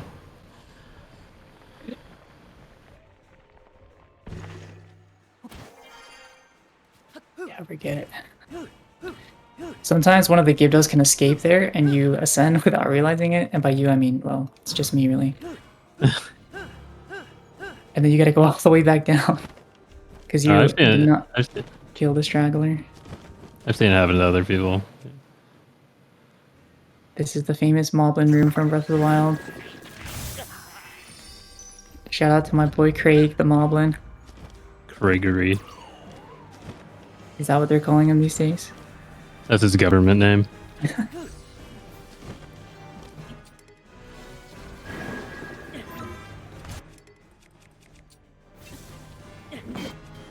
Oh. Ooh. Did he actually hit it or did I just miss? Yes. Both? Okay, I'm getting bodied here. I thought they died. Wow. No, I think the topaz throw was too slow. Alright, we'll just take the hit there. Yeah. And we got extras, so we're fine. Yep. Get out of here. What's funny is if you miss the shot, you don't actually lose the blade. It like drops on the ground. You can pick it back up. If you can find it. But I duped some extras, so we should be good.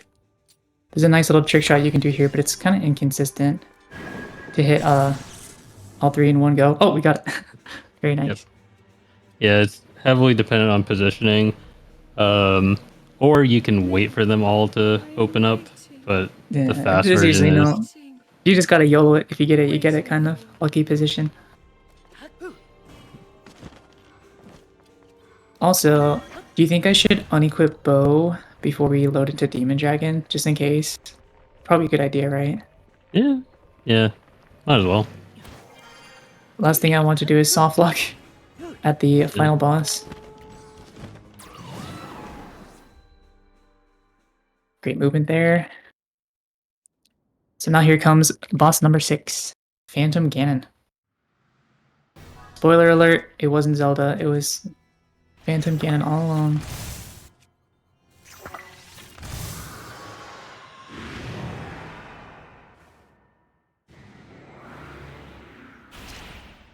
This is another one of those boss battles where the transition cutscene lasts longer than the actual fight. Wondering, since you tend to do broadsword strats, I'm wondering if you should just pick up that broadsword after the ascend.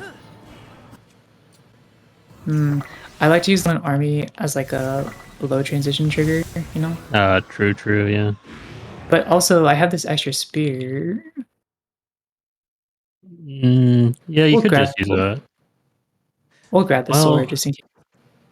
Yeah, it's kind of awkward because we're not going to have the Welsh, so Actually, I'll probably just go for the flurry rushes instead of the parry strat. That's gonna be the safest, yeah. Alright, so now we have officially completed the last dungeon of our 3D Zelda relay, and all that's left is to finish out the game and Yeah, say so we goodbye. took the... Oh, sorry, go ahead. Oh no, go ahead. So we took the express route down. This is a 1.0 exclusive thing, so you can do overload stick clips in later versions, but for some reason the calling zones for Hyrule Castle are different on 1.0 versus later versions. So if you tried that exact maneuver in say 1.1, you'd get called pretty quickly. Yeah, I remember I was trying to route that in for All Main Quest, which is currently still run on 1.0, but it didn't end up working for that exact reason. Oh, 1.1, yeah. Yeah. Oh, yeah, on 1.1, but 1.0 we can do that nice little clip. And now we've got the Horde from Skyward Sword back with the vengeance. I mean the Demon King's army, I should say. And we're gonna take them out with the power of friendship and these shiny rocks I found on the ground. Yep. It's actually kind of funny. So the sages make the fight worse. They do. Usually. They do. Because they pull aggro, and so the groupings of the enemies get spread out. So it's harder to hit all of them in the same topaz shot. Pretty much, yeah. And they're Tolan stole my A-press, so he's gonna be blocking me a little bit. I mean, hey, that's your favorite sage. We go, grab this broadsword. Grabbing the new item text box there actually can cause the next transition or the next wave to transition instantly, rather than having to run around scratching your head waiting for the load to come in.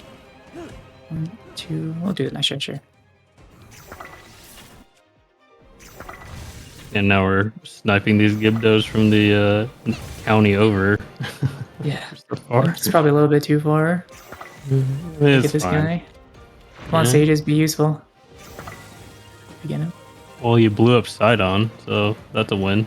Oh man, I've got my revenge for Water Temple Terminal 2 slow spawn. I do not forget. Did you pick up a material for Ganondorf? Oh, I probably should do that, huh? We'll just grab this. This won't be the best, but better than nothing. Yeah. Oh, we got Reju's activation. Actually, this is a kind of a really nice cluster here. Yeah, it is. And we got the perfect. Yep. Oh, that's satisfying. All of them getting blasted at once.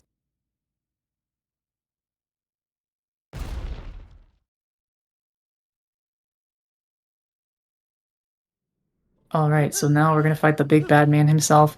One last time. We fought him in Wind Waker, we fought him in OOT. Yep.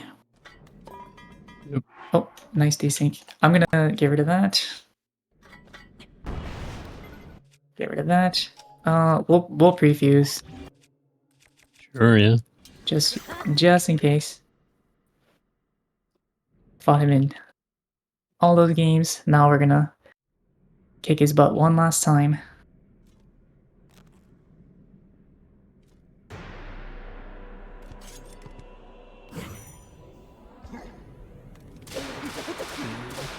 Yeah, it was 3 hits like I thought. Yeah. Just not enough to go for the I'll just stick to the flurry rush. Yeah, sure. You could probably get it on phase 2, but yeah. Be a bit tight. Alright. Phase 3, he's gonna reverse Uno our flurry rush. We'll have to flurry rush his flurry rush, and then we'll be on to the real final boss of the game, Demon Dragon. Yeah, it's kind of weird. He can flurry your flurry, I think, on all 3 phases. It's just as you go on through the phases, it gets more and more common, and then phase 3 is like not quite guaranteed, but oh no, it is guaranteed. Sometimes he doesn't bother flurrying. Yeah. And there we go. Goodbye, Ganondorf. So that's why we set up those MNFs to be of 1 durability and stacked them up.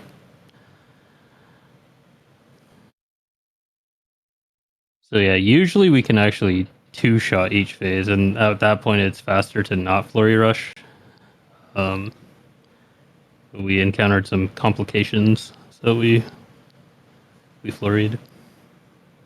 Yep, that's basically what the fight looks like in any percent as well. Zuckle 4 weapons instead of 8 to take down Ganondorf. And now here it is, the real true Master Sword. Unlike these phonies, copies we've been carrying around for the last few hours. Yep.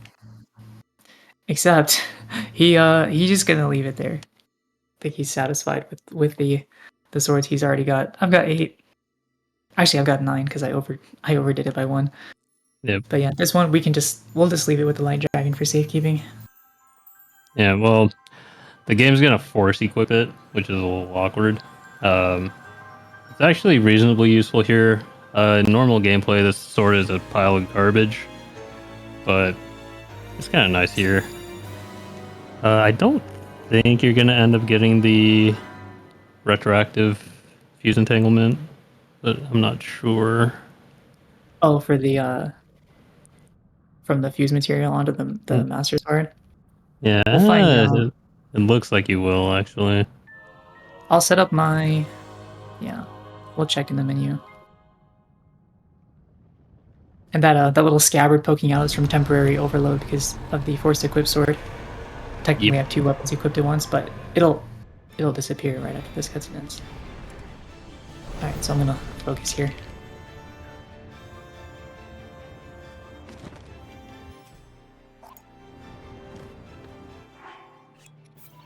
Yeah, we did get the...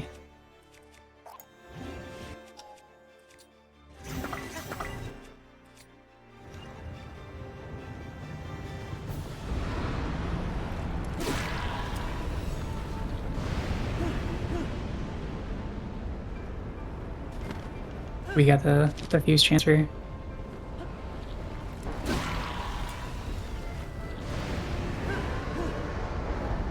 So these first 3 eyes here are on their own cycle, which kind of transitions into another phase, but we made short work of that.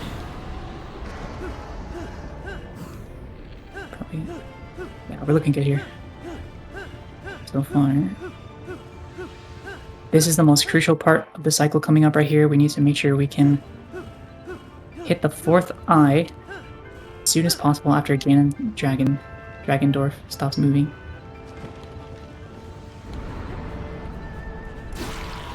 Promising. Mm-hmm. Now we gotta dodge these RNG gloom balls.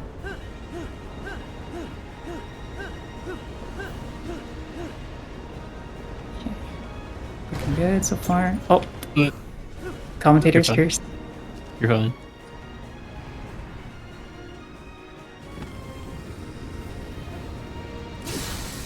Let's go! We got it! Oh, that was so tight. I think that skips the 8-second black screen too. We did, wow. Crazy ending. Nice. I cannot believe I hit that. Wow. That was super tight. Oh my god. Wait, Yeah, what is so because we're so overloaded, this happens. I've actually never seen this before. Oh, I posted a clip. But yeah, so you're gonna stab the hell out of nothing. It's pretty cool. That's incredible. That's actually a first for me, wow. Yeah. But yeah, I actually cannot really explain to you guys like how tough that last cycle is. I was very glad we were able to hit that on like almost at the very last second. Yep. So, well, once again, I'm Cloud. Andre's been with me.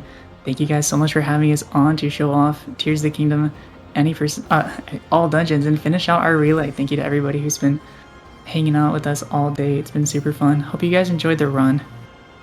And we're just gonna end off here by finally catching the princess like we failed to do at the start of the run. And time will end right here as we grab Zelda's hand.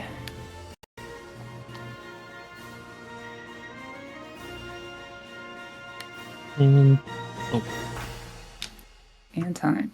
252. Not bad at all. 8 under estimate. Yep. There we go. And here's some more overload shenanigans. So we lost our hair. Wait, we got the haircut? Mm-hmm. Haircut strats. Always nice.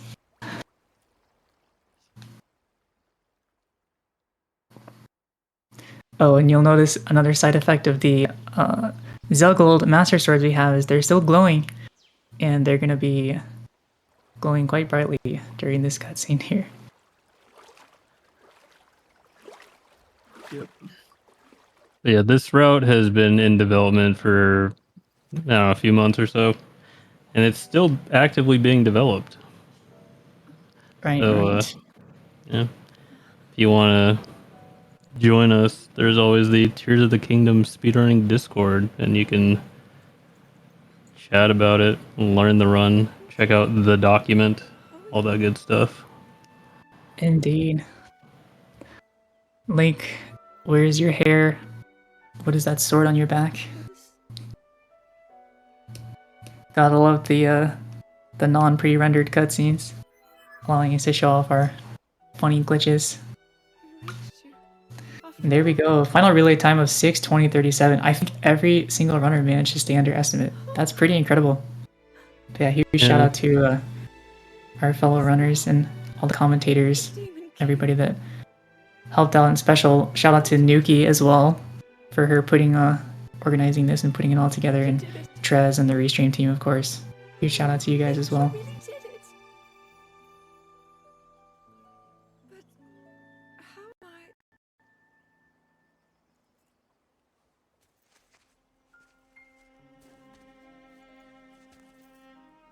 No, I understand.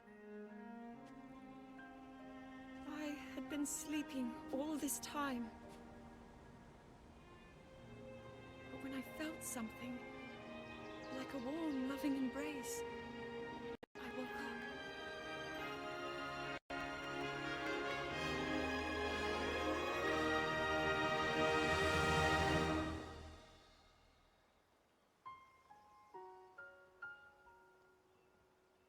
Thank you. Link, I met such wonderful people. I saw Hyrule as it was. I have so much to tell you. So much happened. Oh, Link, I'm home.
Okay, guys, that's kind of funny. We lost commentary as soon as the relay ended. But now we're back. We are back. We have saved Hyrule, and the relay's over. Sorry all for the quick cutout. I hope you all enjoyed the relay. Cloud, Andre, thank you so much for playing and commentating Tears of the Kingdom to finish us off. For sure, it was a ton of fun. Thank you guys so much for having us on, and of course, huge shout out to you and the whole ZSR Restream team as well for the work that you guys do. Thank you. Yeah, what she said. And I don't know if this cut off earlier, but I also just wanted to give a special shout out to Nuki as well for coming up with the idea and putting all this together.